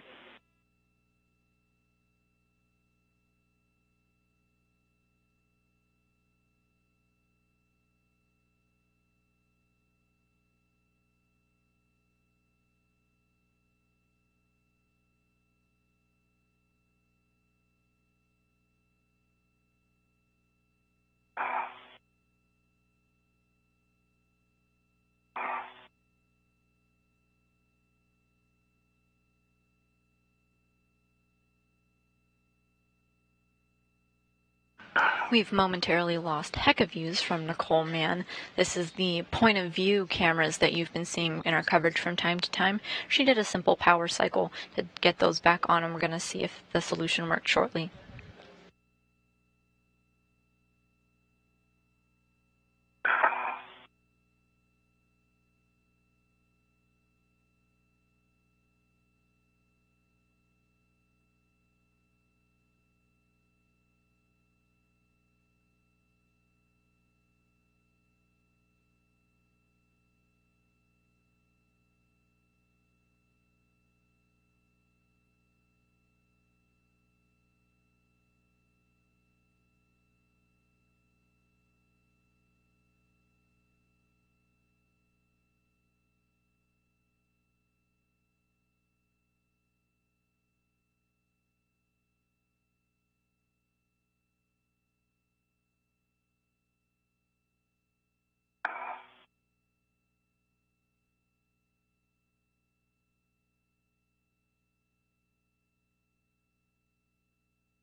Hey, Koichi, just watch your feet on the solar array there.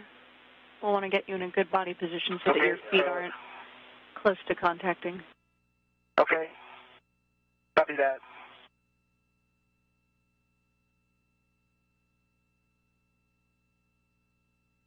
I'll get lower.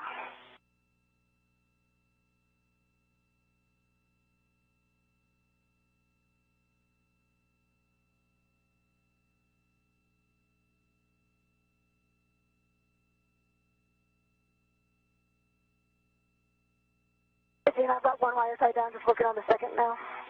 Copy, Duke.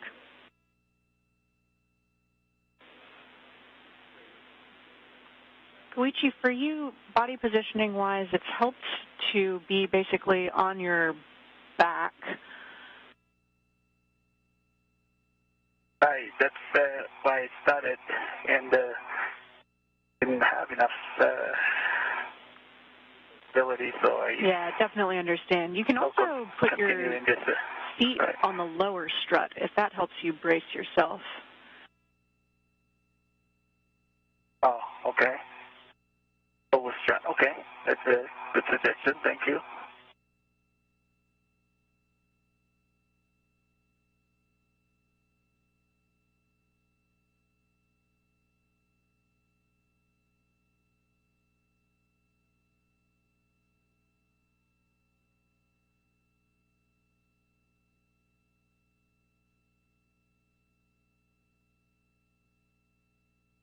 Koichi Wakata there at the top of your screen finishing up work as he drives some bolts to tighten up everything on the right mid-strut collar. It's just one of the final steps needed on this structure that they've been building for the past two spacewalks.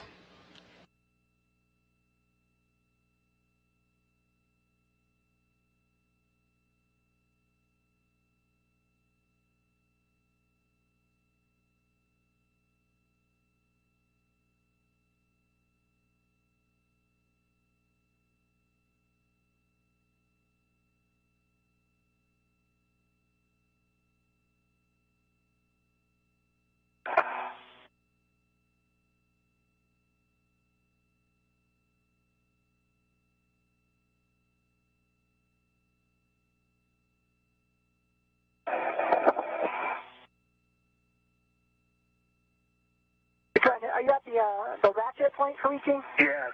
All right, let me know if I can, if you want me to come stabilize feet again. I think I'll try this orientation, and if it doesn't work, I will ask your help. Okay.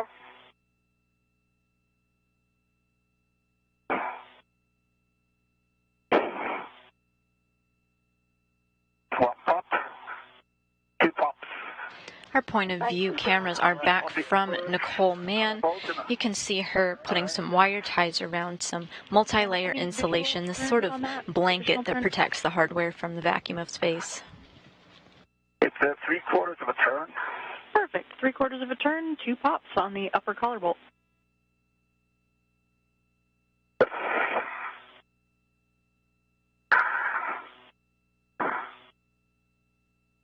Work on the lower side collar bolt. Okay, Zena, wire ties are in place. Do you want me to wait for the collar bolt before I translate for the cable? Copy, Duke. You can translate on the mod kit at this point. Okay, great. And I think I'll go get rid of this square scoop.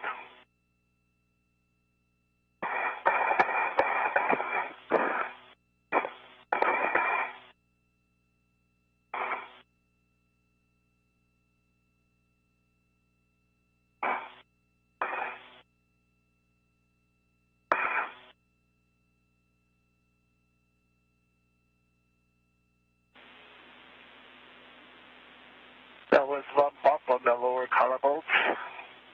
Copy, 1 of 2 pops on the lower collar bolt. And Duke, before you depart that area, Second pop. copy second pop, Koichi. Duke will just have you do a final check of the MLI around those collar bolts, making sure that the MLI is snug and there's no gap around the collar bolts. Okay, if it's okay with you, I'm going to drop this square scoop, and then when I come back to do the cables, I can tidy up the collar bolt MLI. Copy, we're good with that. And Koichi, Okay, we copied 2 pops for you. Any additional turns on that bolt? It's a half turn. Copy, half a turn.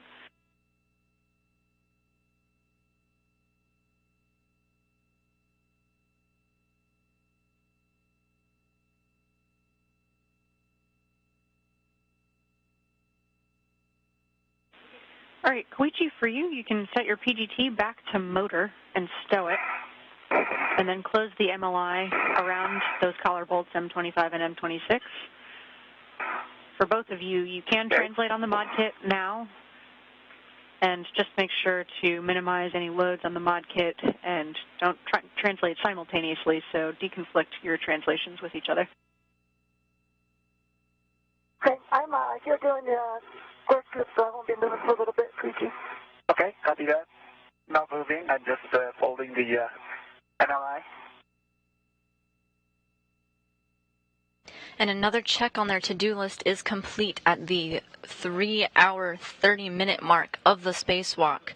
To recap some of the events that has happened today, they've been working on this mod kit that you see here. The cylindrical thing here is our mast cam, and then we've got this pyramid-type structure. They built like 90% of it during their previous spacewalk back in January, but they wanted to take one more look at the lower strut, the gray that you see on the bottom of your screen, and totally installed this mid-strut that you see.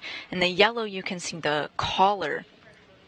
So what they did was troubleshooted the lower strut, installed the mid strut after some troubleshooting with the team here in Mission Control, and tightened that yellow piece, the collar, to rigidize the whole structure to get it ready to be load-bearing, or having a iROSA, or the rollout solar array, launching this summer, sitting on it so it can be deployed.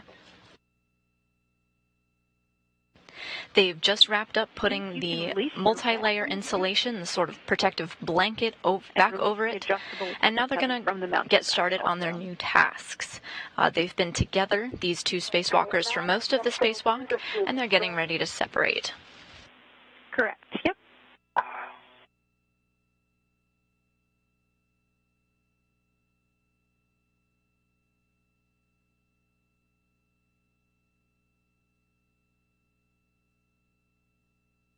Nicole Mann is going to work on some cable routing. So this refers to connecting the new rollout solar arrays with the legacy arrays. Of course, she's not going to actually install anything. We don't have our iROSA solar arrays there yet, but it does save time on a future spacewalk to have these cables already there routed. All they have to do is plug them in. Can you see if this mid-strap, the colorable, analyze wrapped around the colorable area? It still needs to be, if the top part is good, the bottom part needs to come up and around. Bottom part, okay. And once I get over there to my side, I'm going to ask you the same thing.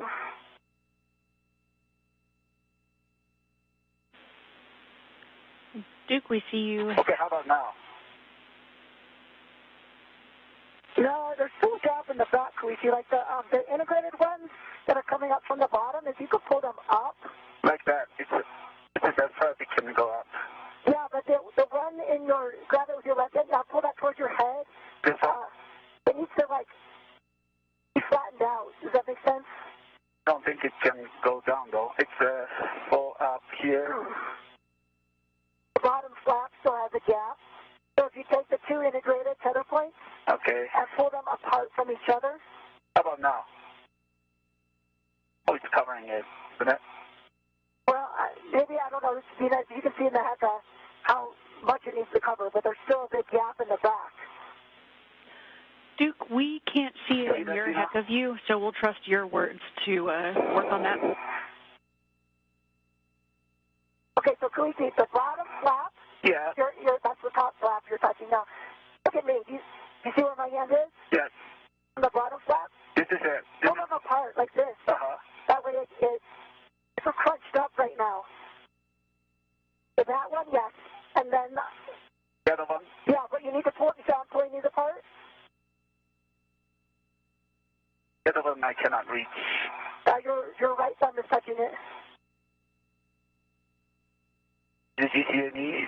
Yeah, your right thumb is keep touching it. That's it. Yeah, that's the one you're touching. Yep, that's it. So pull that towards your right. I cannot touch it. I cannot grab it. Is it still to my right? It's on top of your thumb now. It's just kind of springing away from you. If you can come up a little higher, I think you'll be able to... Okay, now I see it. Yeah, okay. There you go. Is that good? No, it needs to come to your right. Like, spread them apart. To my right? How about that?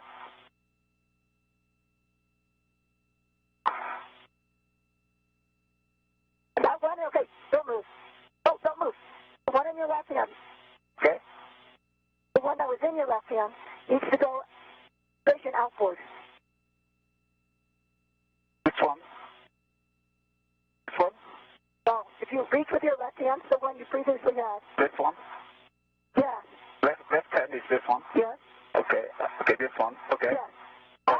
Put it in your right hand. Right hand. And then station outboard. Okay, copy that. Yeah, there you go. Okay, great. Now it needs to come down on the other side of the collarbone. Yeah. Okay. Awesome. Thank you. To grab it. Some teamwork going on outside of the International Space Station to get this multi-layer insulation, this protective blanket around the structure that they just built. It's looks good. Covered? Yeah.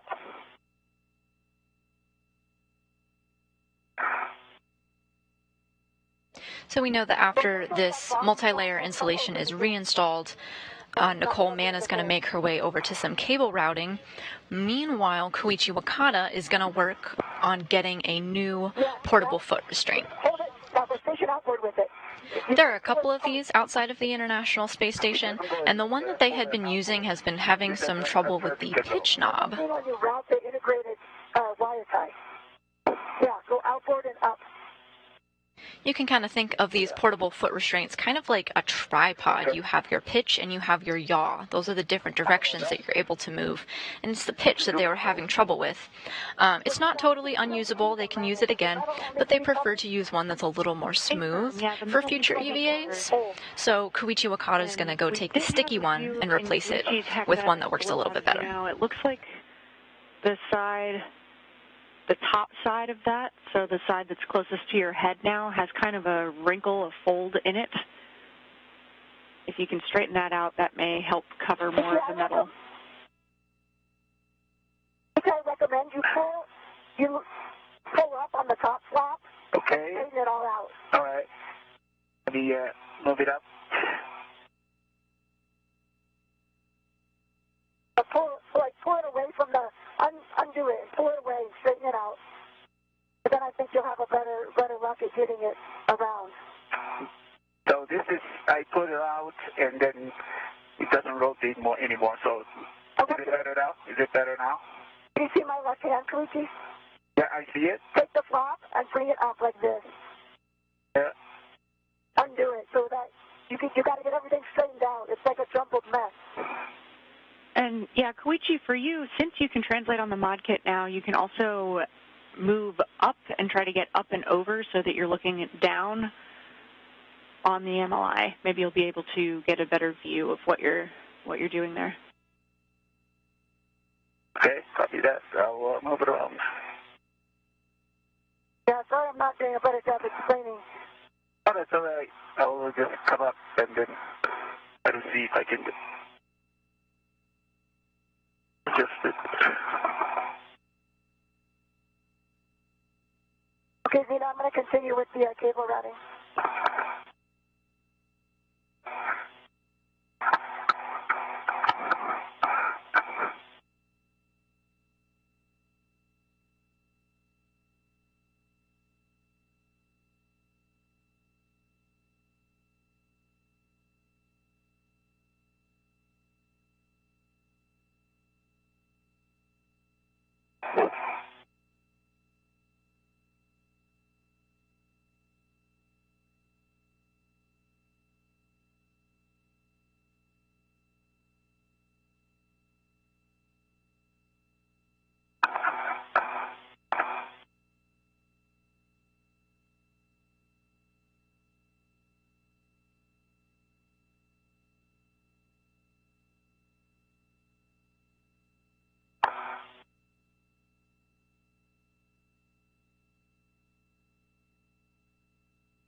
You can see Nicole Mann at the bottom of your screen working on routing cables.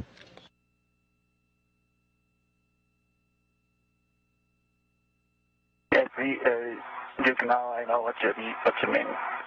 It's flattening it out, Yeah. Just like here on Earth, we want to have nice and tidy cables, so she's working to get rid of any slack and use wire ties to kind of keep everything together and neat.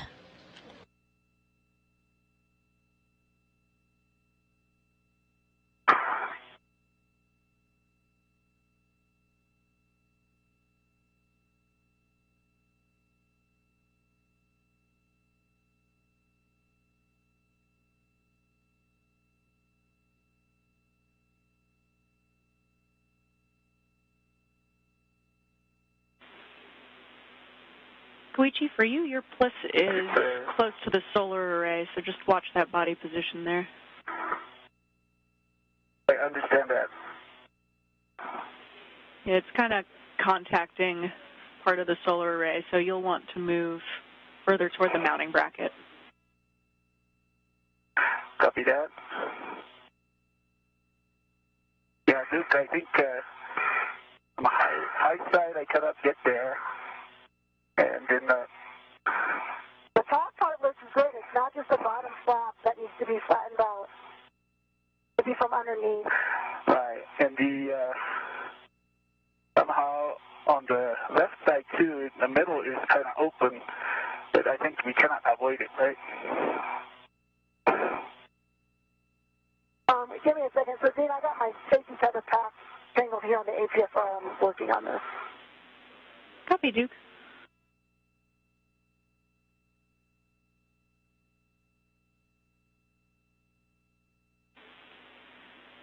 Koichi, if it helps, let's have you add the long wire tie around that MLI and see if we can cinch it shut with the wire tie.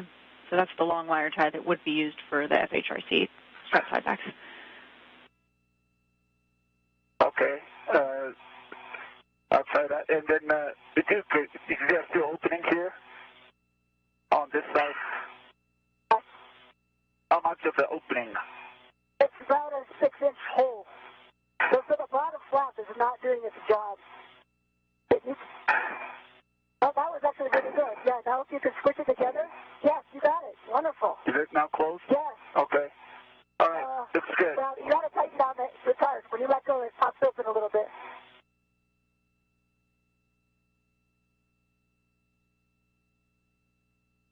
How about now? I'll give you a second. Yeah, the other side I cannot see.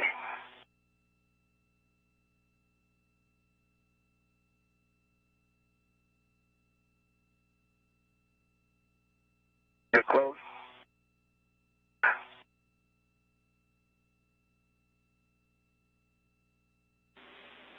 So that side, in the middle, there's an opening, but so it cannot be completely covered. You know what I mean? It comes out, it opens up. Okay, let me take a look. Koichi, we'll have you actually start routing the cables, and then once we have those cables routed, we'll come back to the MLI. Okay. Okay. Copy that.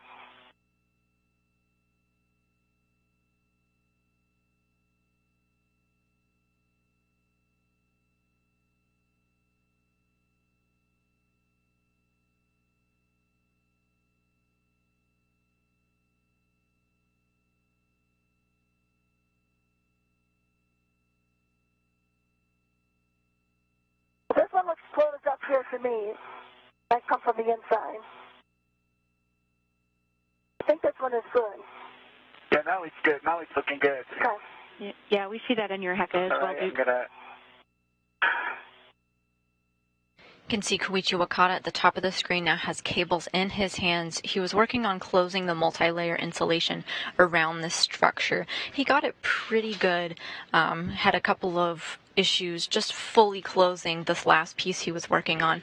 But he's going to come back to that and for the moment help Nicole Mann with the cable routing.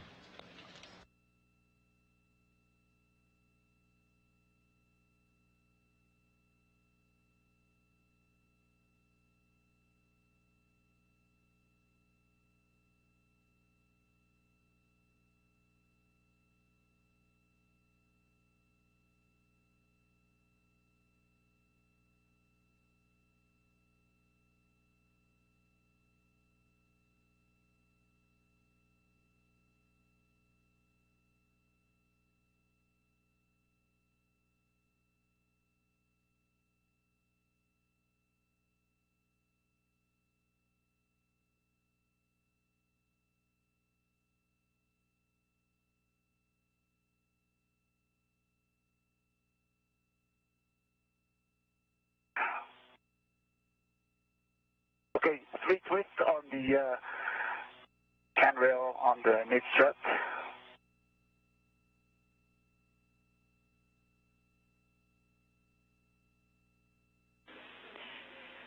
And Koichi, for your awareness, your HECA and the helmet assembly is loose. Of course, it's still held on with the straps, but just so you know, it's going to be a little bit wobbly.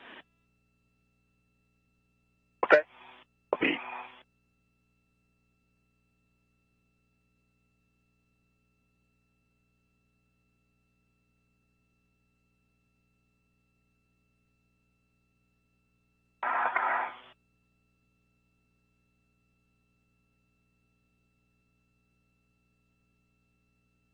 On the long handrail, there's no wire tie, so I need to use the wire tie on the cable, right? Yeah. A-firm, Koichi. Copy that.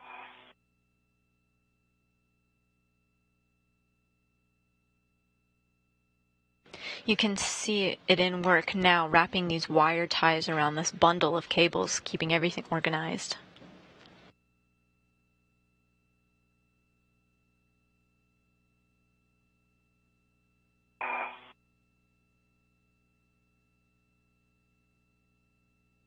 Okay, that's raise twist for the cable to the mid-left. Copy, Duke.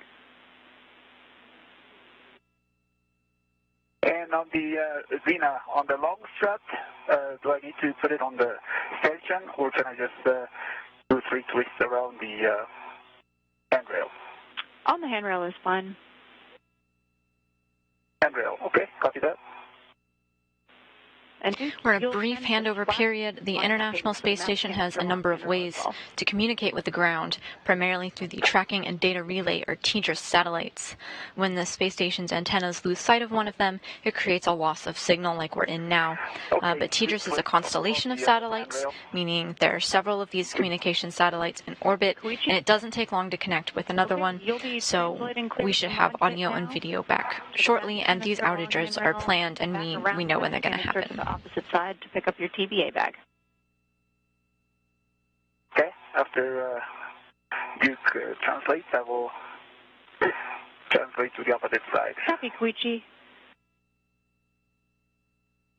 And actually, before you depart, Koichi, we'll have you install that wire tie around the MLI.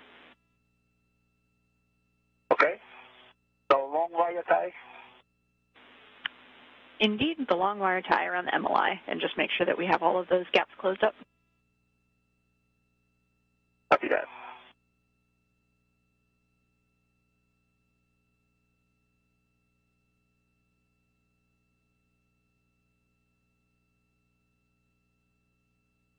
Okay, I have to reach with to the vertical handrail. Copy, Duke.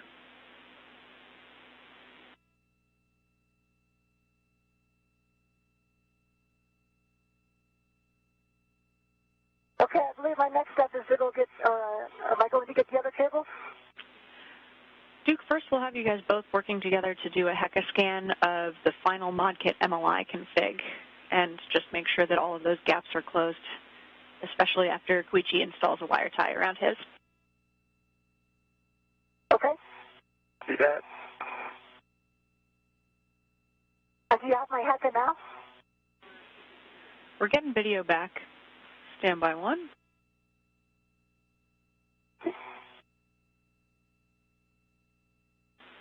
Okay, Duke, we do have your HECA back. We're ready for that scan.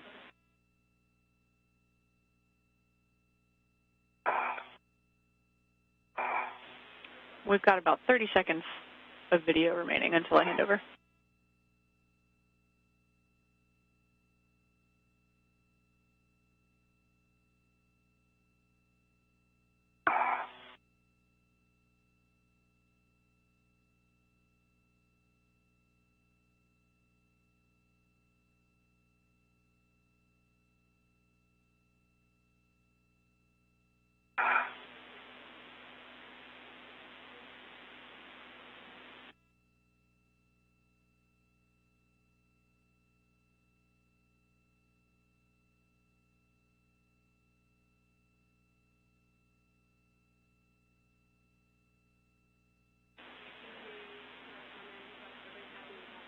Okay, and Koichi, we'll also get your eyes on Duke's side, and if it looks good to you, we may have Duke head out to 1 Bravo. Okay. Let me check that. Is he good at you? All right. I do see a pit pin that is not attached to anything. I think all pit pins should be attached, right? You know? But there may be the locking pit pin on the right side. Affirm, yeah, all of those pit pins should be installed. Do you think it's the locking pit pin for the telescoping feature of the mid-strip? Xena, you're coming in, Choppy.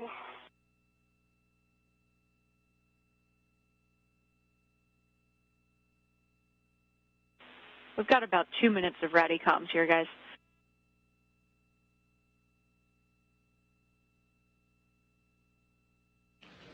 Nicole Mann noted that she found a spare pit pin.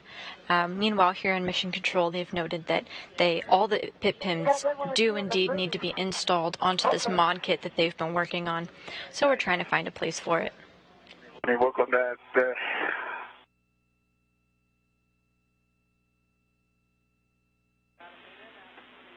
Crew, if you can hear, we've got about 2 minutes of ratty comm.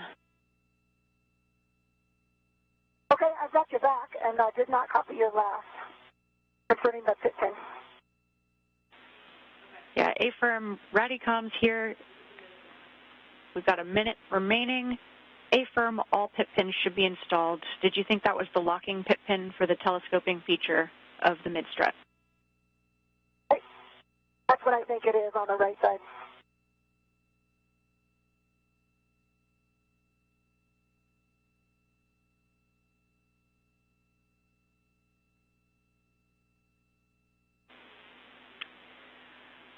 Okay, guys, in order to reinstall the pit pin, we'll need to open the MLI again. Koichi, you can pause on the wire tie for now.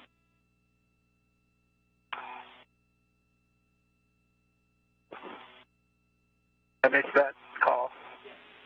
Radicom, hand over here.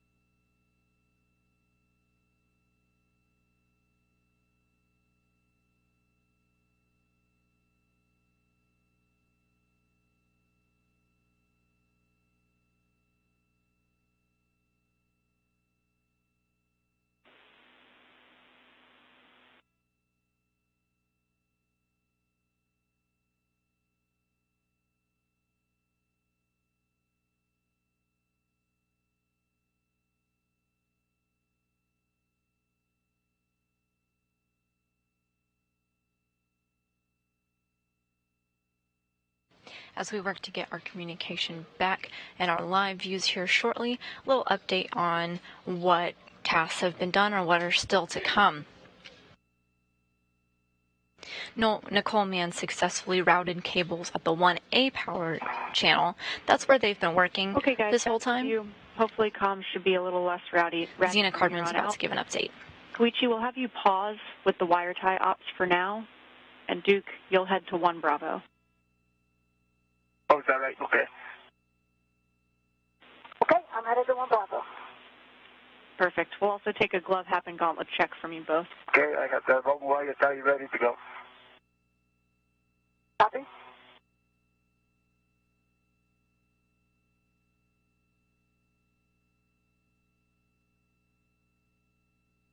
So where you see them now, they're at the 1A power channel. For EV1, half is dry and gauntlets are down. Okay, EV2, gloves are good, half is dry, and gauntlets in place. Okay, copy EV1 and EV2. So Duke will be having you grab the cable bag and heading out to 1 Bravo. Koichi, you'll be working all of the MLI stuff here. In order to reinstall that pit pin that Duke saw not installed, this is the locking pit pin for the telescoping feature, you'll need to peel back the MLI a bit.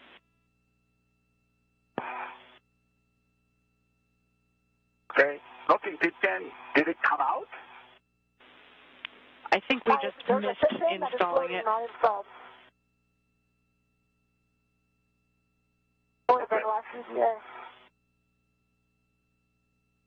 Okay, so that's the, could you tell me where it is? It is floating. Station inboard of the collar bolts directly opposite of you. It's on this Not side? canister side. Okay. I think you'll have to peel back the MLI. Peel back this MLI? Yeah, I will peel open the top and the bottom, and then you'll be able to see it. That's correct. And Duke, we'd like you moving out to 1 Bravo, so we'll have you translate. I'm just picking up the... Copy. And I'm just picking up the cables, not the whole bag. Okay. That's correct. You're translating to the cable bag, picking up the 1 Bravo cables, and heading out to 1 Bravo. You can see Koichi Wakata on the right side of your screen. That is his point of view. Nicole Mann identified a pit pin that had not been installed into the structure, so Koichi Wakata is undoing these levels of multi-layer insulation to be able to place the pit pin. Copy. And yeah, that lanyard will probably be at full extension. I think right. And if you need to peel back more of the MLI, let us know. If you can do a washer check also on that pit pin before you install it, just make sure that the washer is over the detents. Okay, washer is there.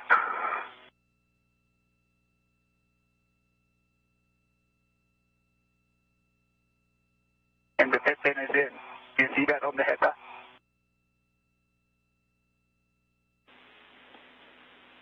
Copy, Koichi. That looks good. We can close up that MLI again, and we'll work on the MLI wire tie install. Okay. Okay. If this closes completely without the wire tie, that's also fine, right? Indeed, Koichi. Let me try that again. Okay. Let me try that.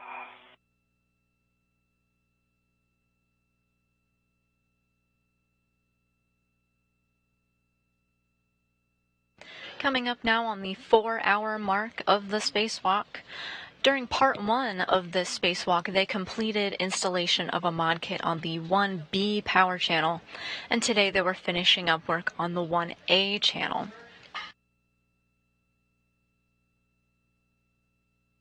Nicole Mann and Koichi Wakata successfully routed some cables around the 1A site, again where they've been spending the majority of their spacewalk.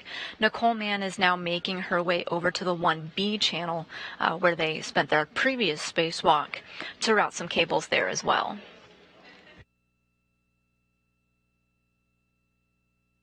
Can you see this MRI still? I cannot at the moment. Okay. All right. You can try to come around now. Looks like it's closed without the wire tie, but I just wanted to make sure that it's the case. Copy, Koichi, and you can reorient yourself and get in any body position that you need in order to see the other side of the MLI there. Yeah, I think if you poke your head inside the triangle and look out, there's a little gap, but I think you'll be able to fix it. Okay. And guys, big picture update for you. We're at PET of 4 hours on the nose. We're about 45 minutes down on the timeline right now. So we're going to be prioritizing doing those 1 Bravo cables that Duke is on her way out to do. We'll have a modified version of the APFR shuffle. We're still working that plan. And then we do still intend to grab the P6 APFR.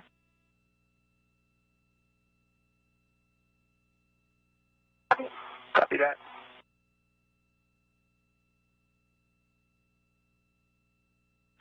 We've got plenty of PET time from a consumable standpoint. We're at about 7:45 there, just for your FYI.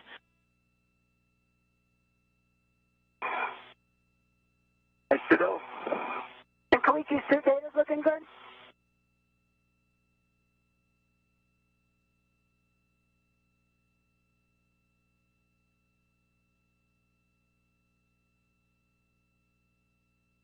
Gina, can you update us on Koichi's suit data? It's exactly what we're talking right now. So after analyzing the data, it looks like it was just a blip in the sensor data, but we are happy with the suit. Good to continue. You know, awesome. Okay, good news, and my TCV is set to 6. Copy, TCV 6.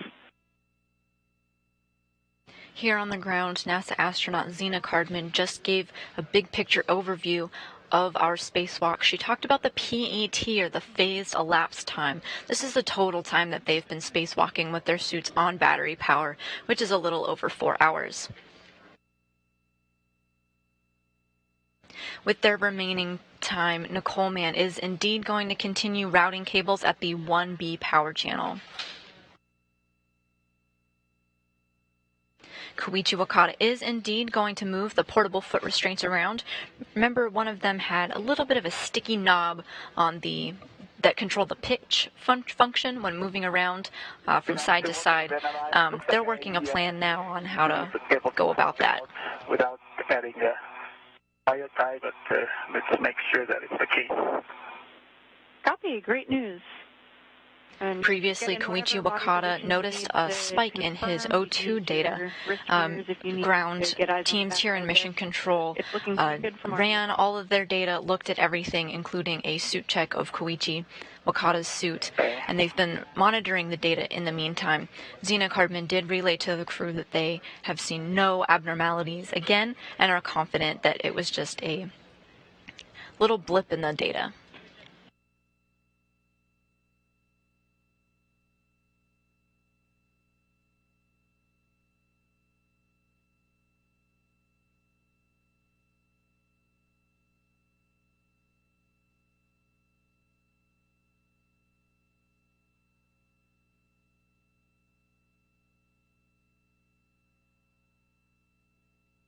Okay. All right, Koichi. We are waiting on confirmation from all of the interested parties here, but we will have you do a HECA scan as well. Okay. Okay. Let me check that. I don't know if you can see it. No. I'm sorry, I cannot. All right, that's all right. Look at this table again. Okay, no problem. I will do the HECA scan now. Copy, Koichi, and we will actually have you install that wire tie. We think we see a gap in the MLI. All right, okay. Okay. Okay. Looks like it's just not long enough. Then let me do the wire tie first. Do the HECA scan. Yeah, we agree with that, Koichi. Let's get that wire tie on there, and then we'll have you head over to the mounting bracket for a better vantage point for your HECA scan. Okay.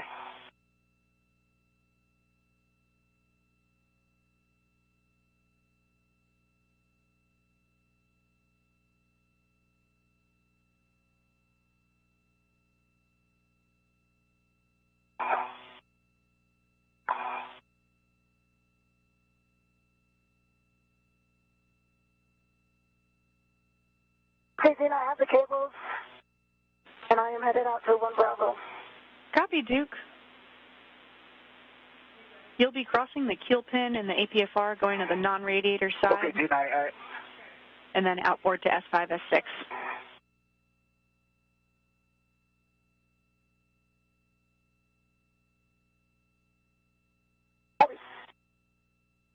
Gina, I put the wire tie 3 twists around the MLI. Copy, Koichi. We see that in your HECA. So we'll have you head over to the mounting bracket, and we'll get a really good HECA scan. Okay.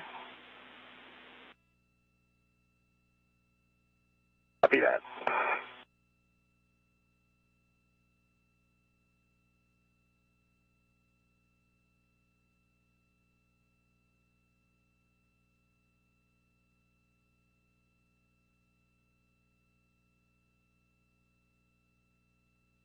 Moving right down the to-do list here, you can see NASA astronaut Nicole Mann on the bottom of your screen. She's got the legs with the red stripes. She's holding a bundle of cables, and she's going to make her way out to the 1B power channel, where she spent a lot of time in her previous spacewalk. She just routed the cables here at the work site that she's at, 1A, and now she's making her way over to 1B.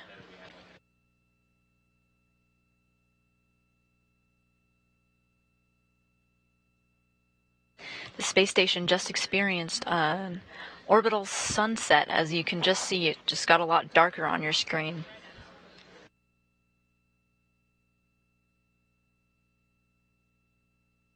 Gina, I'm at the mountain bracket. Copy, And Koichi. showing the upper side. Great, we're taking a look. Upper side looks good. Okay. All right.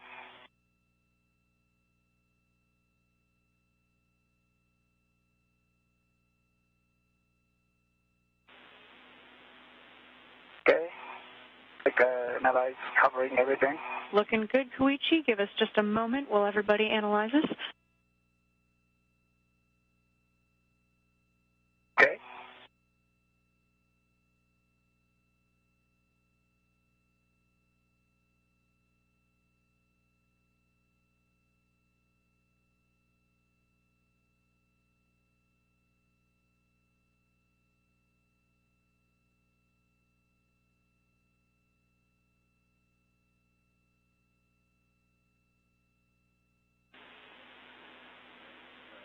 Okay, Koichi, the upper triangle looks great. If we could have you dip below that mounting bracket and take a look at the mid-strut and try to get the mid-strut in your HECA view. Copy. Copy that.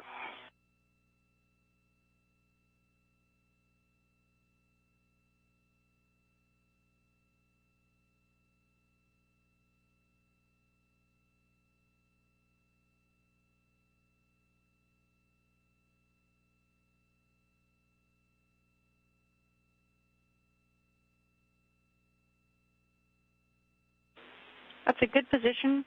We're checking on the view, Koichi.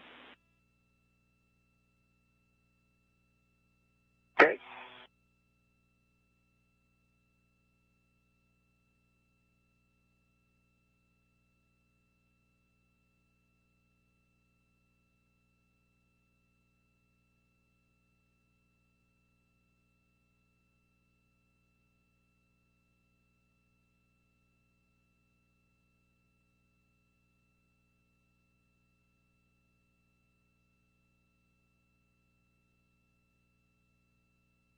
Sorry, I'm held up here. I'm just fighting with this bundle coming apart here. Copy, Duke. Take the time that you need to get everything in a good config. Minimize the snag hazards. Yeah.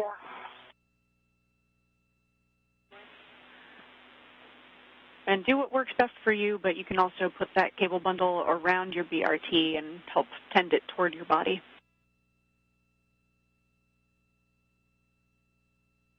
Yeah, so I've got my strips in my BRT. Then I run them around the BRT, but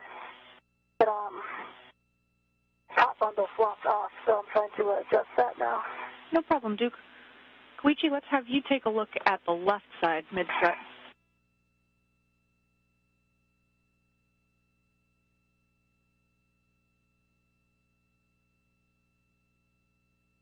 Okay, I'm pointing at the left side.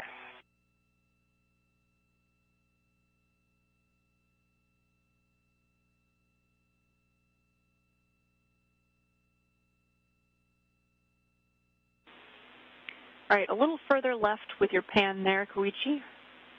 We'll take one last look. Okay, a little further left. Okay.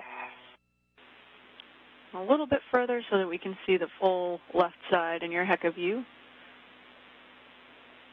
That's better. Okay.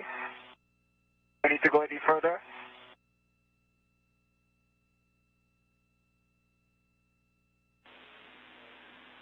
All right, Koichi, we're happy with that HECA scan.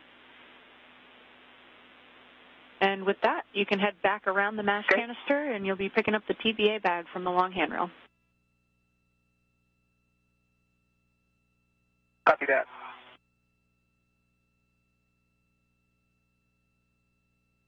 On the left of your screen, you can see the point of view of NASA astronaut Nicole Mann. I am headed out. She's got a bunch of cables in her hands, and she's making her way to the 1B work site for some cable routing.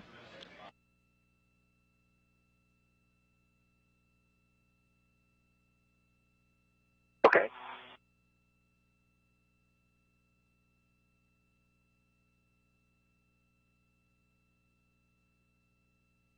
So, Gina, I just wanted to double check with you that this NRI that I attached, it covers the one alpha cable as well.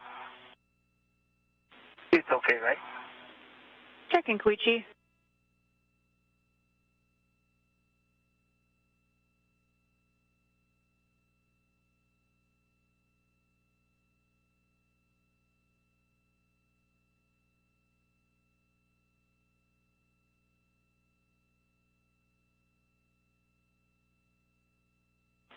Yeah, Koichi, we're good with that config.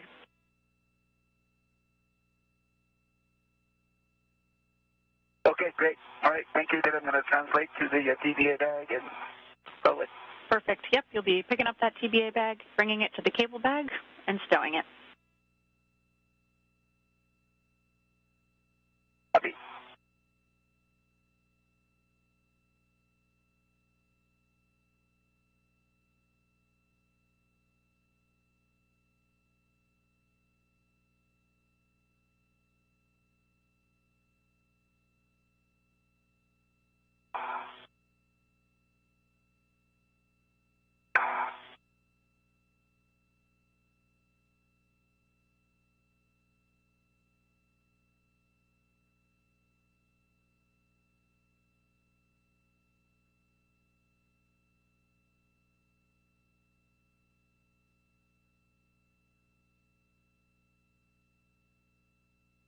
Hi, Matt, handrail 2125. I'm going to take a right-hand turn.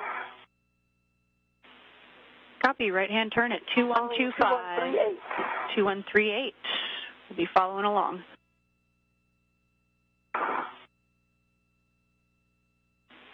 (2138) is a good handrail.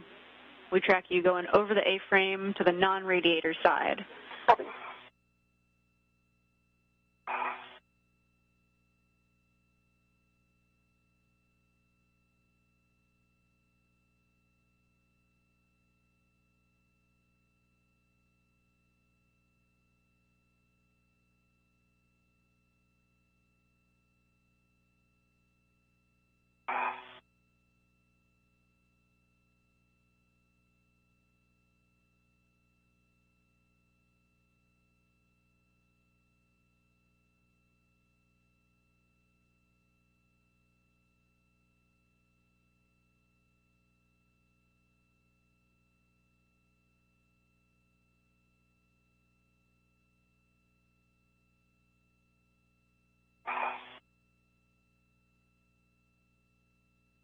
Okay, I am over, and now I'm at it, making a left turn headed outward. I'm at 2003. Copy, Looking Duke. for 2006 from a green hook. A-firm 2006 for the green hook.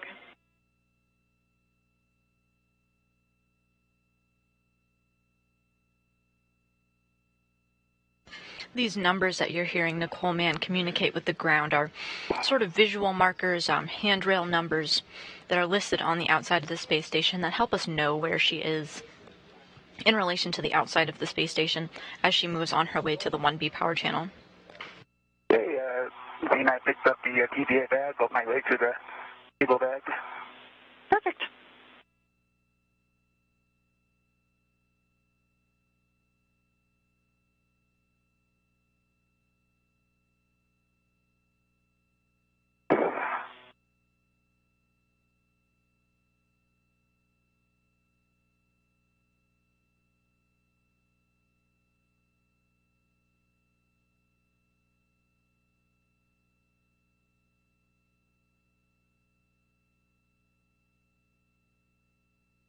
Then at night it's not so visible, the translation from the long handrail to the either side to the cable bag. There's a handrail on the DGA at the bottom, right? Checking, Koichi.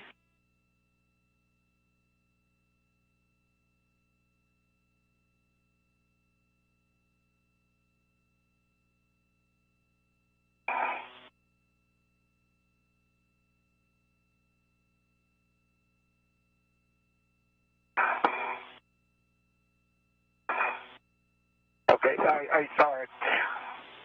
Copy, Koichi. No need to check, Zena, thank you.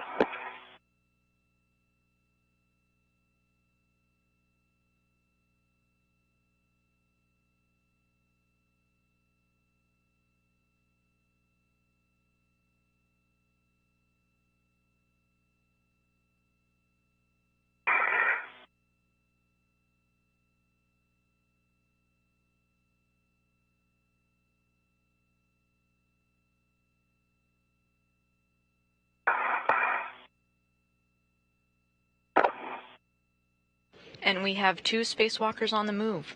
They've completely installed what they set out to do today, install the mid-strut and lower strut, completing the support structure that they've been working on, and now they're moving on to some get-ahead tasks.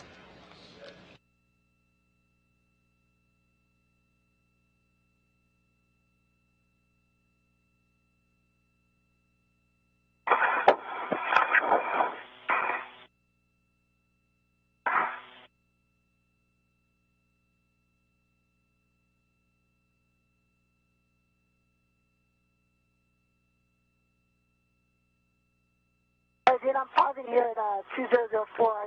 I think I got my tether pack hung up on that triangle. Okay, copy, Duke. And, I'm going to take a look at it. Copy.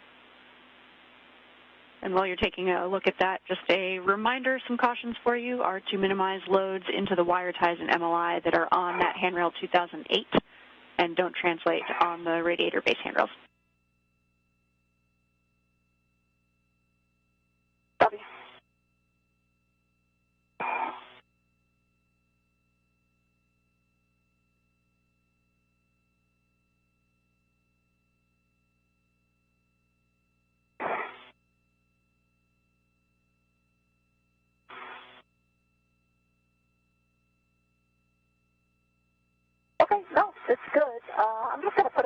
barely down here then. Or, actually, I've got my green hook soon, so this will be okay. Copy, Duke. Continuing onward.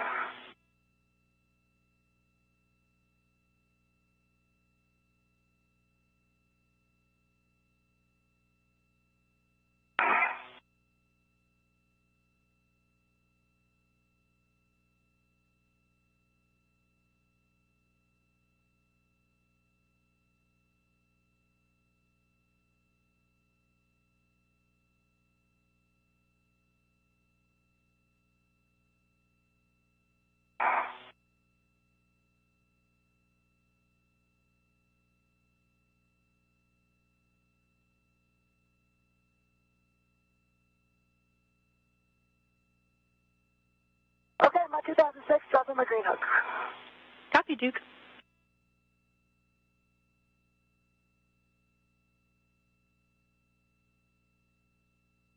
Okay, Gina, I'm at the cable bag. Copy, Koichi. You can stow the TBA bag in the cable bag. Copy that.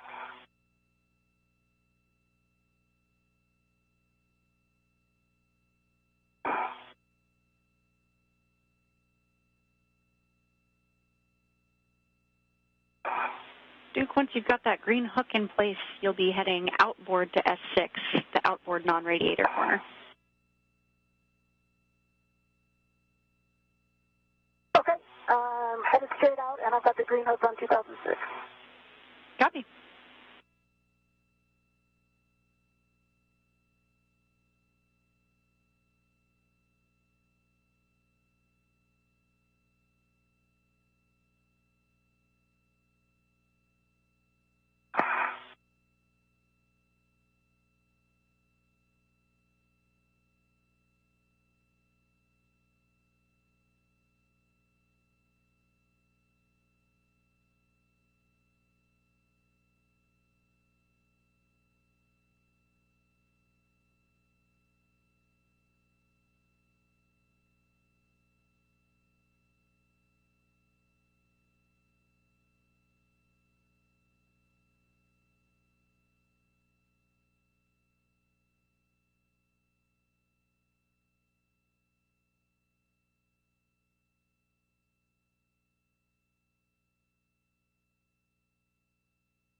Okay, Koichi.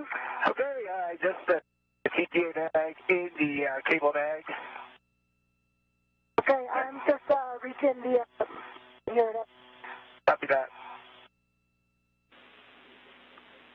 Copy, Koichi.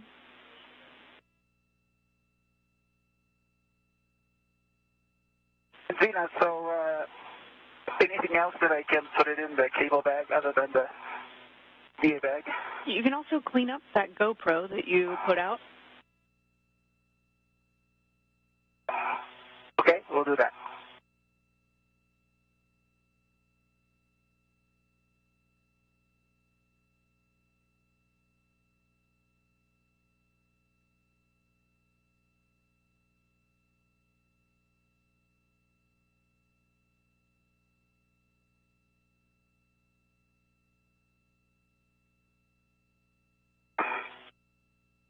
So NASA astronaut Nicole Mann is making her way out to the 1B power channel. They were at the 1A site. That's where they spent the majority of their spacewalking time today. Thus far, the majority of the 4 hours and 4.5 hours that they've spent out there. Now you can see 1A kind of towards the top of your screen there in the yellow. She's making her way now to 1B, just so you kind of get a visualization of where she's going.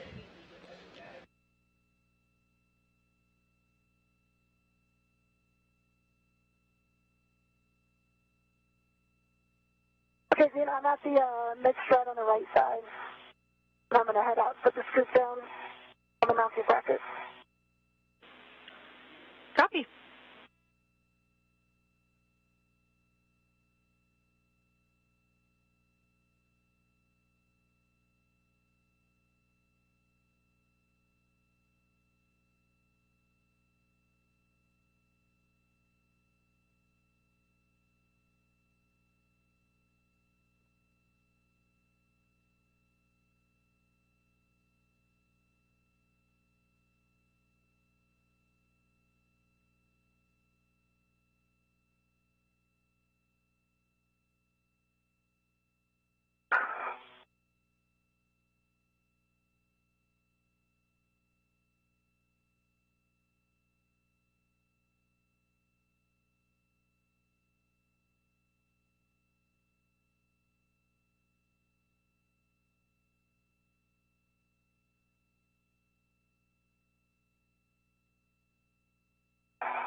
Okay, Vina, cable bag is closed, and I put in the TDA bag and also GoPro. Okay, copy. That's great news.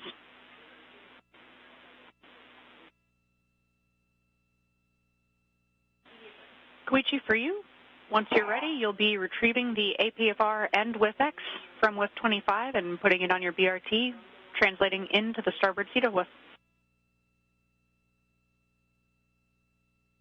Copy that.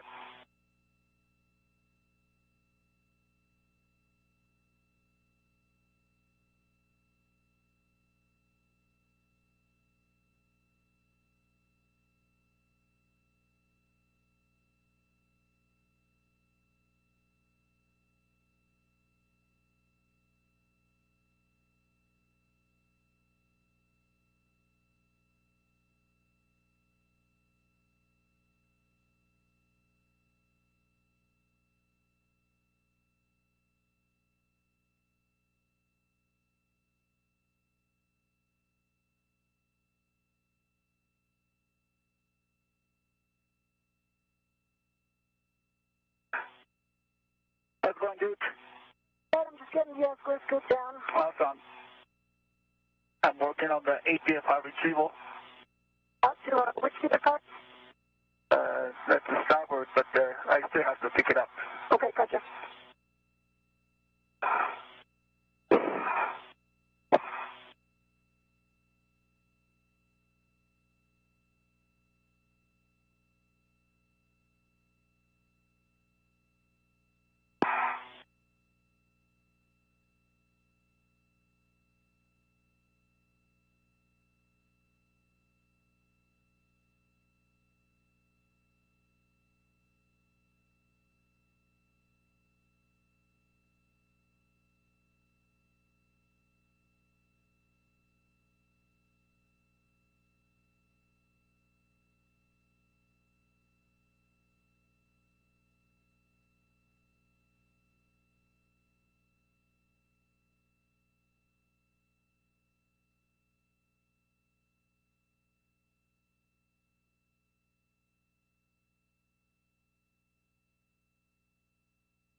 Taking a look at your screen, the points of view from our astronauts. On the right side, Koichi Wakata is retrieving a portable foot restraint. Meanwhile, on the left... Okay, guys, big picture update for you both here. Duke, once you have that scoop installed, we're actually going to have you wire tie the cable bundle to the mounting bracket, similar to what you guys did on the last EVA. Just get it sucked to the mounting bracket as best you can, low profile. We're about 4.5 hours PET, and so we're looking at a very modified APFR reconfig here. We'll have Koichi bring that sticky APFR back to the seated cart, and then Duke will have you meet Koichi at the seated carts, and we'll make a plan from there. But we will not be having you go further outboard after that, most likely. We'll be working on a plan. Yeah, so sorry, to clarify, we want to... let you know when I get this scoop down, and then we can talk about cables. Perfect. So yeah, we won't be having you go outboard starboard again, but we do want to prioritize that P6 APFR. Copy. EV2 copies.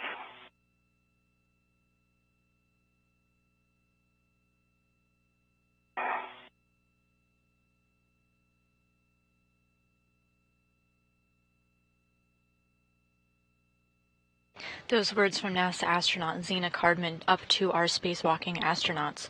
Nicole Mann has brought out her cable bundle out to the 1B work site.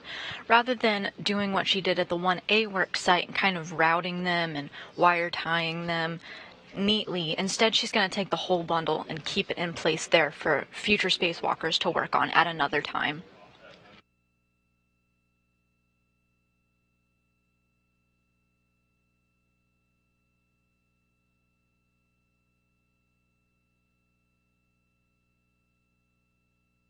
Meanwhile, they do indeed want Koichi Wakata to stow that portable foot restraint that gave them trouble during the last spacewalk onto a SETA cart. SETA cart meaning crew equipment translation aid cart. It's essentially an equipment locker, an area outside of the space station where they can store spare parts. That looks great in your HECA view. So we'll have to just use one of the integral wire ties that's already on the cable bundle and use that to help tend the cable to the mounting bracket.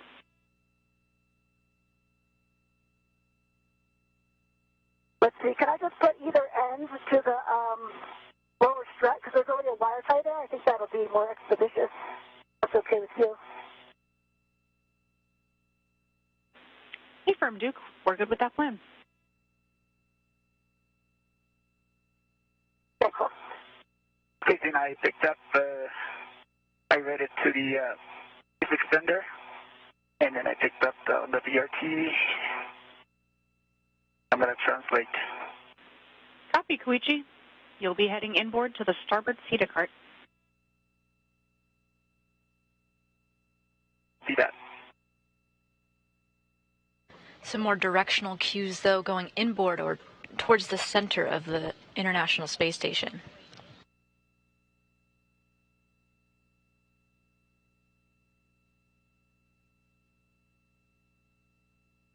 Let me adjust the TCV a little bit. You know?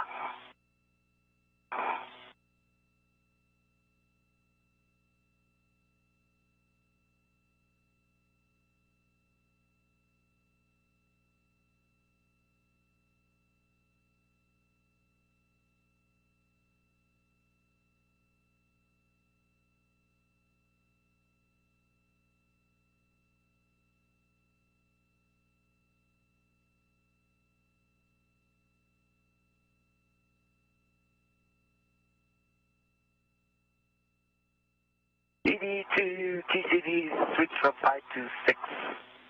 Copy, TCV 6.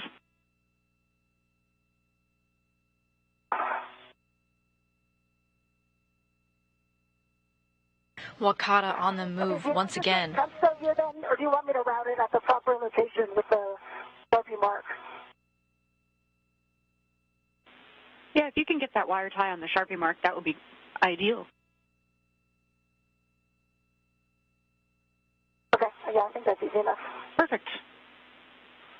Wakata is in possession of that APFR, that portable foot restraint, and is on his way to that SETA cart where he can stow it. Copy that.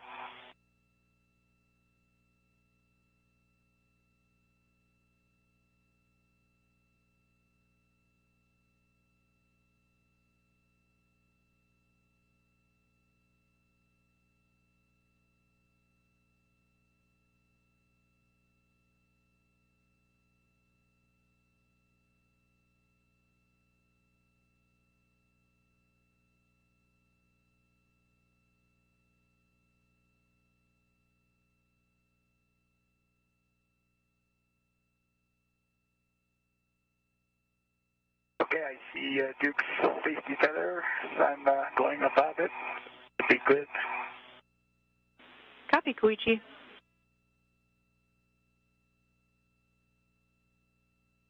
We're in a brief communications handover here in Mission Control. We expect to get our video back shortly. We're still able to hear the crew at this time.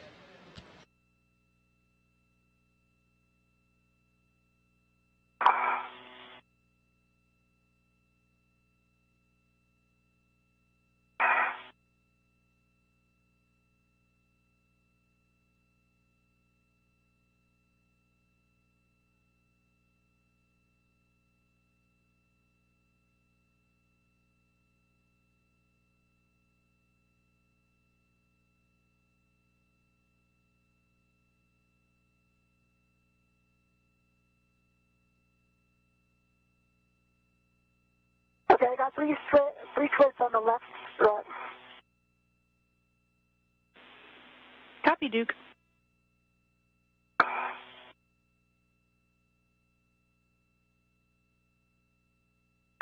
As we come out of this handover period and we regain our video, we'll get a slightly better view when we're back, as the International Space Station is beginning to enter an orbital daytime. We expect that pretty shortly here.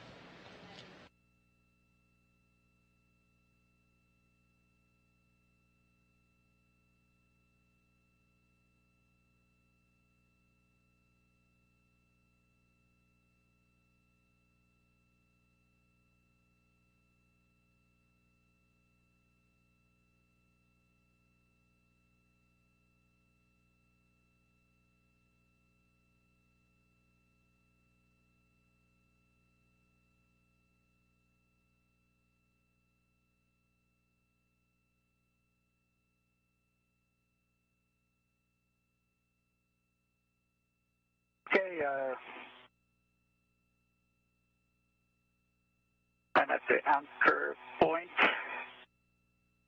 and I'm going to translate continue to the starboard feeder card. Copy, Koichi. I'm with you for a few minutes. It sounds good. We're following along. Okay, great.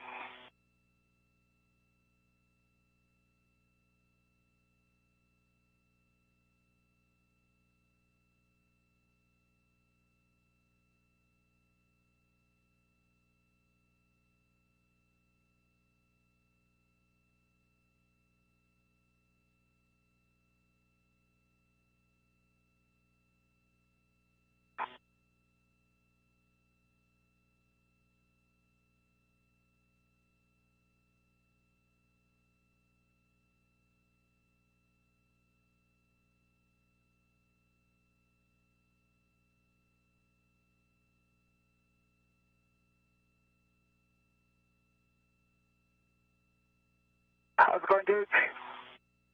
Good. I just got my 3 twists on the lower right for the cables, and it looks like the sun is coming up. Okay. Kind of pretty here on the very end of the station. Very nice. I'm translating towards the starboard feeder card now with an APFR extension. Okay, Drew, if you're happy with these cables, I'm going to head to airport to meet Koichi, if you agree.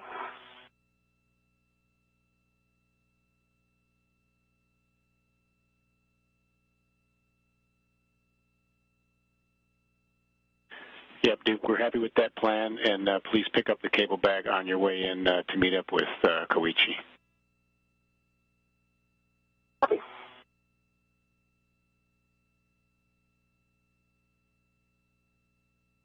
Okay, Drew, I'm at the starboard feeder. I'm going to with 1. That's affirmative. Stow the WIFX in starboard feeder with number 1, and I'll give you the numbers when you're ready. Okay, stand by.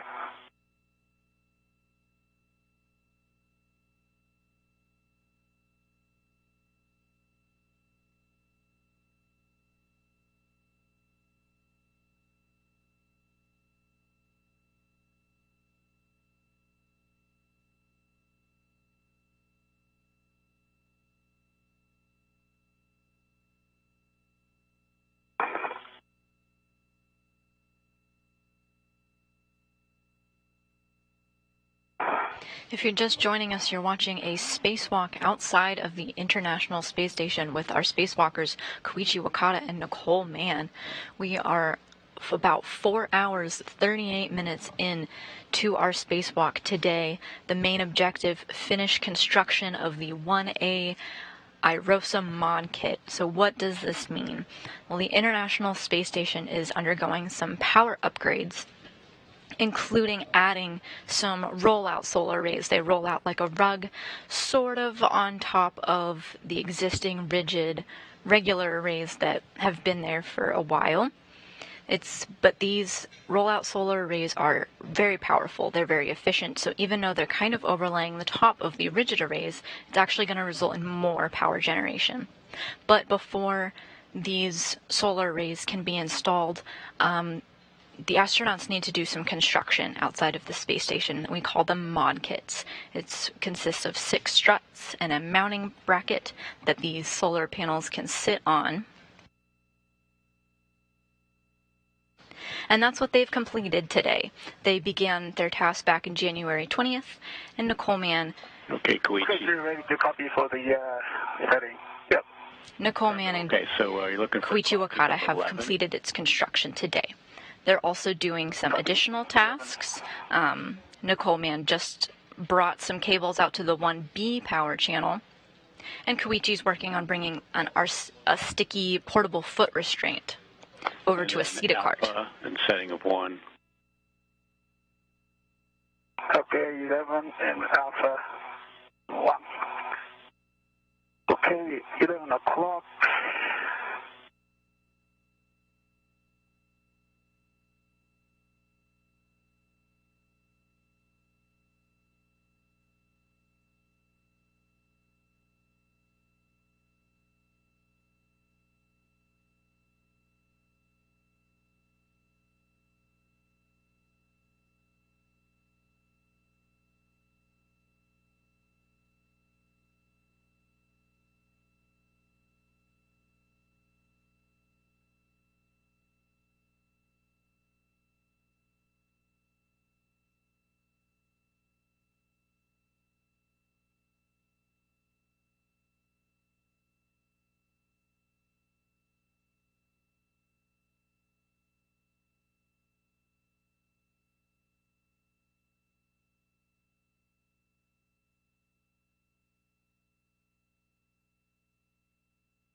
does not engage on the...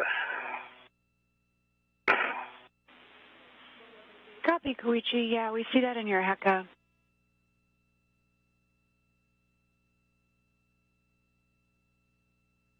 You want 2006 picking up my green hub.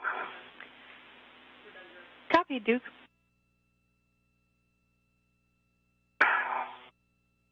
Okay, Zena, any suggestions? It looks like it's in, but not completely in.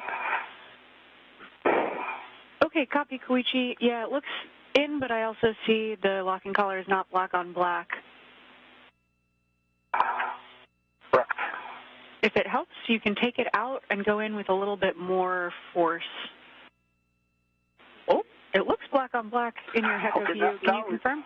Yeah. Yeah, okay, I see black on black. Good pull test and good twist test. Okay, looks like it's in. Outstanding. Confirm? Yeah, looks good in your HECA view right. to me. Okay, so if you've got that set at 11 alpha and an extension of 1, then we are good on the WIFX. Okay, 11 alpha. On the right of your screen, Koichi Wakata, his point of view. He's at the CETA cart right now. You see the word CETA 2. You can continue. He's in the process of stowing the portable foot restraint. It looks like he got it connected.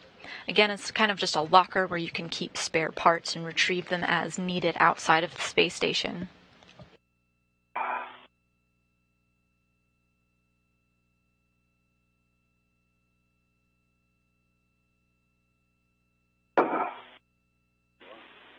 And just to remind you, since I'm picking up where Drew left off here, Duke, you'll be picking up that cable bag as well. Okay, picking up the cable bag. Copy.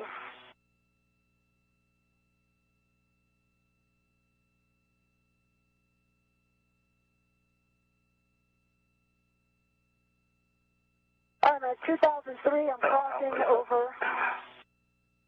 Copy, Duke.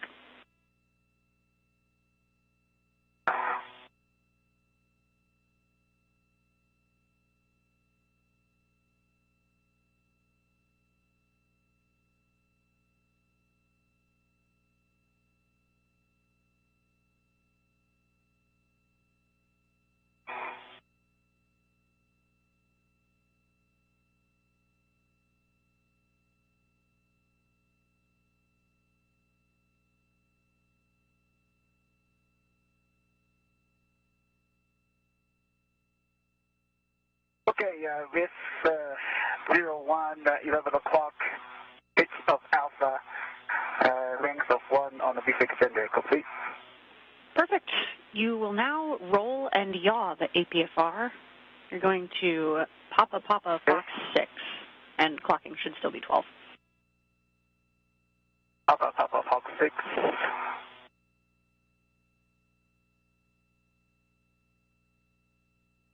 Koichi Wakata now at the CETA cart, maneuvering the portable foot restraint that Zena Cardman had requested.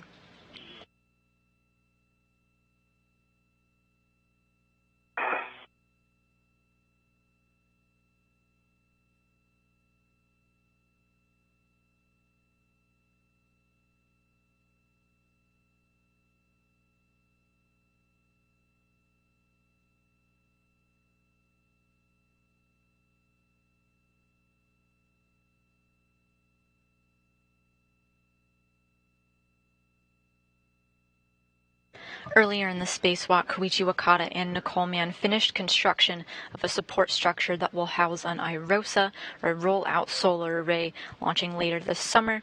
They've totally completed construction. This was at the 1A power channel, and during their previous spacewalk, they completed work on the 1B power channel. Just before this, Koichi Wakata had completed the cleanup of some multi-layer insulation, putting a pit pin back in there, closing up the insulation, getting it nice and protected against the elements of space. Right now, not on screen, Nicole Mann is wrapping up, bringing some cables out to the 1B power channel. While Koichi here, right on your screen, is working on a articulating portable foot restraint on the S4 side of the space station.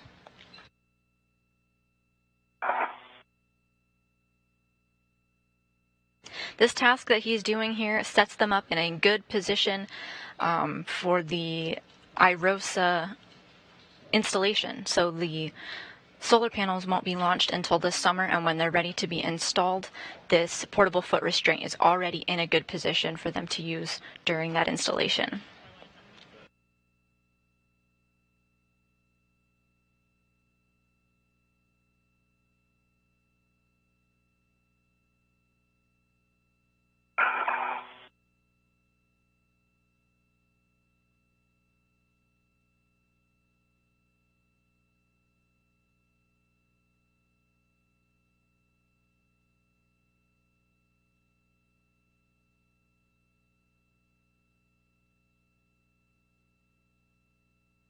Okay,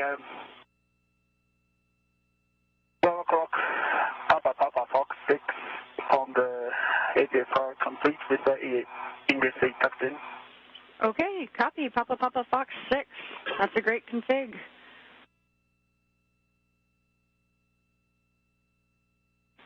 Okay. Okay, Koichi, next we're actually going to have you head to the anchor hooks and be ready to meet Duke when she arrives there with the cable bag. We'll have her pass off the cable bag to you, and you can take it to the airlock. Okay. Copy.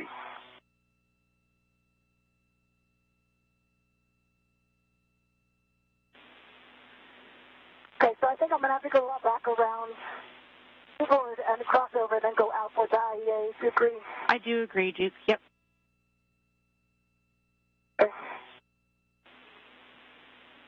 And big picture, Koichi, once you get that cable bag and take it to the airlock, Duke, we're going to have you head out to P6 for that P6 APFR. And then Koichi, you can head back out and we'll have you do the ingress aid swap. Okay, copy.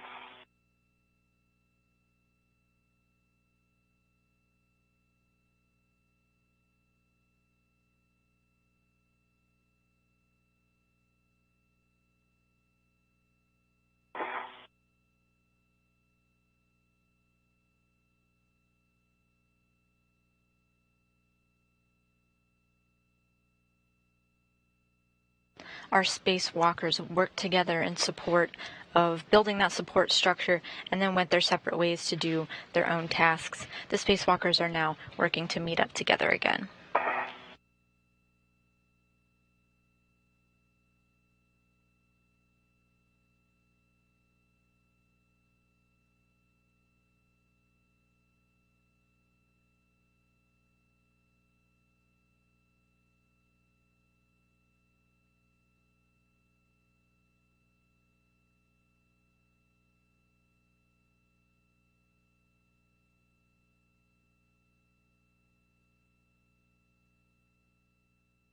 Everyone's at the cable bag.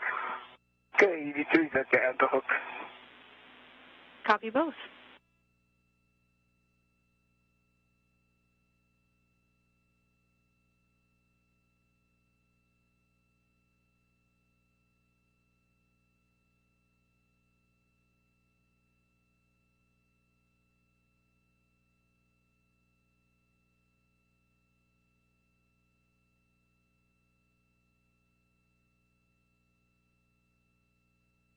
Okay, Zena, can I make the Duke here at the anchor? Okay. A from Koichi, yeah, we'll have you hang out there. Duke's on her way with the cable bag. Okay. Do that. Koichi has reached his rendezvous point, and Nicole Mann is making his way over to him to hand Koichi Wakata a cable bag. A little different than when I did the outboard one, so I just want to double check if you're okay with that. Unnecessary, Duke. Got the scoop of that mounting bracket? Okay.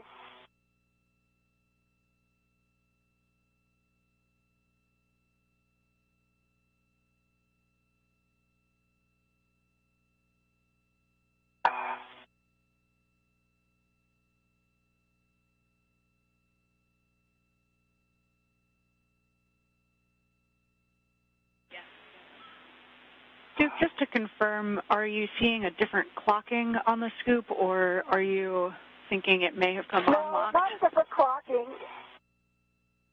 When I put the outboard one to lock, it was, like I thought I had it to lock, and then I had to push moved or the lock, and this one just kind of went right into lock, so then I was second-guessing myself. I can take a look at it now, or if you want to just make a note when they come out this summer, just to double-check it. Duke, we'll make a note. Copy.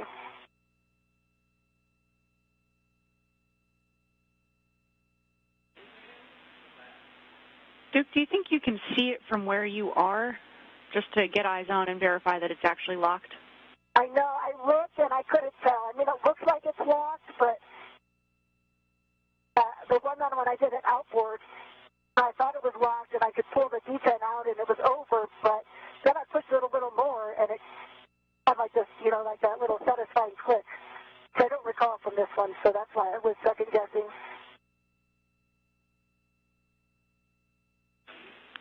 Okay, Duke. On second thought, we will have you go up and just double-check. Okay, I'm going to leave the bag here then, since I all I have is a BRT on it. It's still strapped down. Copy, yep.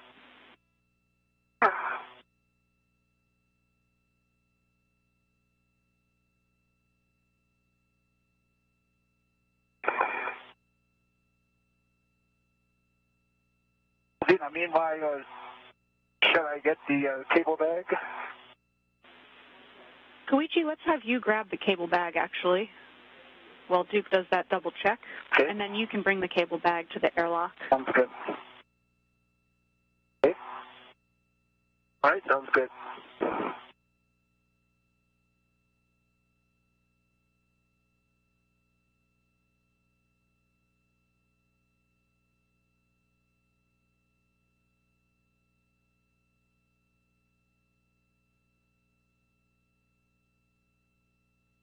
This is a bit of a delicate dance as Koichi Wakata makes his way over to Nicole Mann to grab a cable bag.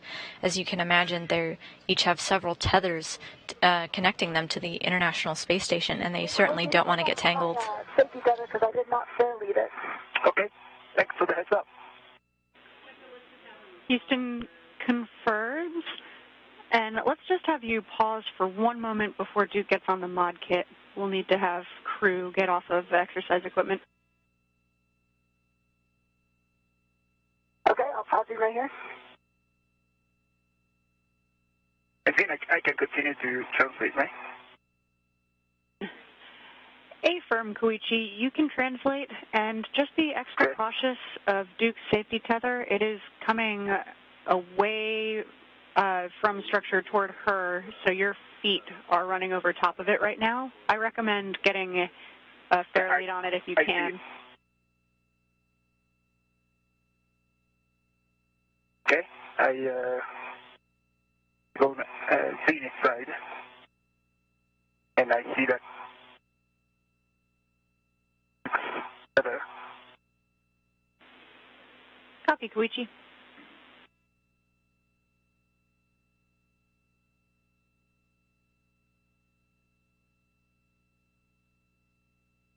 Once Koichi Wakata has that cable bag, he's going to make his way over to the airlock where the spacewalk began today and stow it temporarily.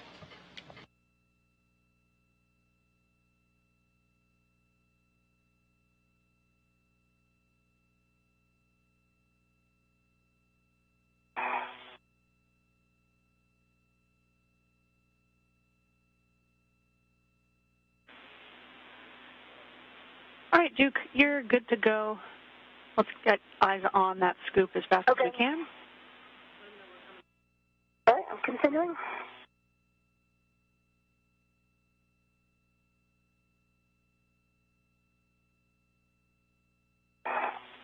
And Koichi, just watch out for that tether. You're going back and forth underneath Duke's safety tether right now. Okay, I see it also. I think I was going to fair lead on 2213 or 2214. Koichi, I think the best plan of action is for you to back out the way you came. We're concerned about cross safety tethers and a big tangle here. We're at about 5 hours TET, so we want to avoid any safety tether crosses. Copy that. Copy that. So Duke's tether should be, I should be over Duke's tether, right? Yeah, you are over Duke's tether, Right. and now you are also under Duke's tether, so you'll have to come back from underneath Duke's tether in order to cross back over along the cedar rail. We'll keep an eye on it. Okay, so come back. Okay, I'll come back underneath. Hey, no, the scoop is good. Thanks for letting me double check that. If it's going to help with safety tether routing, I think come down the right side of the mod kit, which I think will help. Let's have you stand by there. I think actually having you head back down the way you came is the best course of action. Koichi is just about free of your safety tether now. Okay, I'll stay put. That'd be great. And then, okay, I am approaching the crossing point.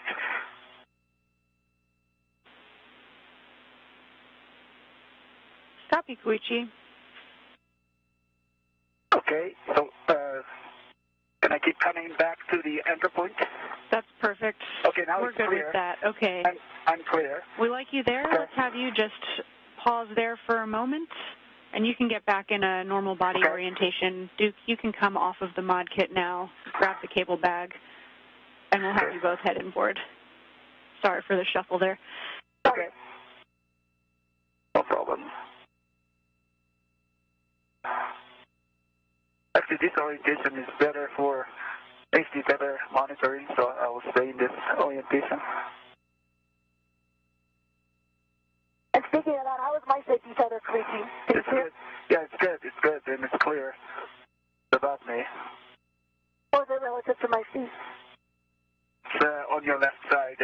Now it's between. Now it's on your right side.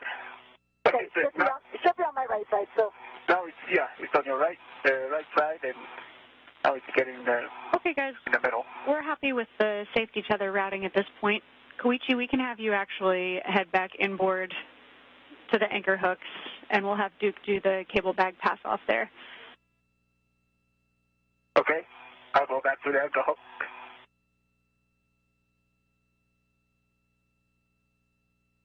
Okay, sorry about that. I am back at the bag. It's picking it up now. Okay, sounds good.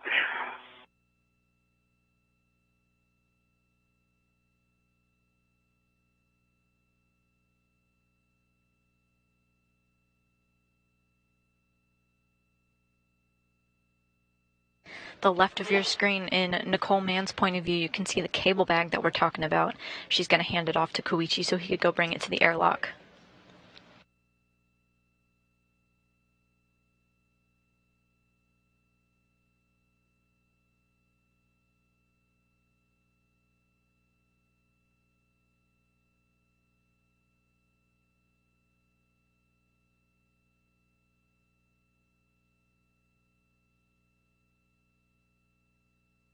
Okay, I'm at the anchor hook. Copy, Koichi. We'll have you just hang out there for a moment, and Duke will meet you with the cable bag. Okay, copy. And then we'll have you heading inboard first. Copy that. Okay, I've got the bag on my BRT. Just releasing it from structure, and I'll be right there, Koichi. Okay. And then after that, I can go to the airlock and stow the cable bag. Is that right? Affirm, Koichi. We'll have you stow that cable bag in the airlock, and then you can pop back out of the airlock. You'll put down a waist tether and lock that waist tether, and then we'll work the slingshot cleanup. Okay. I don't come back to the other feeder card? Negative. Not yet. We'll have to clean up the slingshot first. So just get back to the airlock, and you'll put your waist tether on the airlock D-ring extender, stow that crew lock, the cable bag in the crew lock, and then we'll have some further instructions for cleaning up the slingshot. Okay, copy that.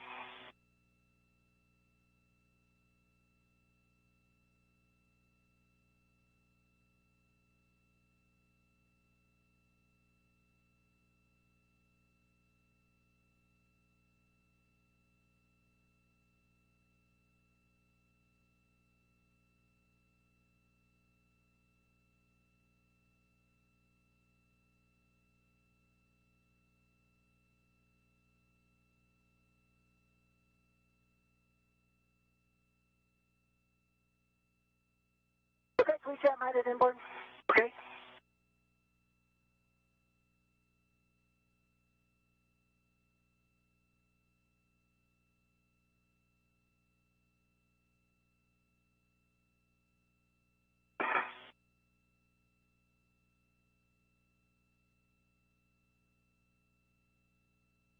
Now 5 hours into the spacewalk. Nicole Mann is in the process of handing Koichi Wakata a cable bag. It's not as simple as just handing it over. You can see they're on different planes there. Koichi had to move one of his anchor hooks to be able to receive it and move over to the airlock. Earlier in our coverage, we described these anchor hooks kind of like rock wall climbing. You have your ropes tied to one central point up at the top, but you're still free to move up, down, all around. So he had to reset his anchor hook in order to move to the airlock. Nicole Mann had to do the same thing, but also moving the cable bag from where it was stowed onto her body restraint tether and now over to Koichi Wakata.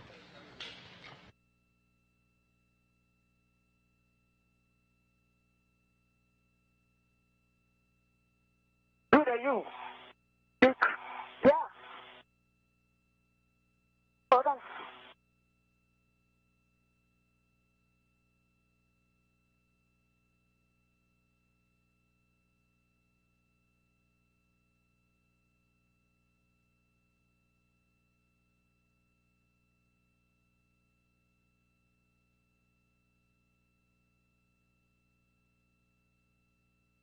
Now. Do that.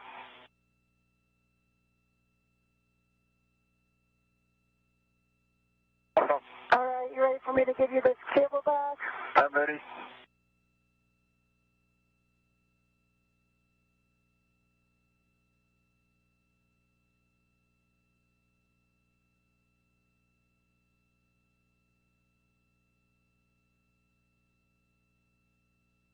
Come over here.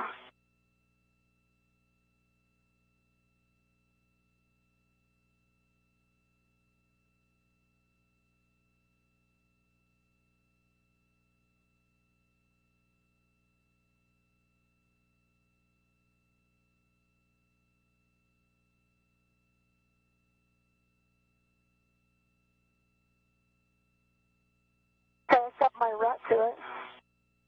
Okay. I'll first thread it.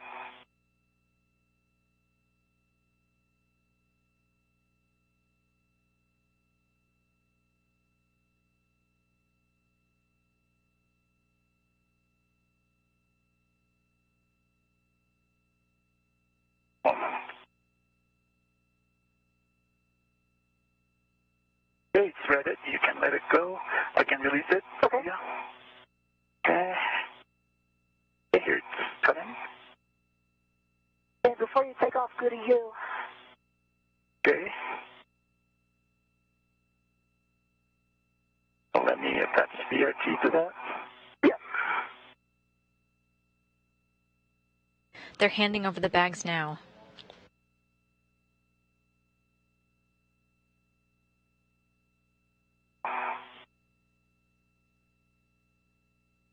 And there's the bag floating just above our spacewalkers there.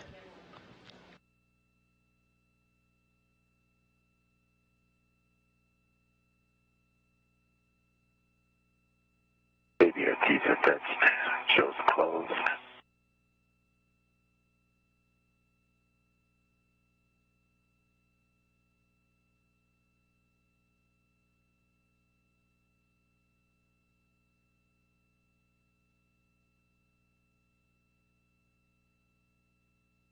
Okay, you can. Good. Can I complete? Yeah. Okay. All right. All right. Maybe it's better that I go Yeah, low. maybe when you get to that feeder part. Okay. Okay, safety tether is good. Sig. I'm gonna translate to the airlock. Okay, yeah, you look good. Okay. Copy all, guys. And with that, we'll give you a big picture update here. So we're just over 5 hours PET. We have plenty of consumables, looking at about a 740 PET based on consumables at this point, so you're doing great. What we could do is work the P6 APFR retrieval. That would put us at about 7 hours PET if that all goes smoothly.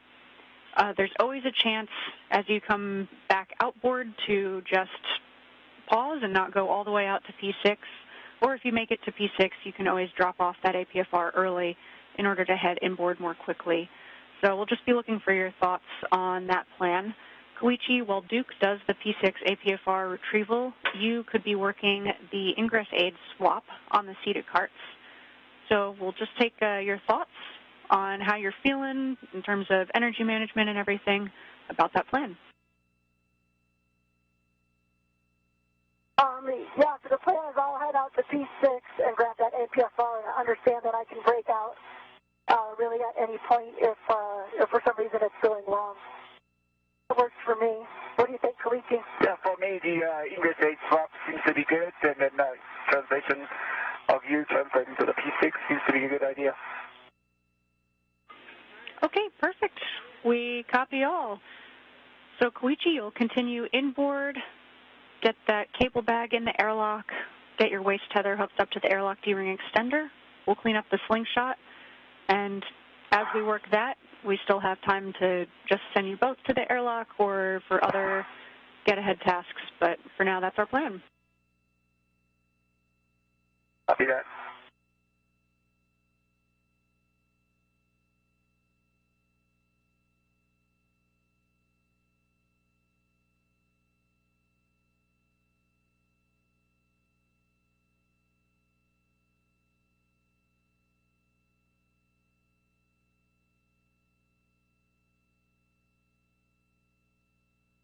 And with words from Zena Cardman, our spacewalkers now have their marching orders. For the rest of the spacewalk, we're about 5 hours in so far, but for the remainder, Koichi Wakata is going to go drop off a cable bag and then swap out some ingress aids. Ingress aids are referring to our portable foot restraints, kind of something that helps you get into these portable foot restraints. He's going to swap out the ingress aid for those.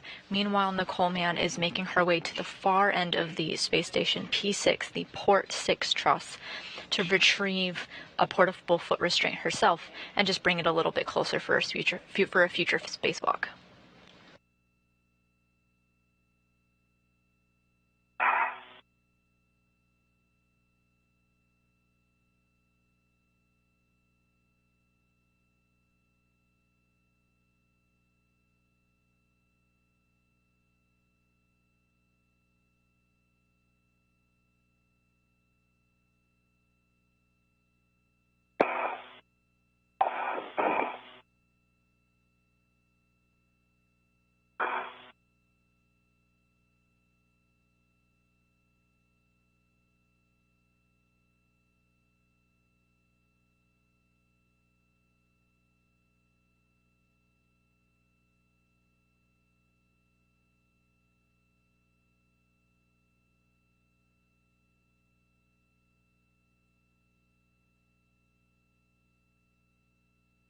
Okay, I'm at the airlock, opening up the thermal cover.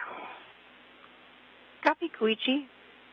You can get your waist tether on the airlock D-ring extender. Gate closed, lock, block on block. Teamwork.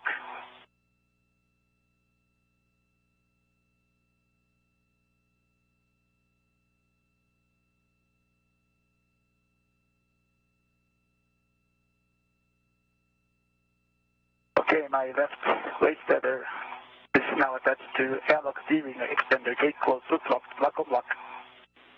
Copy, Koichi. Okay. And we'll get a check also of the other end of that waist tether, the small hook on your suit D-ring extender. Small hook is attached. Okay, small hook is attached to my left D-ring extender. Gate closed, flip flop, block on block. Perfect. Okay, Koichi, with your go, Duke can start cleaning up. Duke, for you, that would be releasing. Duke, you go to proceed. You'll release Koichi's EV2 anchor hook from 3011, stow it on your waist tether with the gate closed hook lock, block on block. Okay, I have a rat to EV2's anchor hook. I'm removing EV2's hook. Copy. So you'll get that on your waist tether with both of the hooks closed, locked, block on block.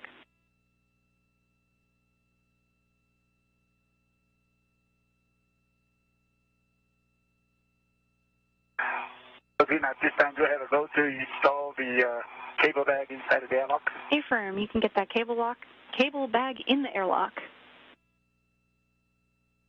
Copy, in work.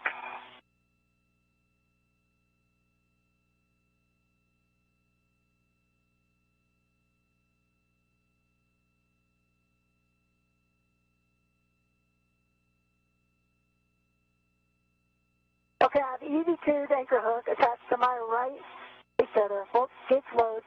Light is locked, black on black. Copy, and we'll check for your small hook as well on your waist tether, that it is locked black on black as well.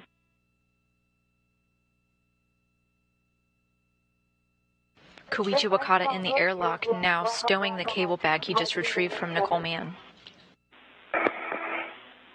Okay, copy, Duke. With that, you can get your EV1 anchor hook from handrail 3217 and stow it on your mini workstation.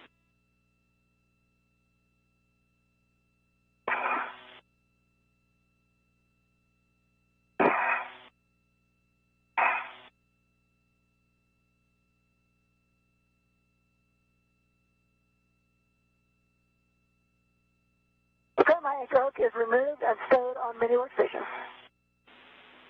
Copy, Duke. You can head inboard.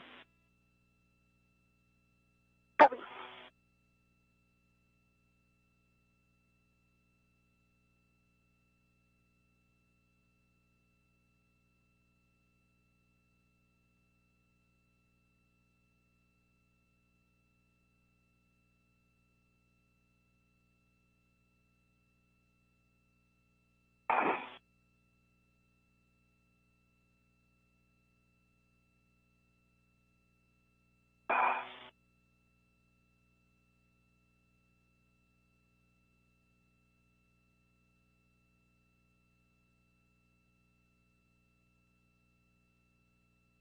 See, I heard some chatter with Nicole Mann with our ground IV Zena Cardman today here on the ground. She's configuring her hooks to be in a position to go out to the far reaches of the space station, the Port 6 truss, to retrieve a portable foot restraint.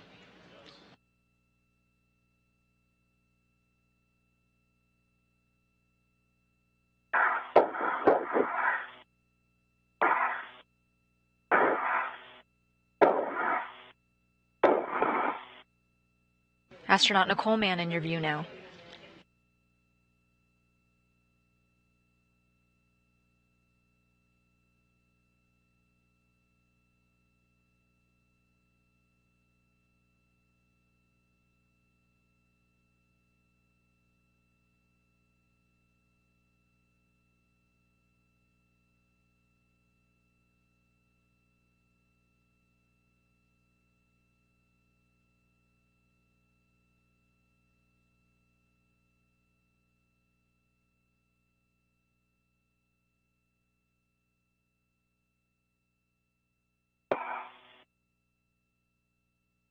Okay, the cable bag is attached to the rat inside of the crew lock.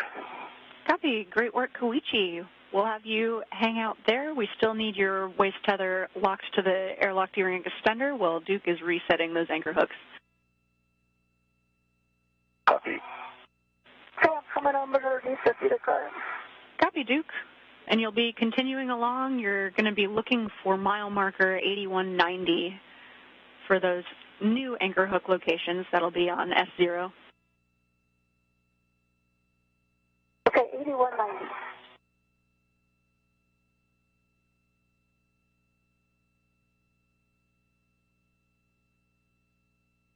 And Koichi Wakata has successfully stowed the cable bag back into the airlock.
Zeta code.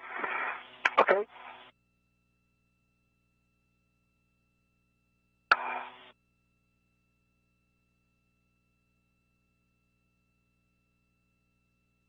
We're just over 5 hours and 15 minutes in today's spacewalk with NASA astronaut Nicole Mann and Japanese astronaut Koichi Wakata. Nicole Mann is currently resetting some anchor hooks. Quick handover here, guys.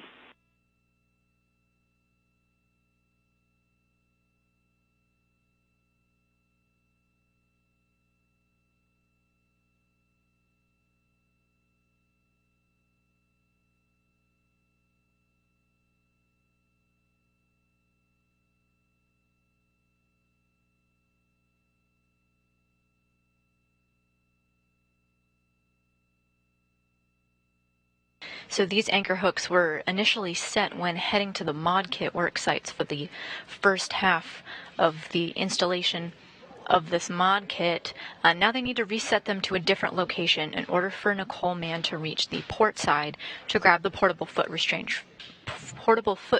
from the port 6 truss.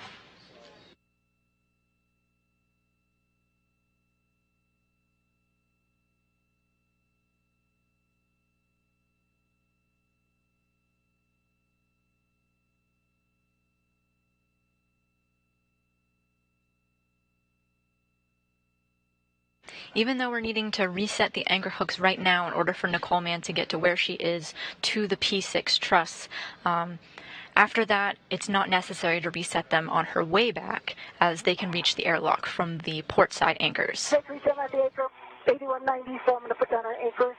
Okay, perfect, Duke. Yep, just nadir of mile marker 8190. You're looking for S0, handrail 3530.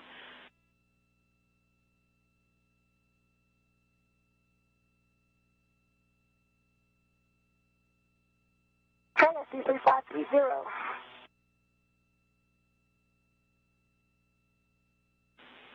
And you'll be putting your EV1 anchor hook on 3530.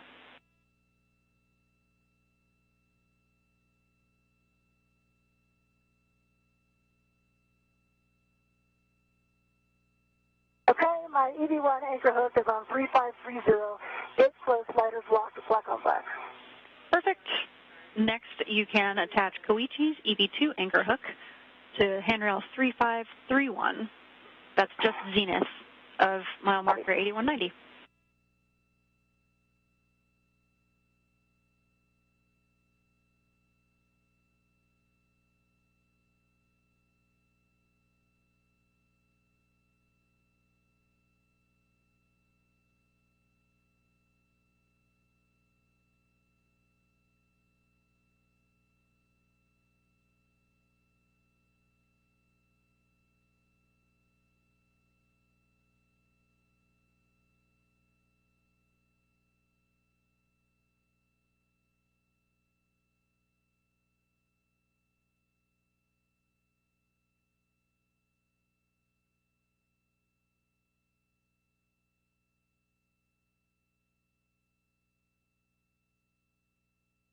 Okay, EV2's anchor hook is on 3531.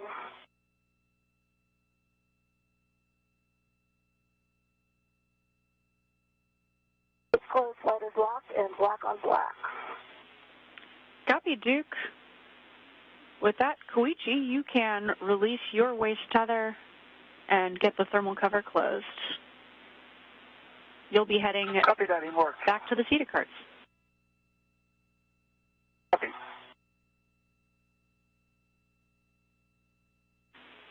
Duke, next for you, you'll be continuing outboard, translating to the APFR in P6 with 17. Okay. Get all cleaned up here. And Nicole Mann is on the move after completing another item on her checklist of resetting these anchors. Again, these anchors were originally set as a way to get them to the 1A work site where they were working on this mod kit, this support structure that they've been building for these 2 spacewalks. But in order for her to do this task of going out to the port 6 truss at the far end of the space station to retrieve this portable foot restraint, they needed to reset these anchors, put them in a different position so she could get out there. Outboard on phase 1, crossing the Sarge, and dropping your green hook at P4, handrail 5111. Okay, I'll check in with you when I cross the Sarge. Perfect.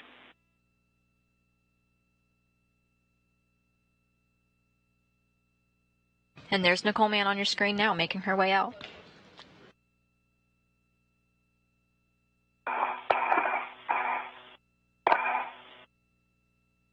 Meanwhile, Koichi Wakata is still at the airlock. The cable bag he was working with is properly stowed, and now he's working to close the thermal cover of the airlock.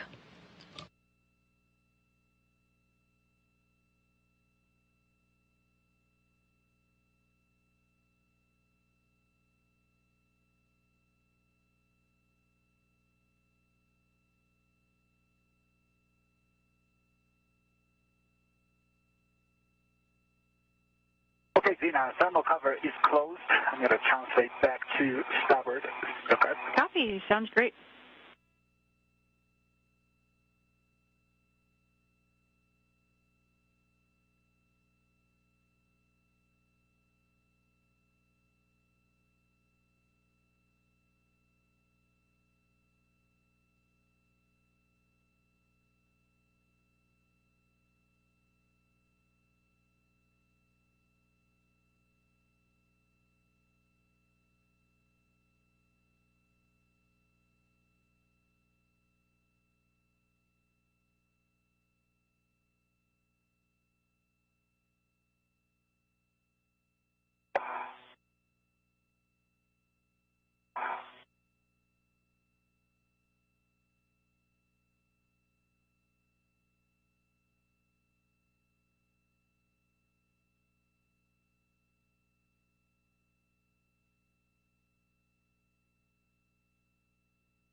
Hey, Zena.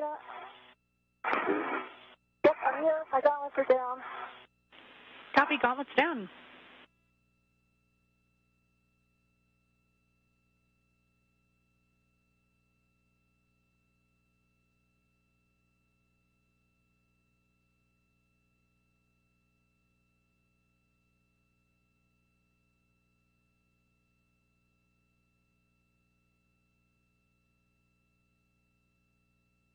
All right, can you give me that green hook again? That's going to be P4, handrail 5111.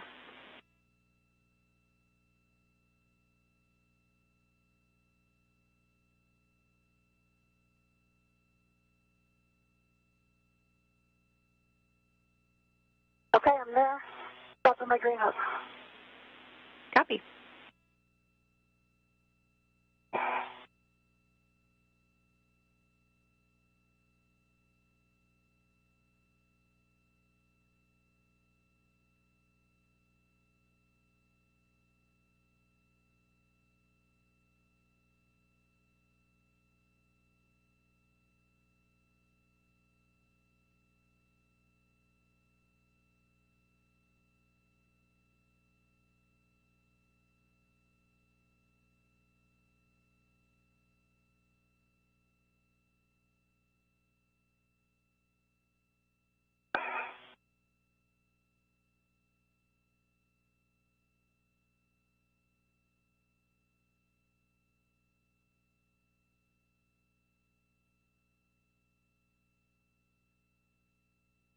So, Zena, the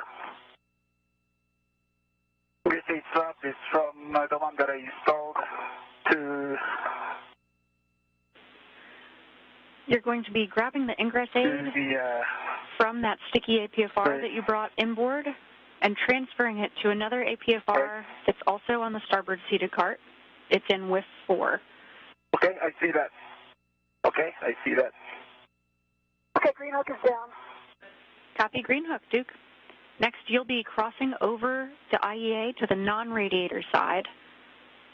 And at the outboard non-radiator edge, you'll continue outboard.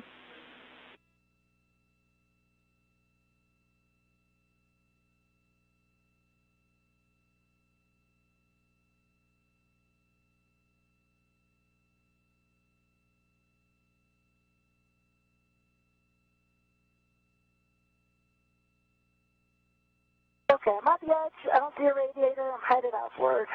I'm at handrail 5117. That's a good handrail, Duke.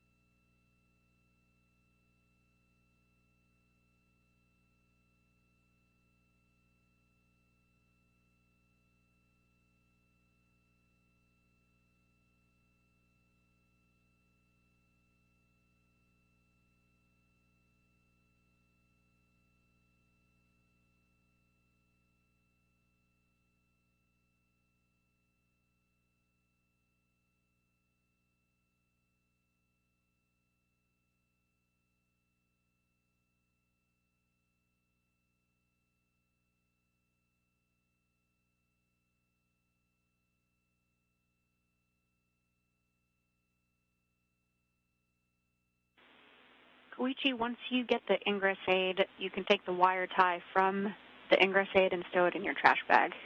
And then you'll install it on the APFR in with 4, it being the ingress aid. Copy that. Copy.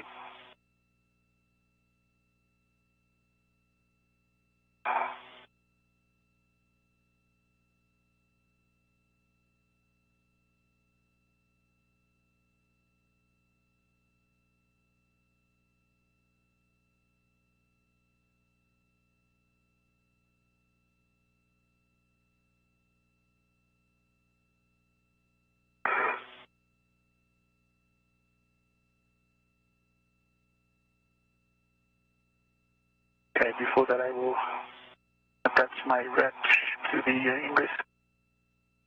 Copy, Koichi.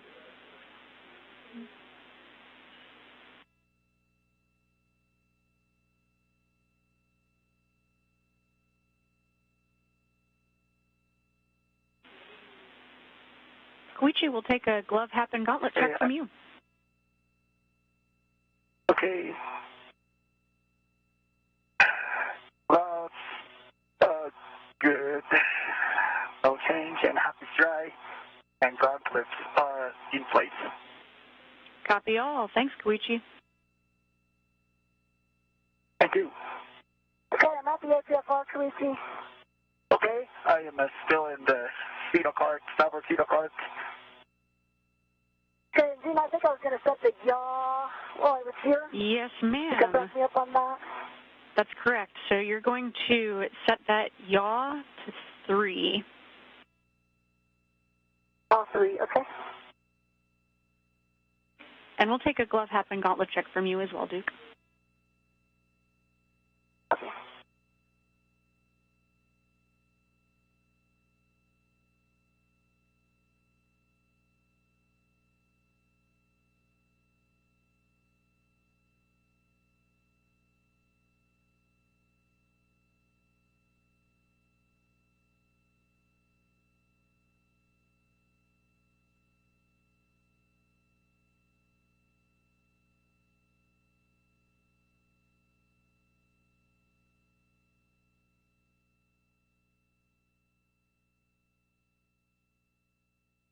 AG1's gloves are good, top is dry, and gauntlets are down.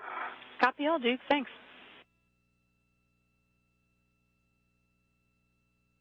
Okay, we set a yaw of 3. Affirm, yaw of 3.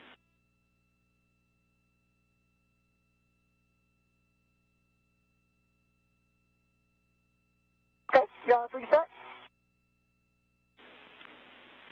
Copy. You can retrieve that APFR and stow it on your BRT. Copy. Hey, Gene, I retrieved the wire tie from the ingress aid. I'm going to put it in my trash bag. Copy, Koichi.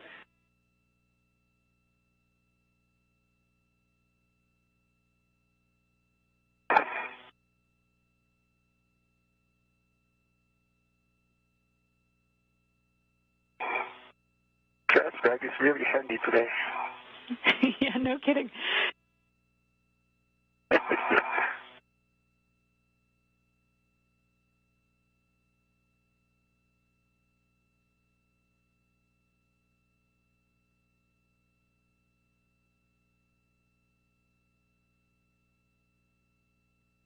Grab the rest of the HFR and releasing it.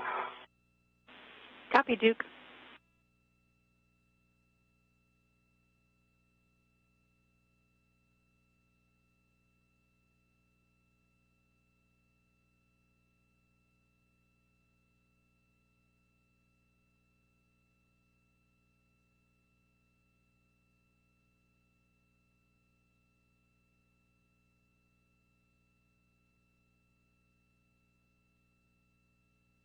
Oh, and this has an ingress aid. Let me get that cleaned up first. I didn't Copy, see that Duke. earlier. Getting live views of mission control here. Under the direction of Flight Director Chloe Maring. She's consulting with the spacewalking team behind her, We're 10 seconds from a quick handover. getting the rest of the tasks planned out for this spacewalk. We are 5 hours and 30 minutes in.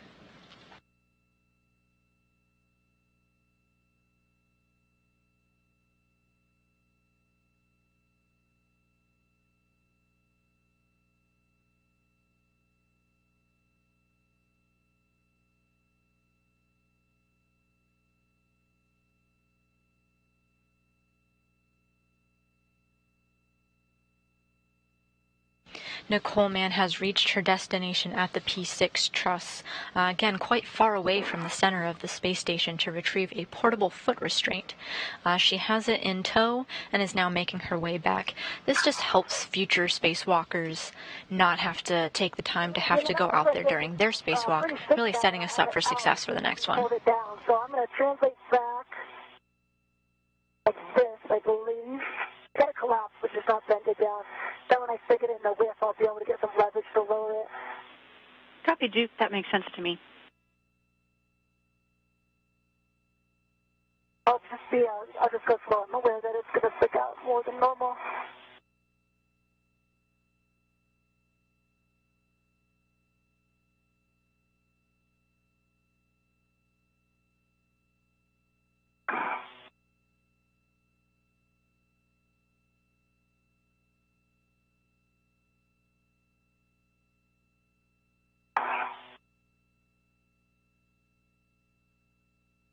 We've got our live views back. On the left of your screen, you see NASA astronaut Nicole Mann with that portable foot restraint.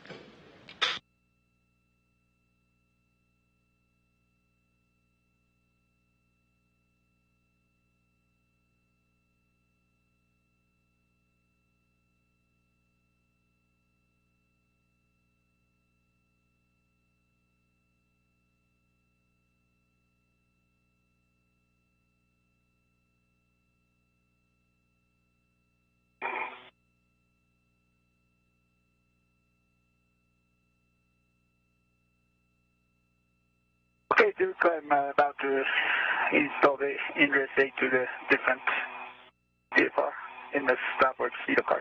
Okay, I just picked up the APFR and I'm about to head back inboard. Okay. Koichi Wakata is also setting future spacewalkers up for success. He's taking an ingress aid of a portable foot restraint and putting it on another one. That APFR whenever you need. We're at about a PET of 540. Okay, doing good right now. Fortunately, it's not a bad translation, but hopefully this guy doesn't swing too much. I'm going to take it slow. Copy all, Duke. I like that plan. You did a great job with that translation on the way out.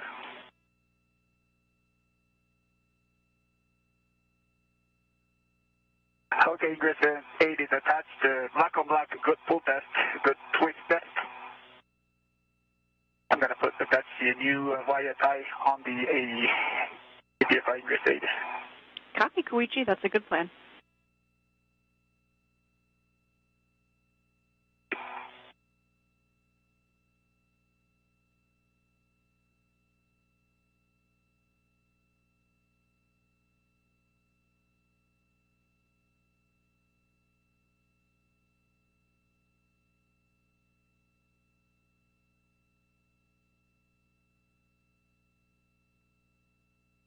You can see Wakata on your screen now installing a short wire tie on the ingress aid. This ingress aid goes onto the portable foot restraint, kind of helps the spacewalkers get their feet into it.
Great work, both of you. We've got plenty of time. Just be nice and deliberate as we get you both back inboard and cleaned up. Sounds good. Sounds good.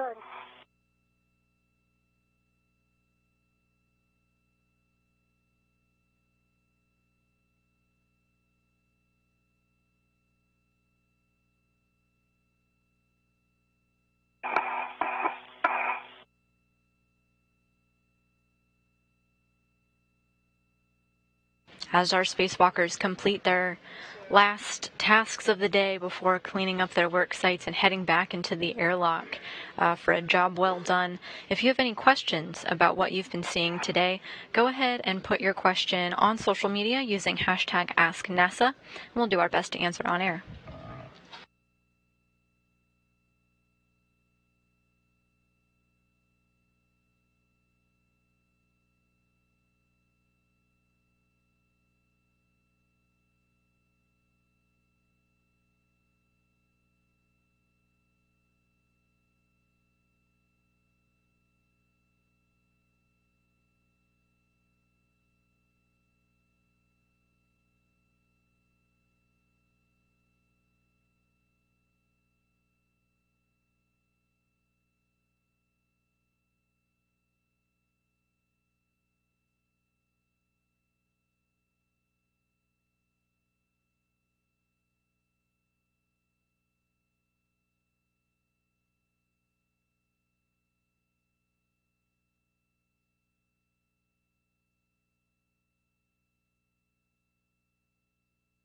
Now back on my IEA. Okay, I'm still in the starboard zero card. Copy you both.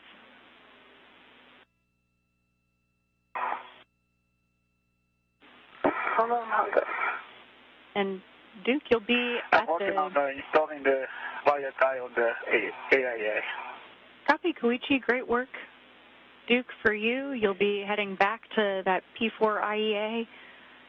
Once you're on the inboard edge of the P4 IEA, cross over to the radiator side and pick up your green hook.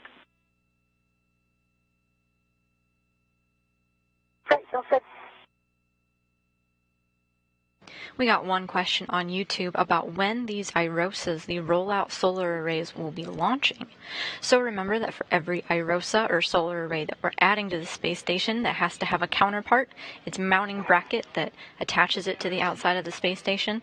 So in today's spacewalk, we did install that mounting bracket to the 1A power channel, and soon it'll get paired with an iROSA.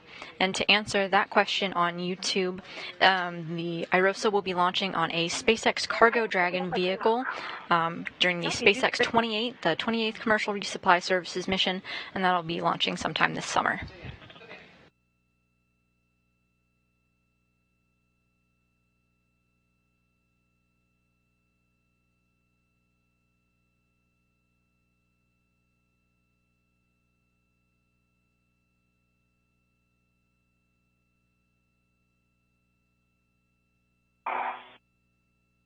Okay, 3 twists at the bottom of the relocated attachment. Copy, Koichi. On the wire side, I'm going to touch it underneath the AKFR. Copy, that's perfect. And after that, looks like the ingress aid is already tucked pretty low profile.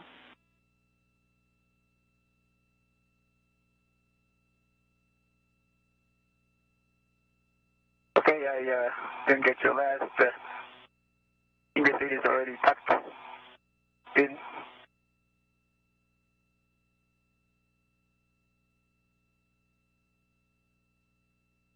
We got another question, this time from Twitter from Mike Washington, who asks about the total duration of the spacewalk. We're 5 hours and 43 minutes in so far. Our spacewalk began at 6:45 a.m. Central Time. We expect it to go up to 7 hours. Pictures of the sticky APFR. If you could just get some eyes on, get some good photos, see what you can see. Sticky, okay. Yeah, Copy. maybe we'll discover something about that sticky pitch. Copy that.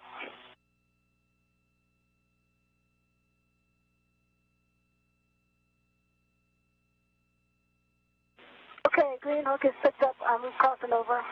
Copy, Duke. Great work. Koichi, for you, if you see anything that looks like an MMOD strike, obviously make sure to keep your hands well clear of it. Don't touch that area, and we'll take photos. Okay, do you have any specific areas that you're interested? Or is that a pitch knob area or everywhere?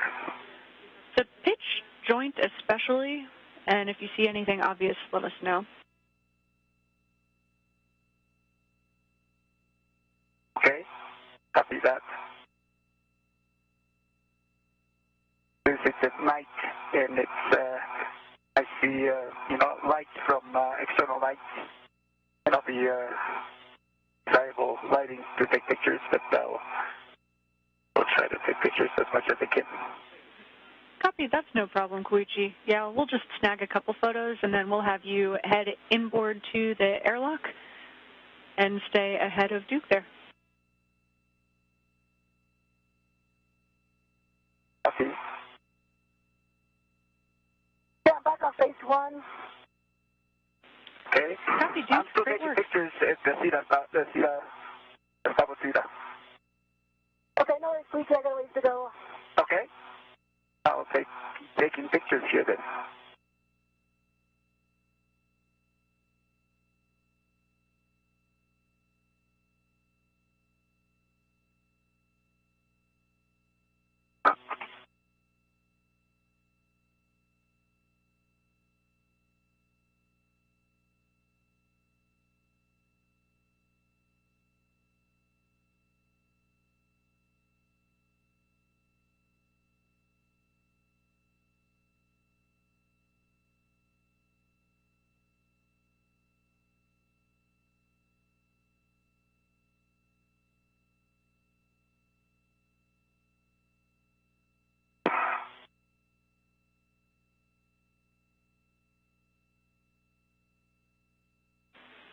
You can see spacewalker Koichi Wakata there acting as photographer. He's documenting this sticky portable foot restraint pitch joint. Gave them some trouble during the last spacewalk, so he's getting documentation so our ground teams can take a better look at it.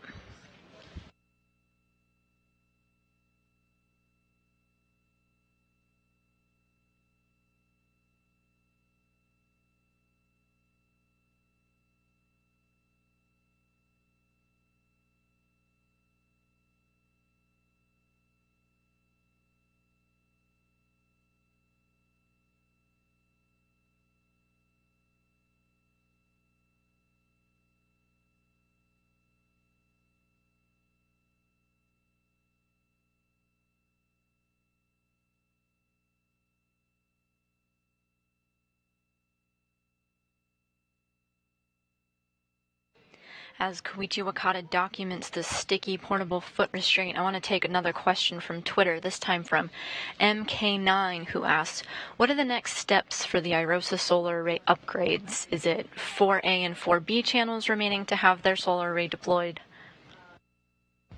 So I want you to take a look at this graphic here, kind of shows what we've done. So 4A and 4B that MK9 mentions in his or her tweet, it's already completed, has mounting bracket and has solar array. 4 are done.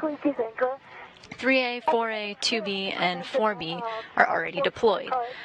We've completed the mounting hardware for 1A and 1B. All that's left is for them to get iROSAs themselves, roll out solar arrays. So to answer the question, 1A and 1B are next up to get the iROSA solar arrays. APFR. Okay.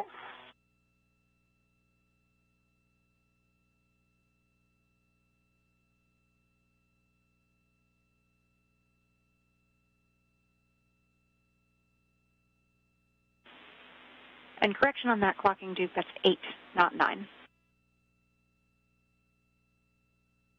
Yes, 8. Thank you.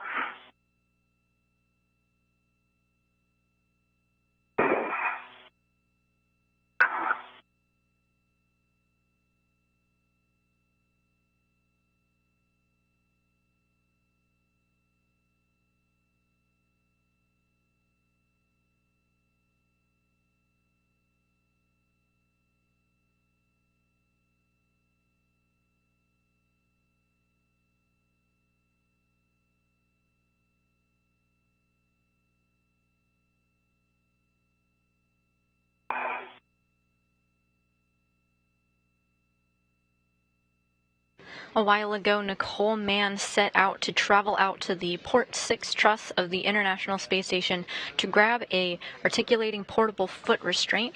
She's grabbed it and made her way to a CETA cart being a sort of stowage locker to the outside of the International Space Station where they can kind of keep and store things as they need it. And now she's working on stowing it onto the CETA cart. Make sure that the ingress aid isn't going to be in the way, or anything on structure will be in the way of you installing and then holding down that ingress aid. Okay, you got it. I'm here with 2, getting off my BRT now.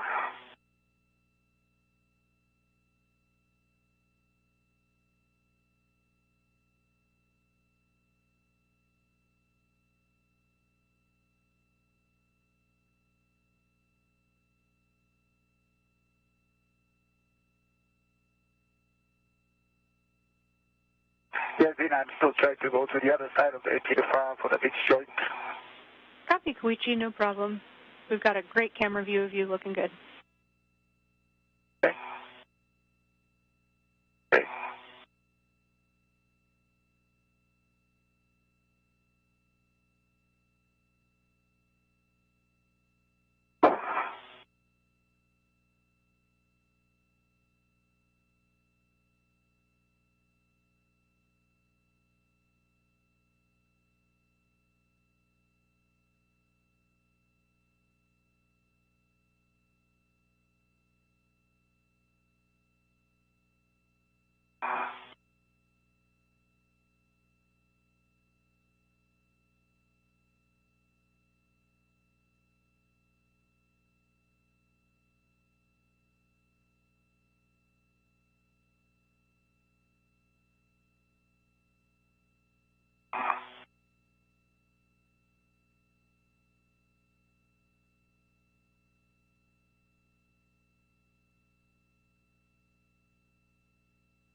You're getting live views from both of our spacewalking astronauts.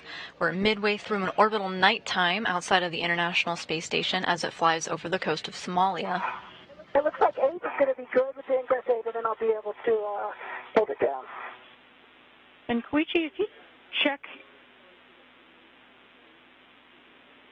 Stand by. Very good.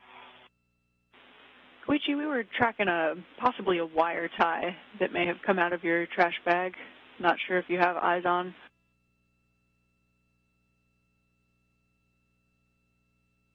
Wire tie. Wire tie is...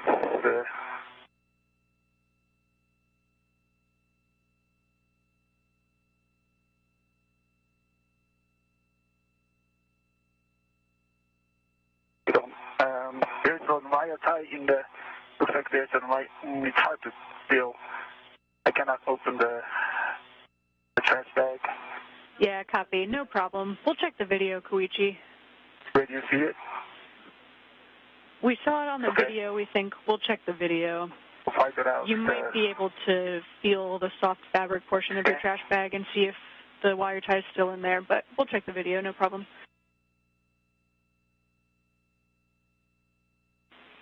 And I can feel some wire type looking thing inside a trash bag. I can feel it through the gloves. I think.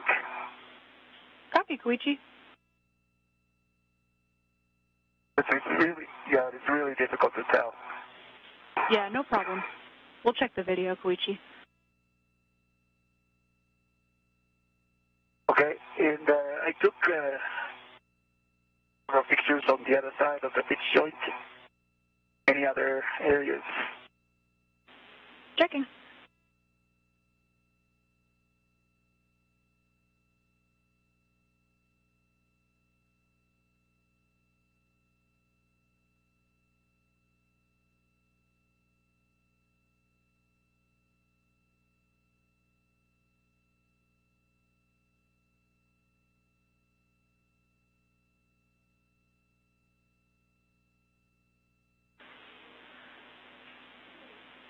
Okay, Koichi, we're good with pictures on that APFR. So we can have you, we'll have you guys coordinate. We'll take your thoughts on whether Duke thinks it might be helpful to have a second crew member over there for that sticky ingress aid.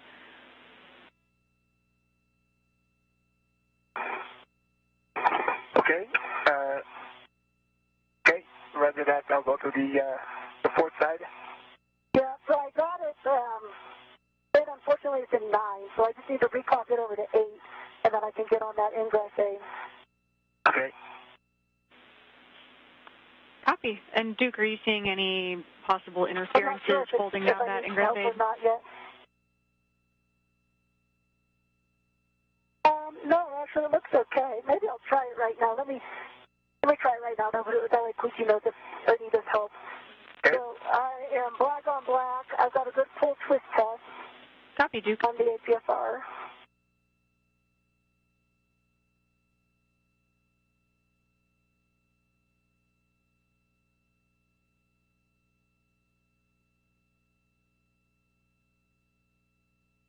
And should I already head that way?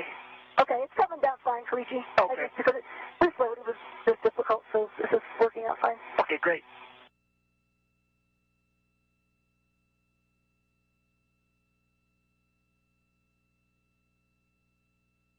I mean, I have it at 9.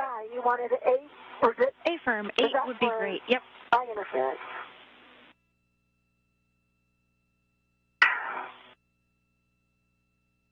Okay, Zena, do you want me to translate to the airlock or to the port side? Yeah, Koichi, we'll have you head to the airlock and get connected on the airlock gearing extender. Okay. Copy. Okay, ingress aid is folded down. Copy, Duke. Nice work. Great.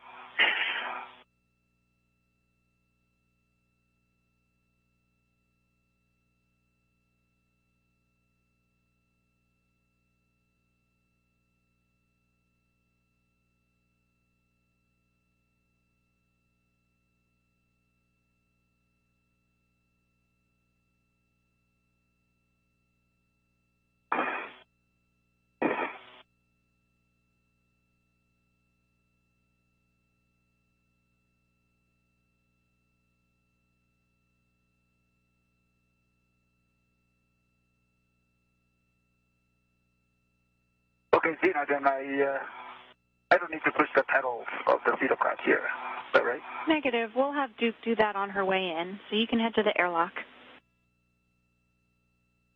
Okay.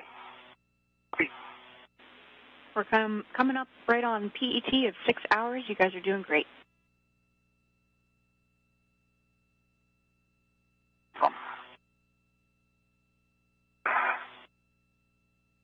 This is Mission Control Houston, live with coverage of our spacewalk today. We're nearing the 6-hour mark. Our spacewalkers are wrapping up their tasks for the day. Copy, Duke. I think I messed up some of the, one of the other settings. I know Foxtrot, I think it's 12 and 3. It'll be Papa Papa Fox 3. Oh, sorry, Fox 3, okay. I messed up Fox. Let me get that.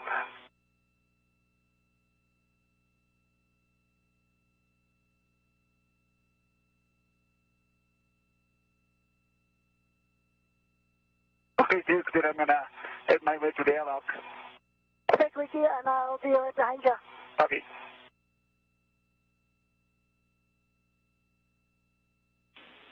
Houston likes that plan. Just take it nice and smooth. We'll get you back in the airlock, and then Duke, you'll follow. That's good. Sounds good.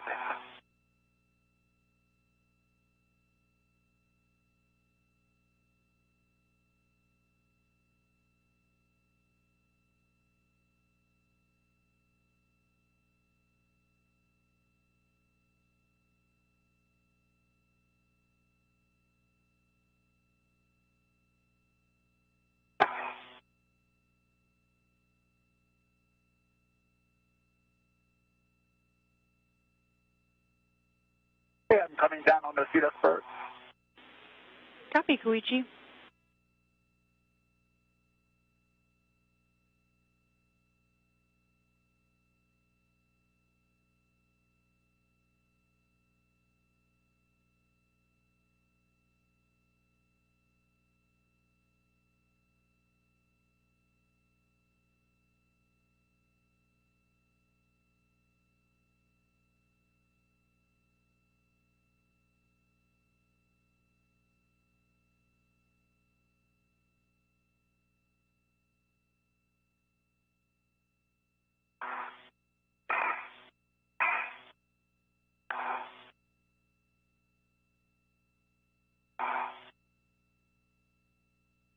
NASA astronaut Koichi Wakata making his way back into the airlock.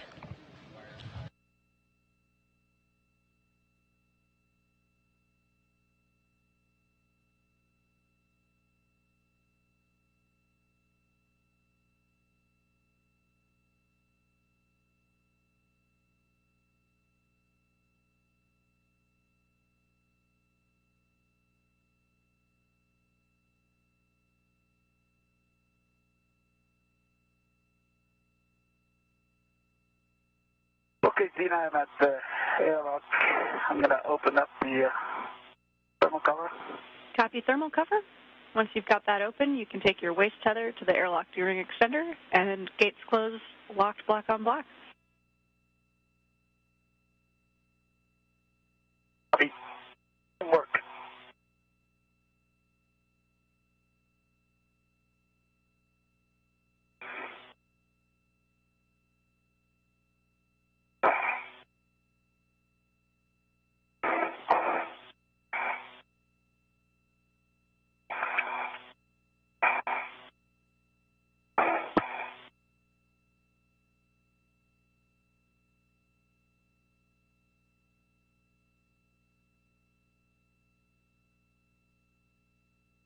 Got my tether wrapped around my leg here. I'm just troubleshooting that. Copy, no problem, Duke.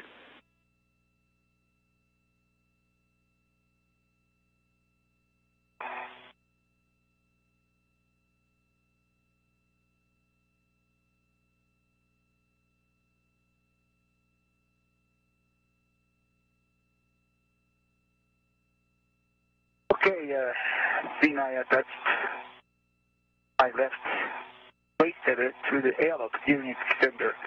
Gate closed, hook locked, black on black. On the small hook on my left waist tether is attached to my left gearing extender. Gate closed, hook locked, black on black. Copy all. That's a great config, Koichi. We'll have you hang out there for just a moment. Okay. Copy.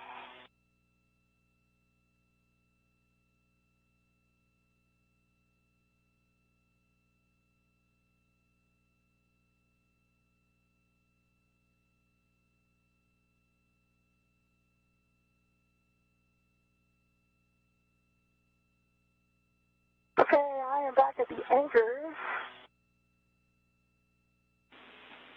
Copy, Duke.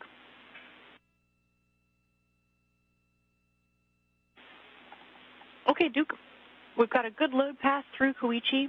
You can ret to Koichi's anchor hook. That's on handrail 3531, and move it to your waist tether. And we'll look for both hooks, gate closed, block, black on black.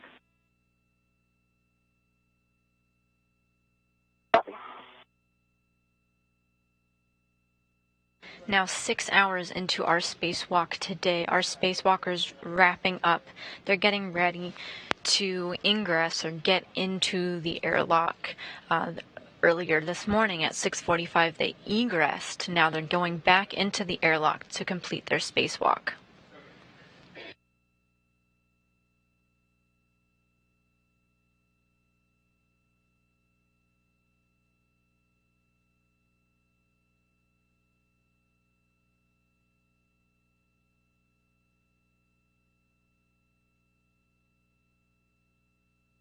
Okay, I have a ret to Koichi's anchor.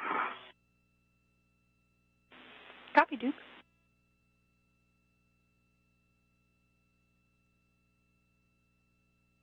Nicole Mann, this is her point of view right now, configuring her tethers to also go inside the airlock.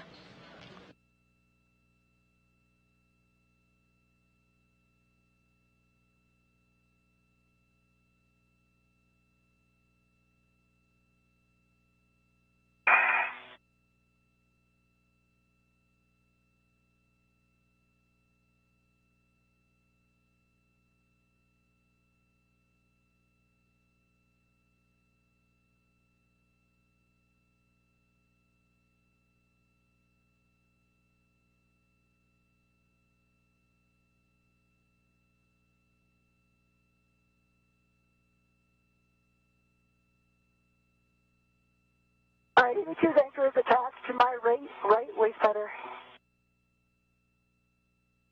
Both gates closed, the sliders are locked at black on black. Copy, Duke. We'll also have you check the other end of your waist tether for your small hook. Okay, and I've released my ret to his. Copy.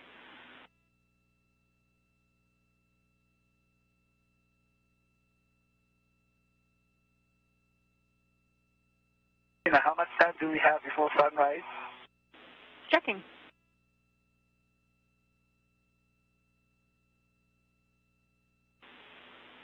Koichi, you've got about 5 minutes until sunrise.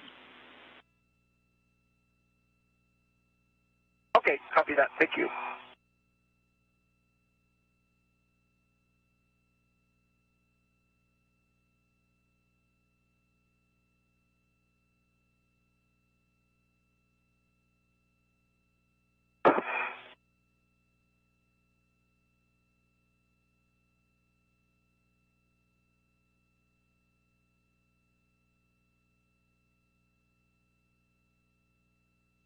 Sorry, just trying to get eyes on here in the dark.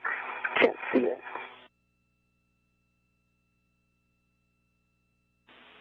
Copy, Duke. We're great on time. Just be nice and deliberate here.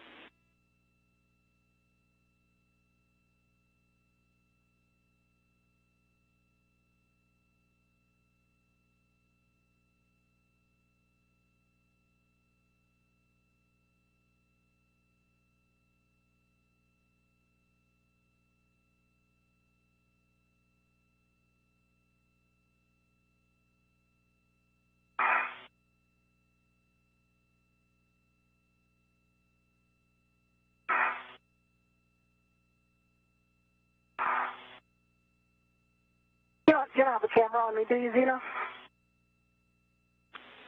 An external camera on you, Duke? Yeah, can you see me? Checking. Not right now. We've got your HECA, but I don't think we have a good external view. We'll check.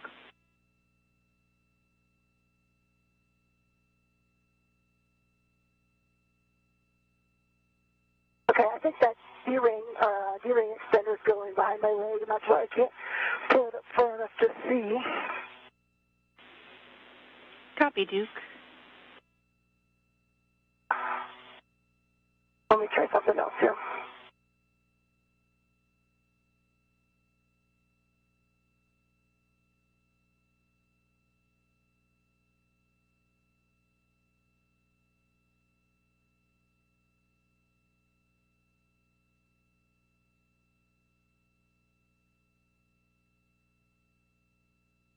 The point of view of NASA astronaut Nicole Mann on your screen now.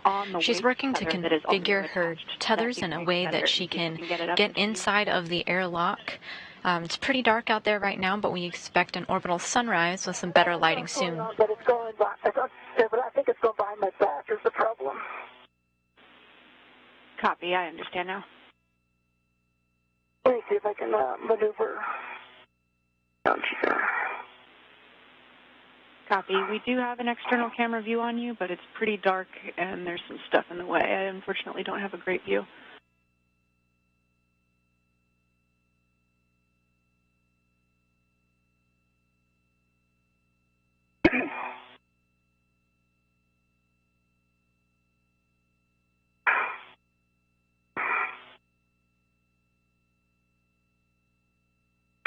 Yeah, I can see it by my leg. Unfortunately, I just don't know which direction to turn.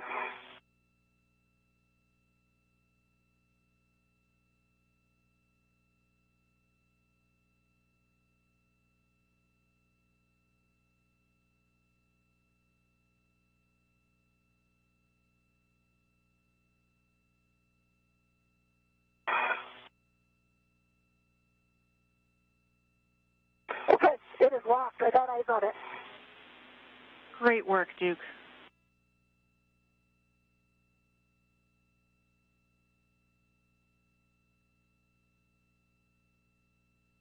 Passing the 6-hour mark on our spacewalk today, about 6 hours and 10 minutes as our crew works to get back into the airlock.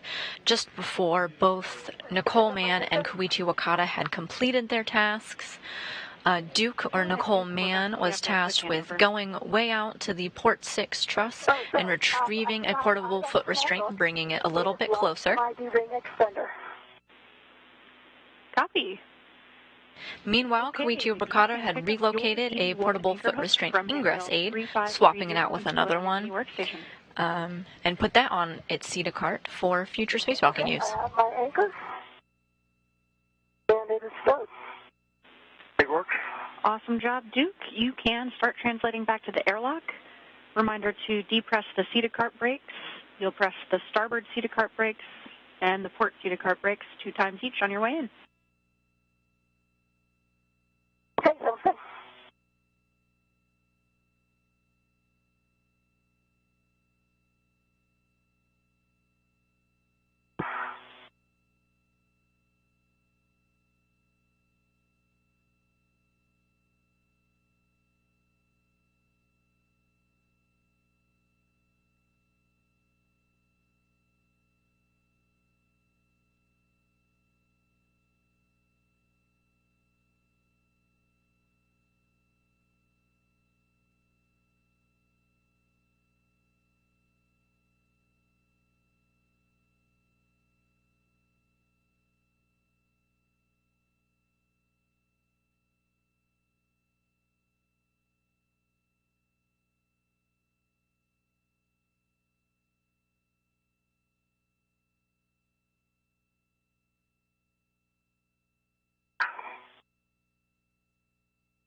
In the lower right corner of Koichi Wakata's helmet camera, you can see we're entering an orbital sunrise.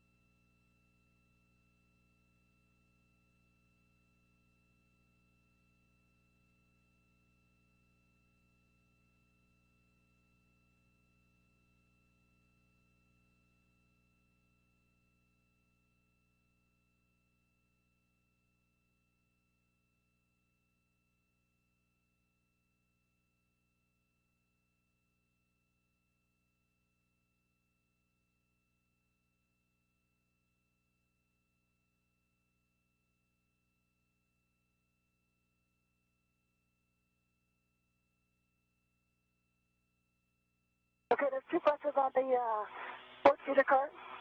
Big candle. Pedal. Copy, Duke.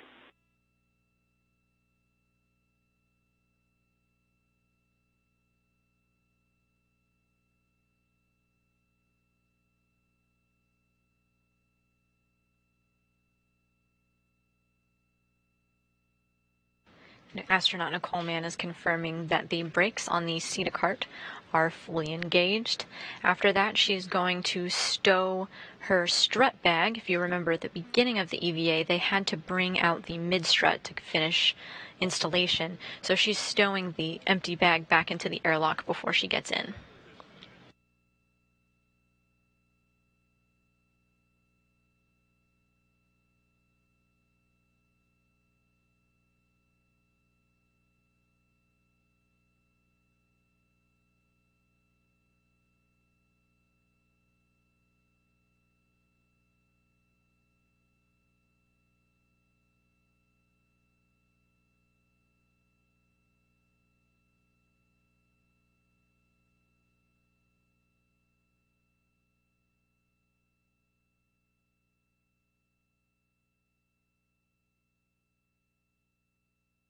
There's 2 buses on the port feeder cart. Great job, Duke. And just a heads up right now, your safety tether looks good, but for a moment was about to go between your legs. You're in a great config now. Looking good. Okay.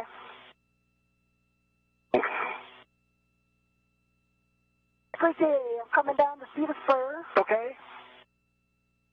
I see you.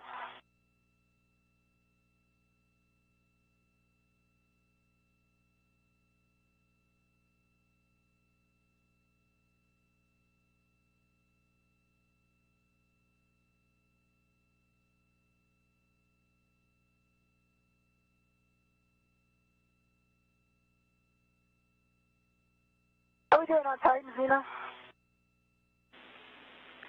We're at PET 6:15. Doing great. Fine if we take a couple of photos before we go into the crew lock? You bet, Duke. All right. Perfect lighting.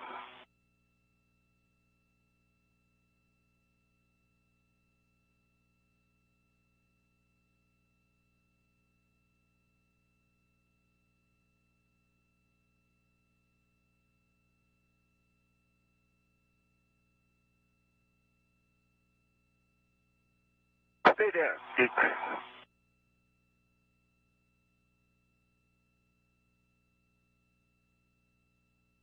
Oops, sorry, let me get back. So let me get my ledger. What's up?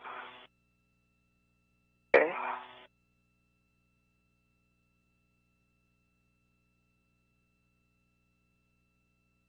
Another one. Okay. Another one. Okay, that's great. All right, let me get my local down on. I got a couple of you, Koichi. You got a good first view in the background here. Awesome.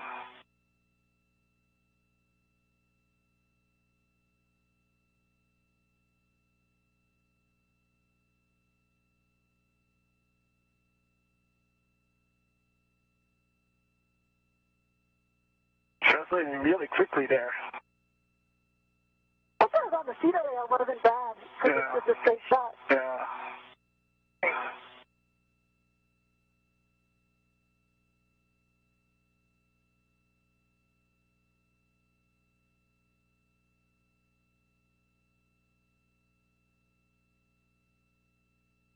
Let me get another one here.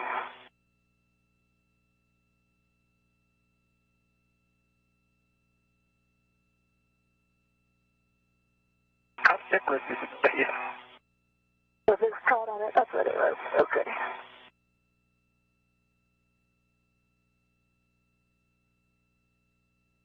You can see our spacewalker, NASA astronaut Nicole Mann, there with the camera taking some pictures of Koichi and perhaps of this orbital sunrise.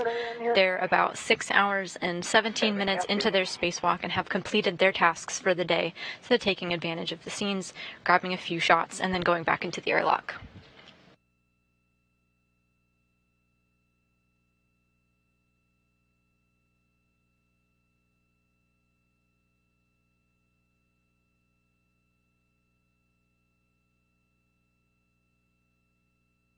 go visor up. All right.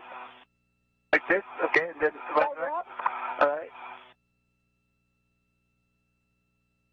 All right. Hold on, I didn't get that one.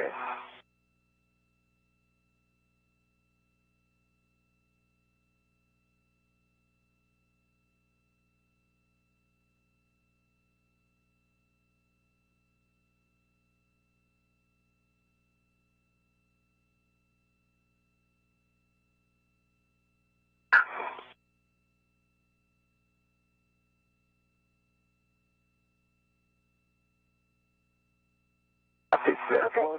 Good. Good. All right, let's go in. All right, let's go in.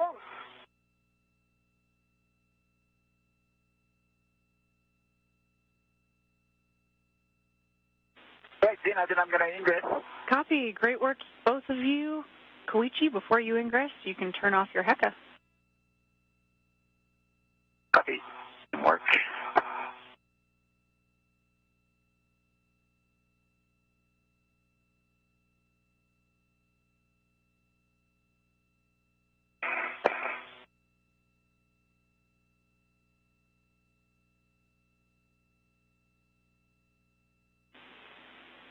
And Koichi, since that assembly is a little bit loose above your head, if Duke needs to help push the button, that's totally fine.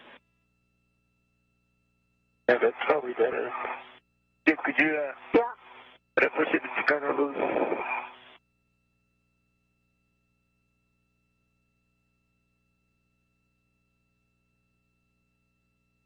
Oh, yeah, quite loose. Yeah. Okay, it's pushed. Okay, HECA is off. Thank you, Duke. Okay, I'm come in.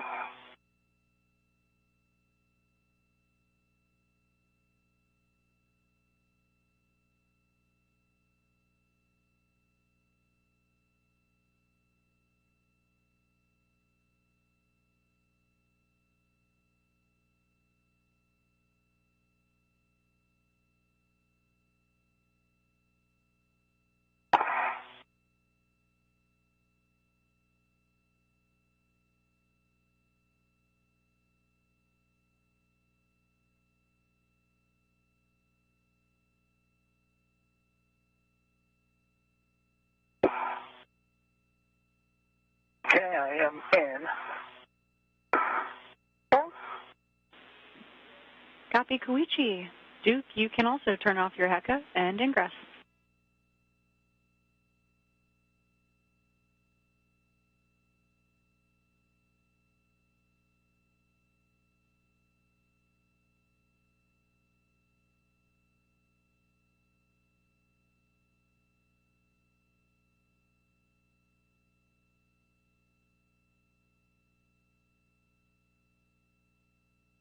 All right, Koichi. All right.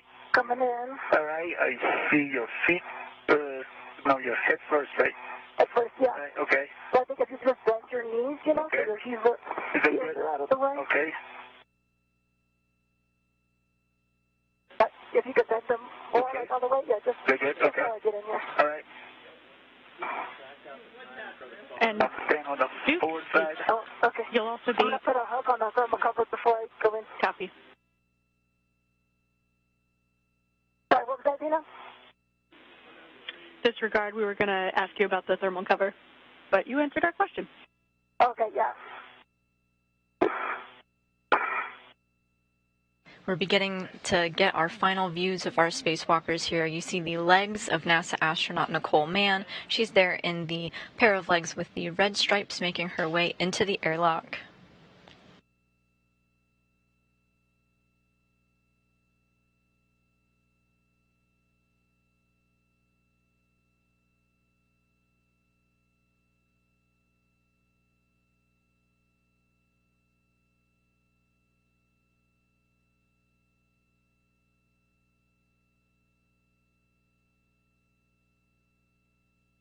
All right, now I'm coming in, Koichi. So now if you bend your knees. Okay, I'm bending my knees here.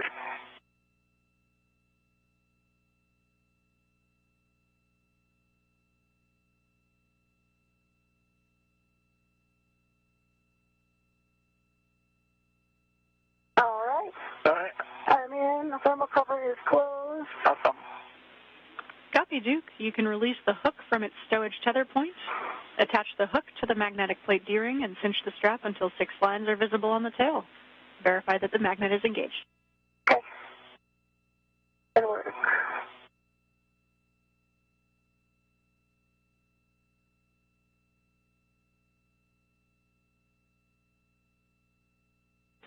Koichi, you can start working on your SCU while Duke is working on the thermal cover. Remove it from its stowage pouch, remove your DCM cover, and connect the SCU to your DCM. Copy, in work. Copy.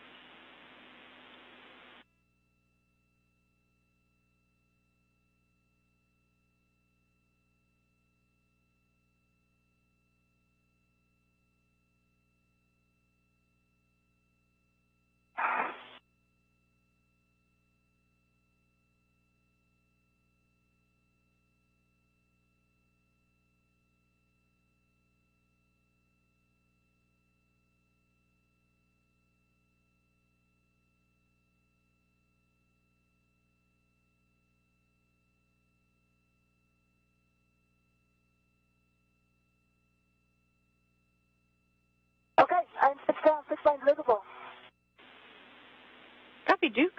Verify that the magnet is engaged.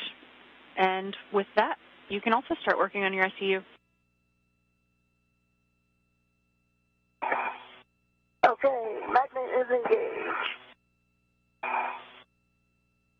Nicole Mann chatting with our ground IB Zena Cardman today about releasing hooks, using D-rings, magnets. This is all in an effort to close the hatch thermal cover. This is the outermost part of the hatch, and it looks like she's successfully completed that step.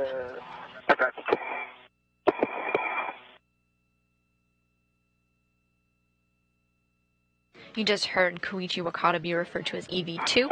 Our EV1, of course, today is Nicole Mann, and doing these hatch operations is part of her responsibilities as the EV1. The max cooling minimizes the time necessary for SCU cooling. Okay, that's enough now. Okay. Copy. We're back now with our live views inside the International Space Station. We have NASA astronaut Frank Rubio, one of our suit IVs today. Now I'm working on my SCU. Copy, Duke. Still, still working on the TCD setting. Early this morning, Frank Rubio helped our spacewalkers into their spacesuits, and today he and Josh Cassett are going to help them out of their spacesuits after repressurization has begun.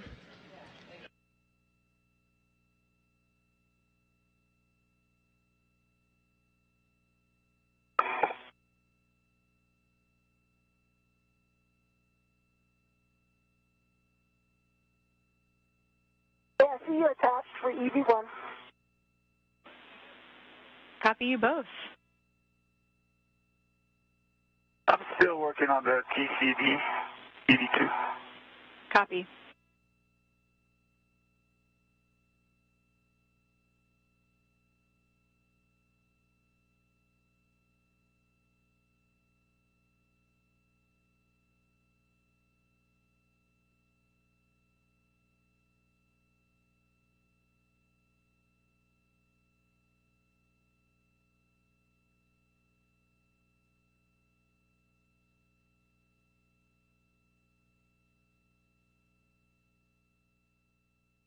Even though the hatch thermal cover is closed, it does not necessarily mean our hatch is closed, and in fact, that's still not expected to happen for several minutes now.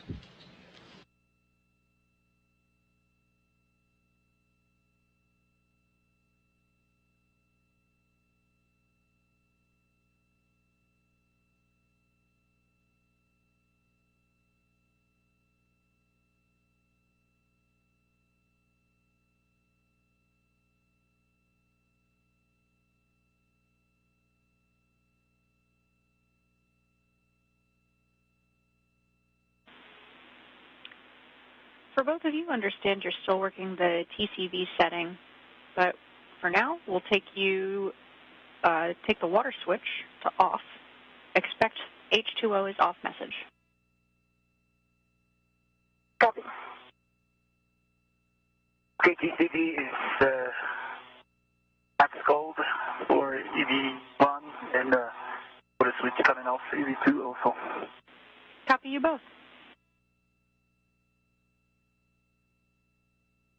Order is off EV2. Copy EV2.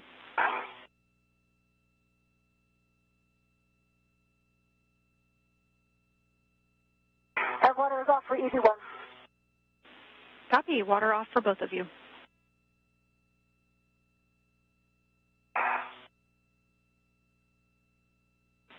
Okay, at this point we've got a 2-minute wait until we can do any further steps. But next we'll be working on the hatch.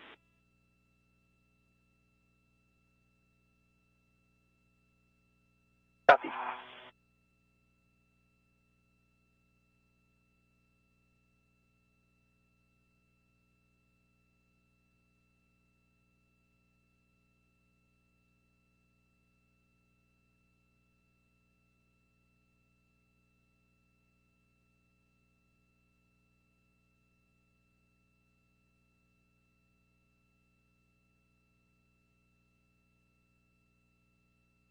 All right, Jim's going to maneuver to get eyes on the hatch. If you could go as far as your head as possible. Okay. Okay. So this is as far as I can go to the port side, so I'm going to go up and then roll. Yeah. I'm going to try to roll too. All right. I'm going to try to roll the other way. If you're just joining us here, our 2 spacewalkers are just on the other side of that door, having completed what's now been a 6-hour and 30-minute spacewalk and counting.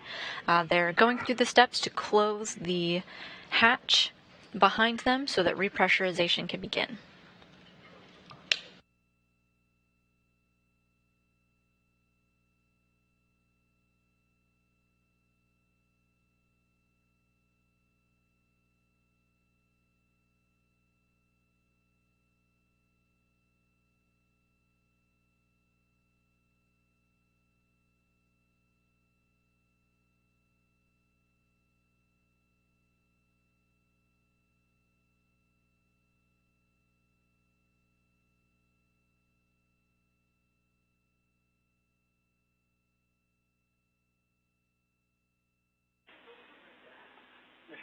Okay, crew, you can verify that the outer hatch is clear of hardware, verify the handle position per hatch decal, and close and lock the hatch.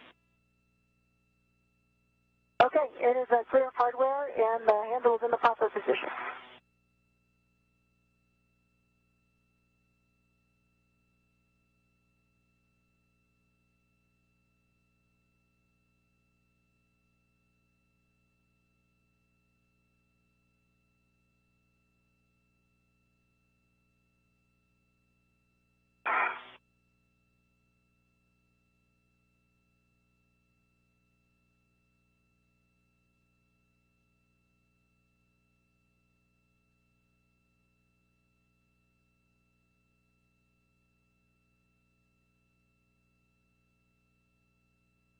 I'm going to try to back up. Please, I think maybe my foot is hitting you. Let me know what you Okay, my clearing of the rolling.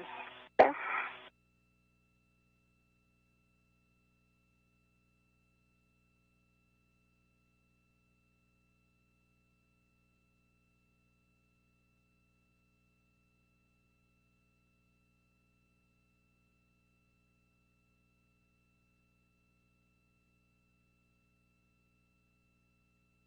Be clear. See if you bend, maybe if you bend your knees a little bit too. Okay. Thank you. Okay. I thought it started to move. Let's just work at that angle. Okay.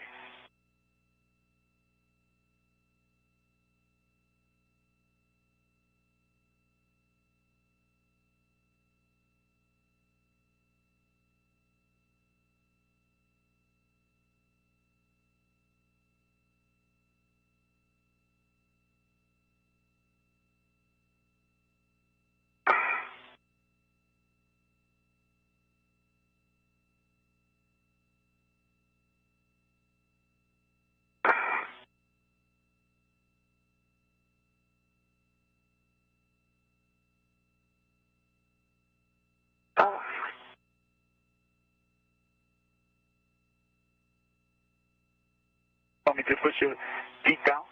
Give me a second, it went back in, so I gotta push it again. Okay.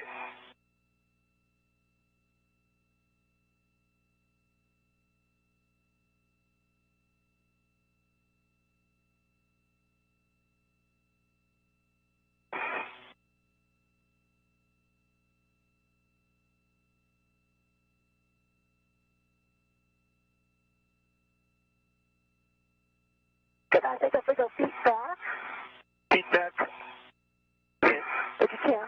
Okay, I'm bending my feet. I'm sorry, my feet. My feet? Your feet. Feet. Feet back. Yep. NASA astronaut Josh Cassada has joined the equipment lock section of the Quest airlock. You see him there wearing the hat, speaking to NASA astronaut Frank Rubio in the bluish-black shirt. Okay, good.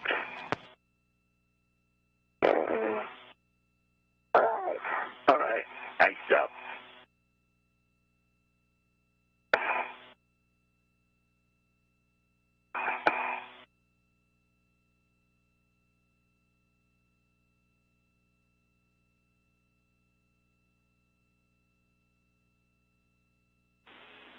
Okay, crew, we are ready for the repress. Check that your SCUs are connected to the DCM. We've got your water off for 2 minutes. Check that the EV hatch is closed and locked. Okay, EV hatch is closed and locked. Not very satisfying. Quick, is it? Right. That's right. It's in the locked position. Does this lock go down into a detent, or does it just flip over?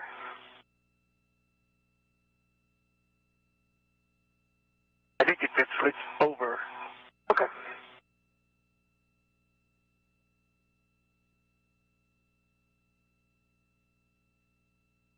That feels not moving. Okay.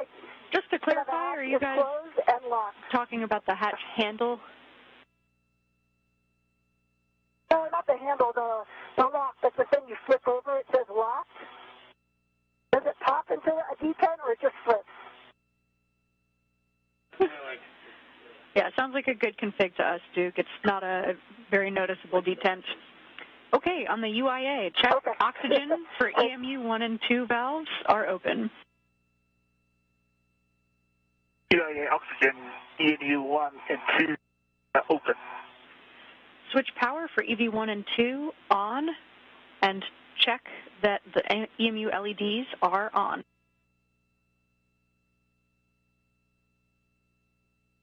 UIA power EV1 and 2 are on, and 2 LEDs are on. Check power for EV1 and 2 volts are between 18 and 19. Verified 18.6 on both. Copy 18.6 on both. On your The hatch is officially closed, and Zena Cardman is now walking our spacewalking astronauts through a pre-repressurization checklist. After this is completed, repressurization can begin.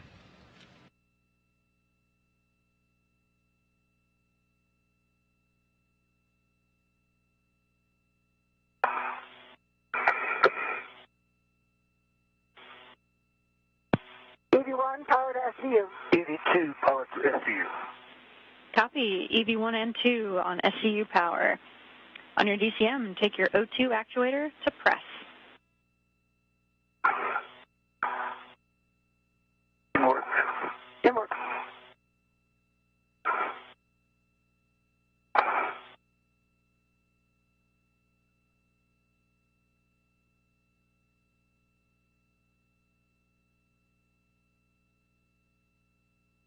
The view you're seeing now is that of Mission Control Houston in the International Space Station's flight control room.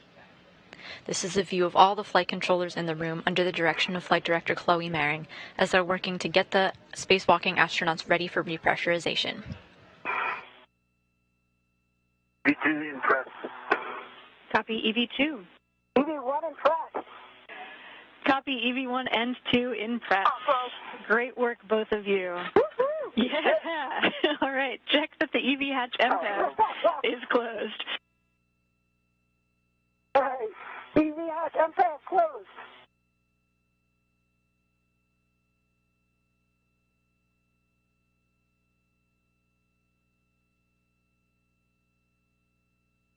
Awesome, Duke.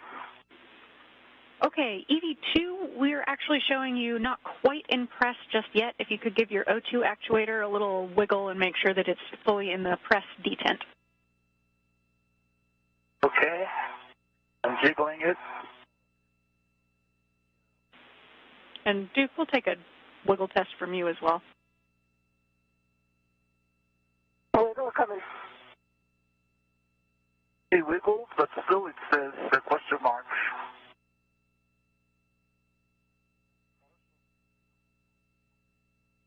Oh, looks like it's pressed.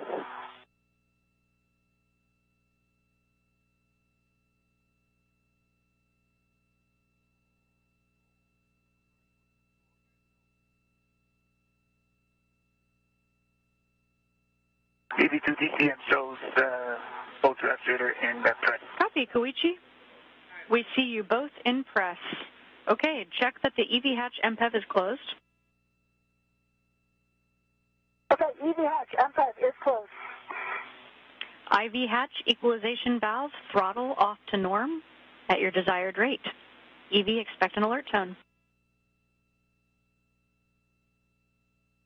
Okay, and Zena, I am with you on 1, and I will take it from here. Great job.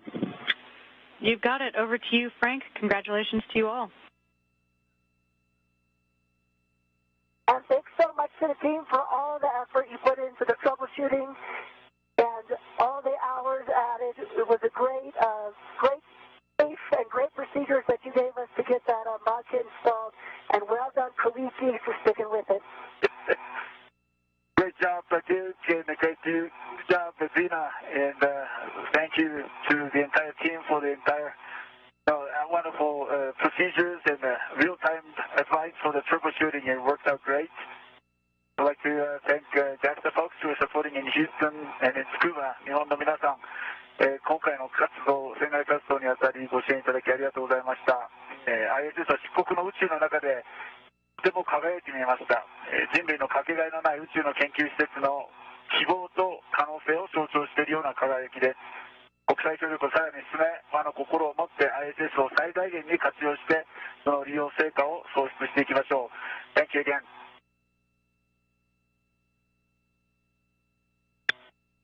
Hey guys, welcome back. Great job out there. It's good to have you back. Okay, I'll be throttling the IV hatch valve from off to norm. Let me know if the rates works well for you. Our ground IV, Zena Cardman, has handed off her duties of talking to these spacewalkers over to Frank Rubio, who's on your screen now. He'll be continuing with the rest of the steps until they get their spacesuits off.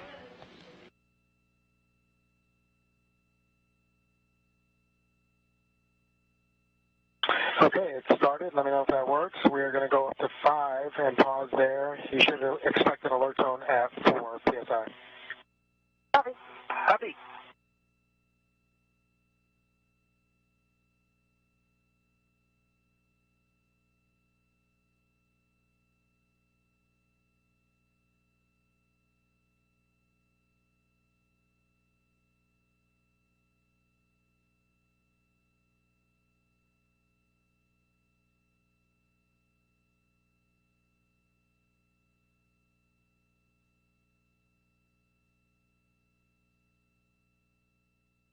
The crew there just shared some kind words with the team here on the ground, namely thanking them for the troubleshooting measures happening between the January 20th spacewalk and now, as they went out today to do some of the fixes, try some new workarounds.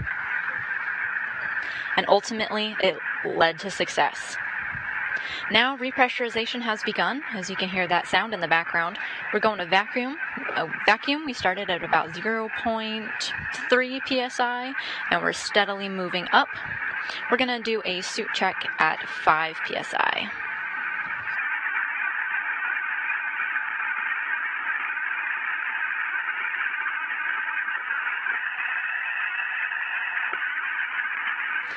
Today's spacewalk concluded when our spacewalkers turned their spacesuits off of battery power at a time of 1:26 p.m. Central Time, 2:26 p.m. Eastern, bringing their total spacewalking time to 6 hours and 41 minutes.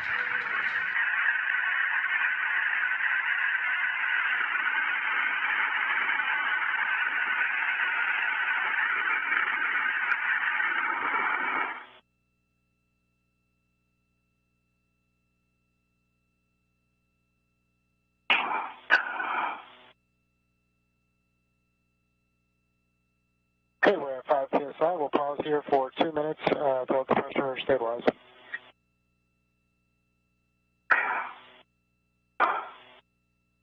The crew lock is now sitting at just above 5 psi, where we're doing a planned hold. Make sure everything is okay before continuing back up to the pressure of the International Space Station and that of sea level here on Earth of 14.7 psi. So we're going to wait a minute here.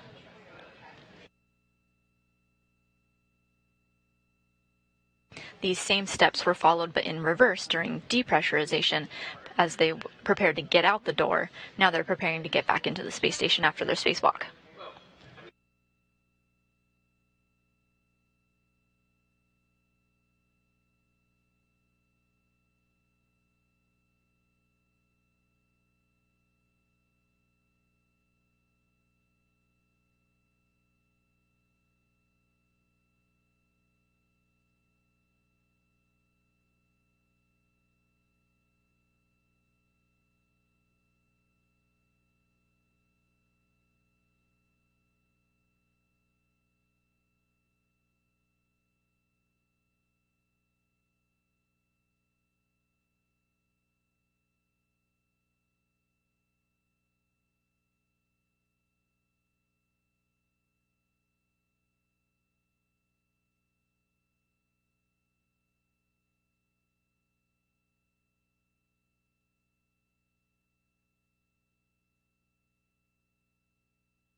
Alright guys, the pressure has been stable for 1 minute with a delta of less than 1. So for both of you, check switch glove heaters off. OFF. Off for EV1. Off for EV2. Great. For both of you, please check your gloves for contamination and report any noticeable abnormalities. EV1 gloves are clean. EV2 gloves clean. Great to hear. For both of you, take your O2 actuator to IV. And work. Didn't work.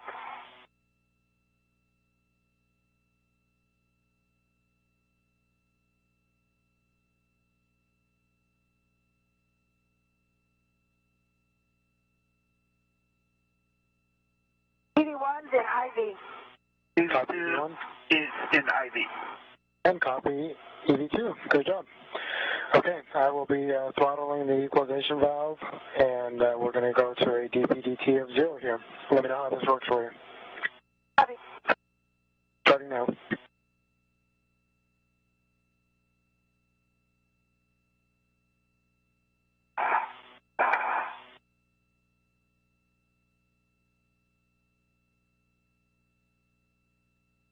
After entering a momentary hold at 5 psi, repressurization has begun to continue.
Today's spacewalk began at 6:45 a.m. Central Time, ending at 1:26 p.m. Central Time, for a total of 6 hours and 41 minutes. Let's take a look at the spacewalk by the numbers. It was the 259th spacewalk in support of space station assembly, maintenance, and upgrades. It was the second space station spacewalk of 2023 and the sixth spacewalk of Expedition 68. It was the second spacewalk of both Koichi Wakata and Nicole Mann's career, totaling 14 hours and 2 minutes of their career spacewalking time. Today's spacewalk again lasted 6 hours and 41 minutes, which led to 68 days, 12 hours, and 28 minutes of total spacewalking time.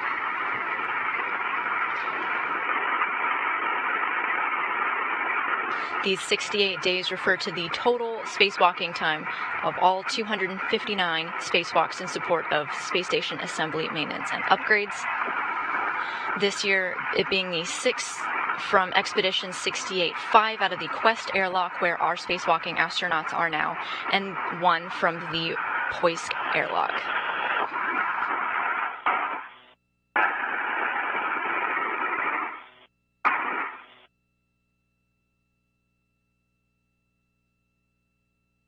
With the conclusion of this spacewalk, that brings the total spacewalking hours of Expedition 68 to 41 hours and 51 minutes.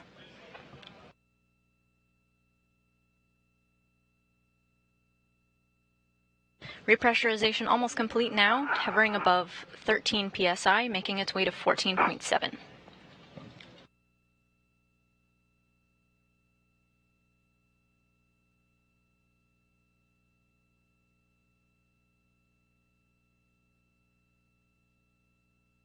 Repressurization continues as we momentarily lost our view of that crew lock of the Quest airlock.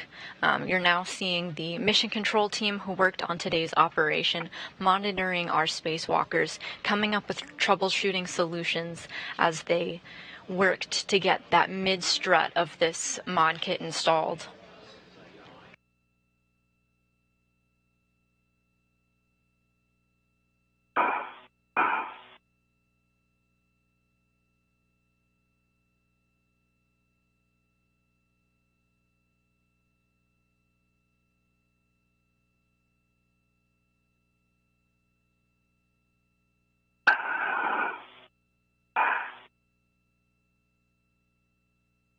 The man standing at the back of the room there, that's Keith Johnson. He knows the ins and outs of the procedures that we did today, coming up with many of the solutions and consulting with his teams in the back rooms, relaying his data to the row just in front of him, our flight director, Chloe Maring, and our ground IV, the person who communicated all of the instructions with our crew today, Zena Cardman, our astronaut.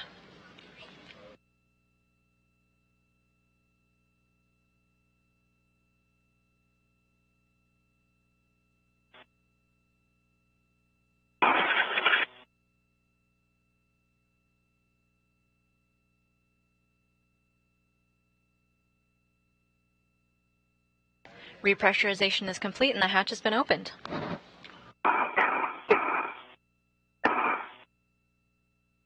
Thank you, guys.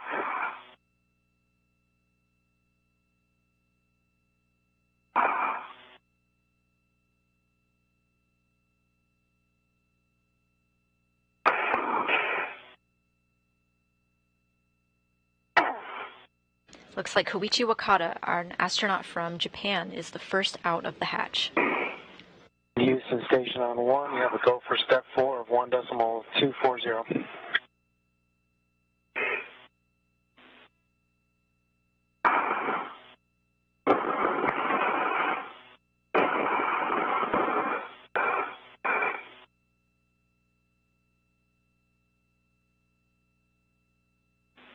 Houston copies. Thanks, Frank.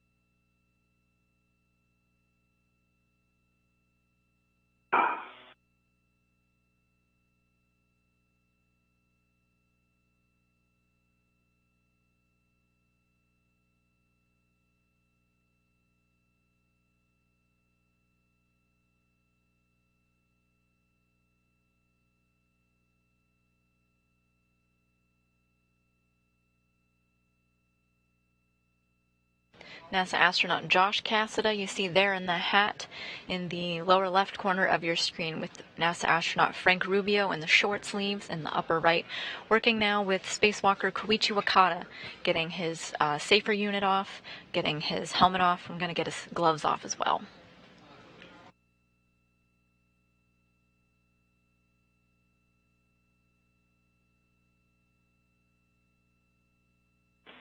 Like Houston, heads up. Space Ground 1, the crew is no longer hot mic'd.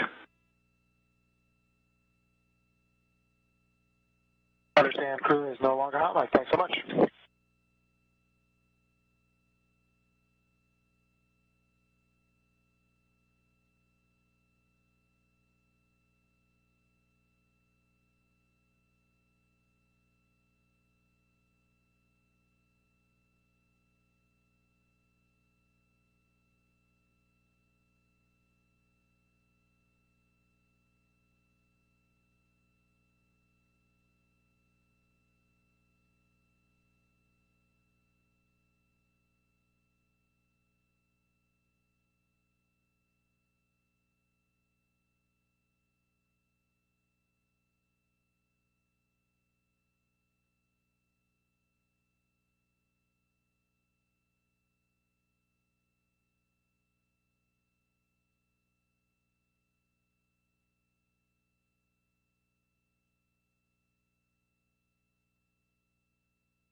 This is the Quest airlock aboard the International Space Station.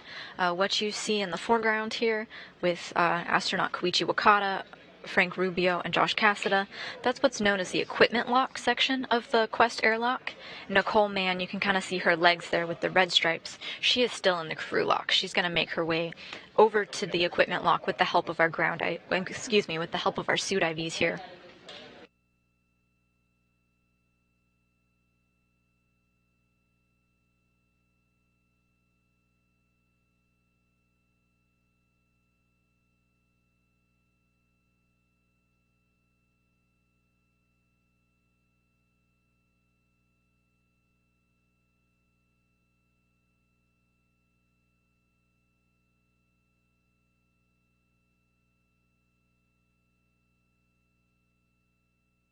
Nicole Mann's being helped into the crew lock now, into the equipment lock now.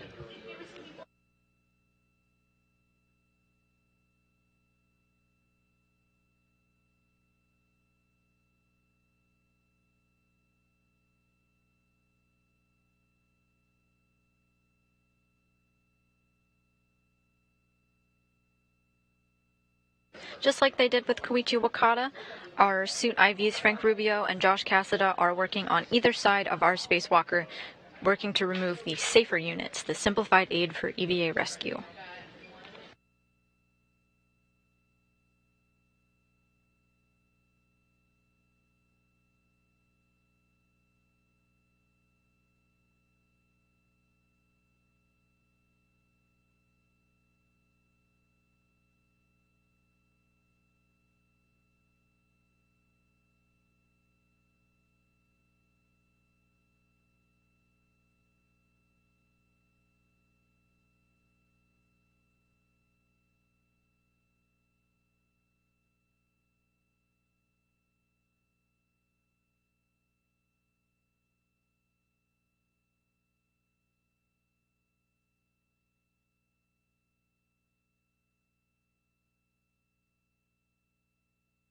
Our spacewalkers today are wrapping up.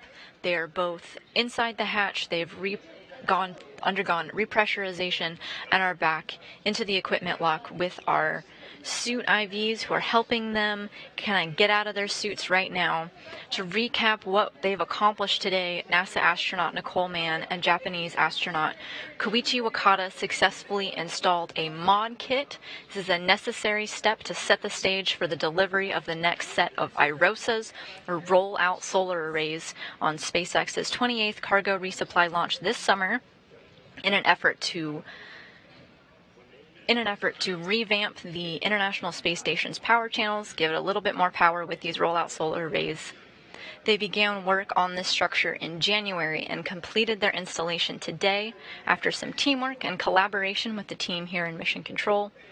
This involved work on a lower and mid-strut and wrapped up their work by tightening the bolts today, rigidizing the structure, getting it ready for these iROSAs. They went on to do some work that could save time for future spacewalkers, including Nicole Mann, who delivered a bundle of cables out to the 1B power channel. Koichi Wakata swapped out an ingress aid on a portable foot restraint that had some trouble rotating from side to side. Now when it's used for the next spacewalk, the user won't have to spend time swapping it out themselves. And Nicole Mann ventured out to the Port 6 truss to bring a different portable foot restraint closer to the worksite for future spacewalks. We're back with our live views now. Koichi Wakata on the left and Nicole Mann on the right.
Back with our live views now.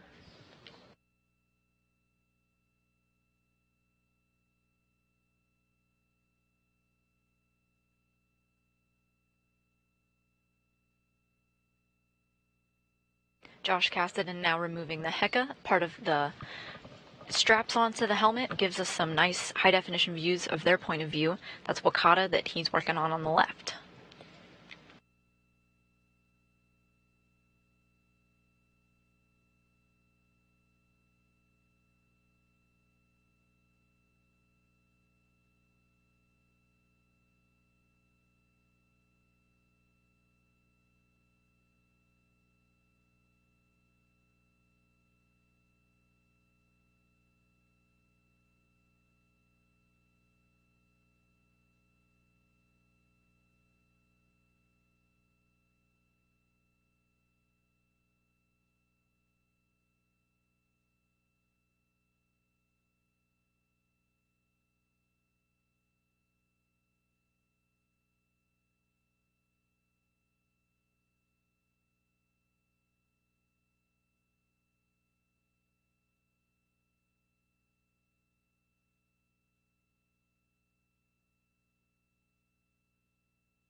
Hey, Josh, there's a flashlight in front of the camera, if you can grab it for us.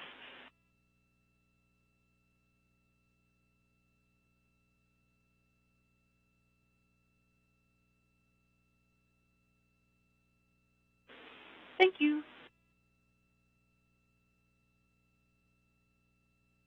Josh Cassidy now working to remove the gloves of Japanese astronaut Koichi Wakata. And it looks like Frank Rubio is doing the same on the right side to Nicole Mann.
And the gloves are off as our suit IVs, NASA astronaut Frank Rubio and Josh Cassidy, work to get our spacewalkers out of their spacesuits right now.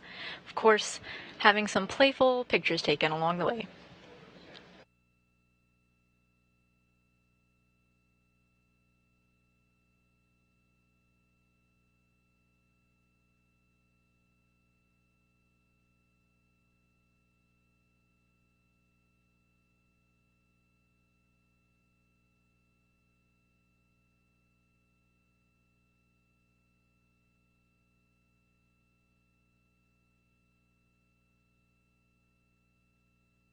This photography is also crucial to documenting this post-spacewalk, the condition of the spacesuits, the location of where they're storing everything.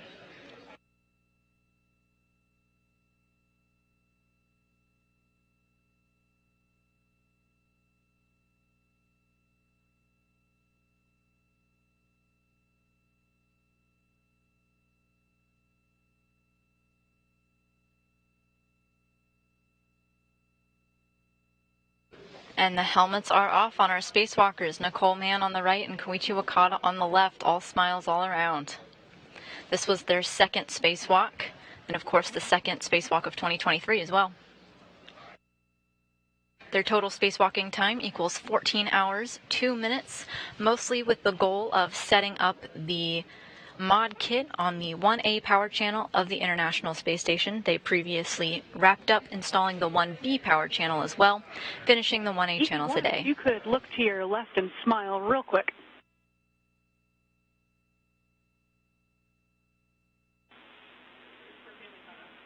Perfect.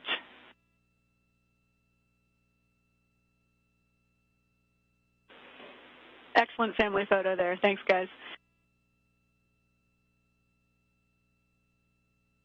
Not only did Nicole Mann and Koichi Wakata finish installing this mod kit to set the stage for future delivery of the iROSAs, International Space Station rollout solar arrays for future power upgrades, but they also did a lot of work setting the stage for future spacewalks, bringing in equipment that was farther away, bringing it to the work site for future spacewalks, replacing sticky portable foot restraints and ingress aids with ones that will make the lives just a little bit easier of our future spacewalkers.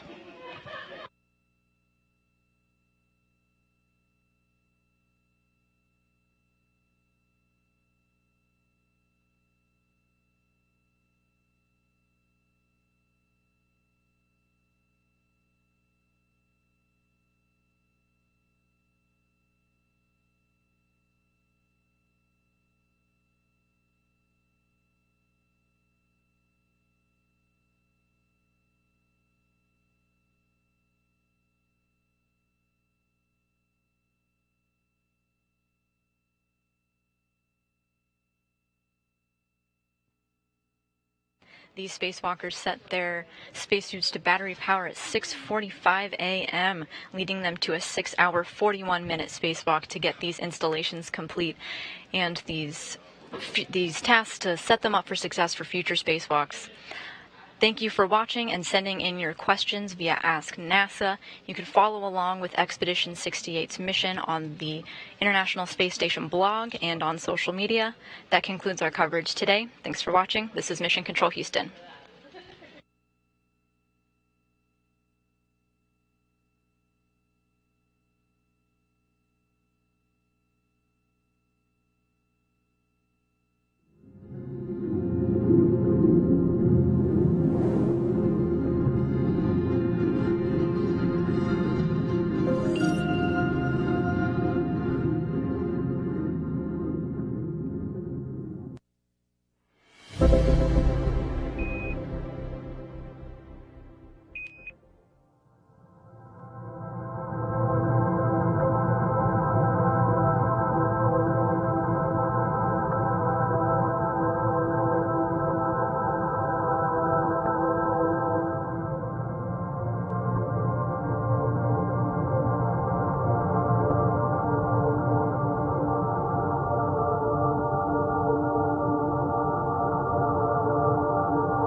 I believe that this nation should commit itself to achieving the goal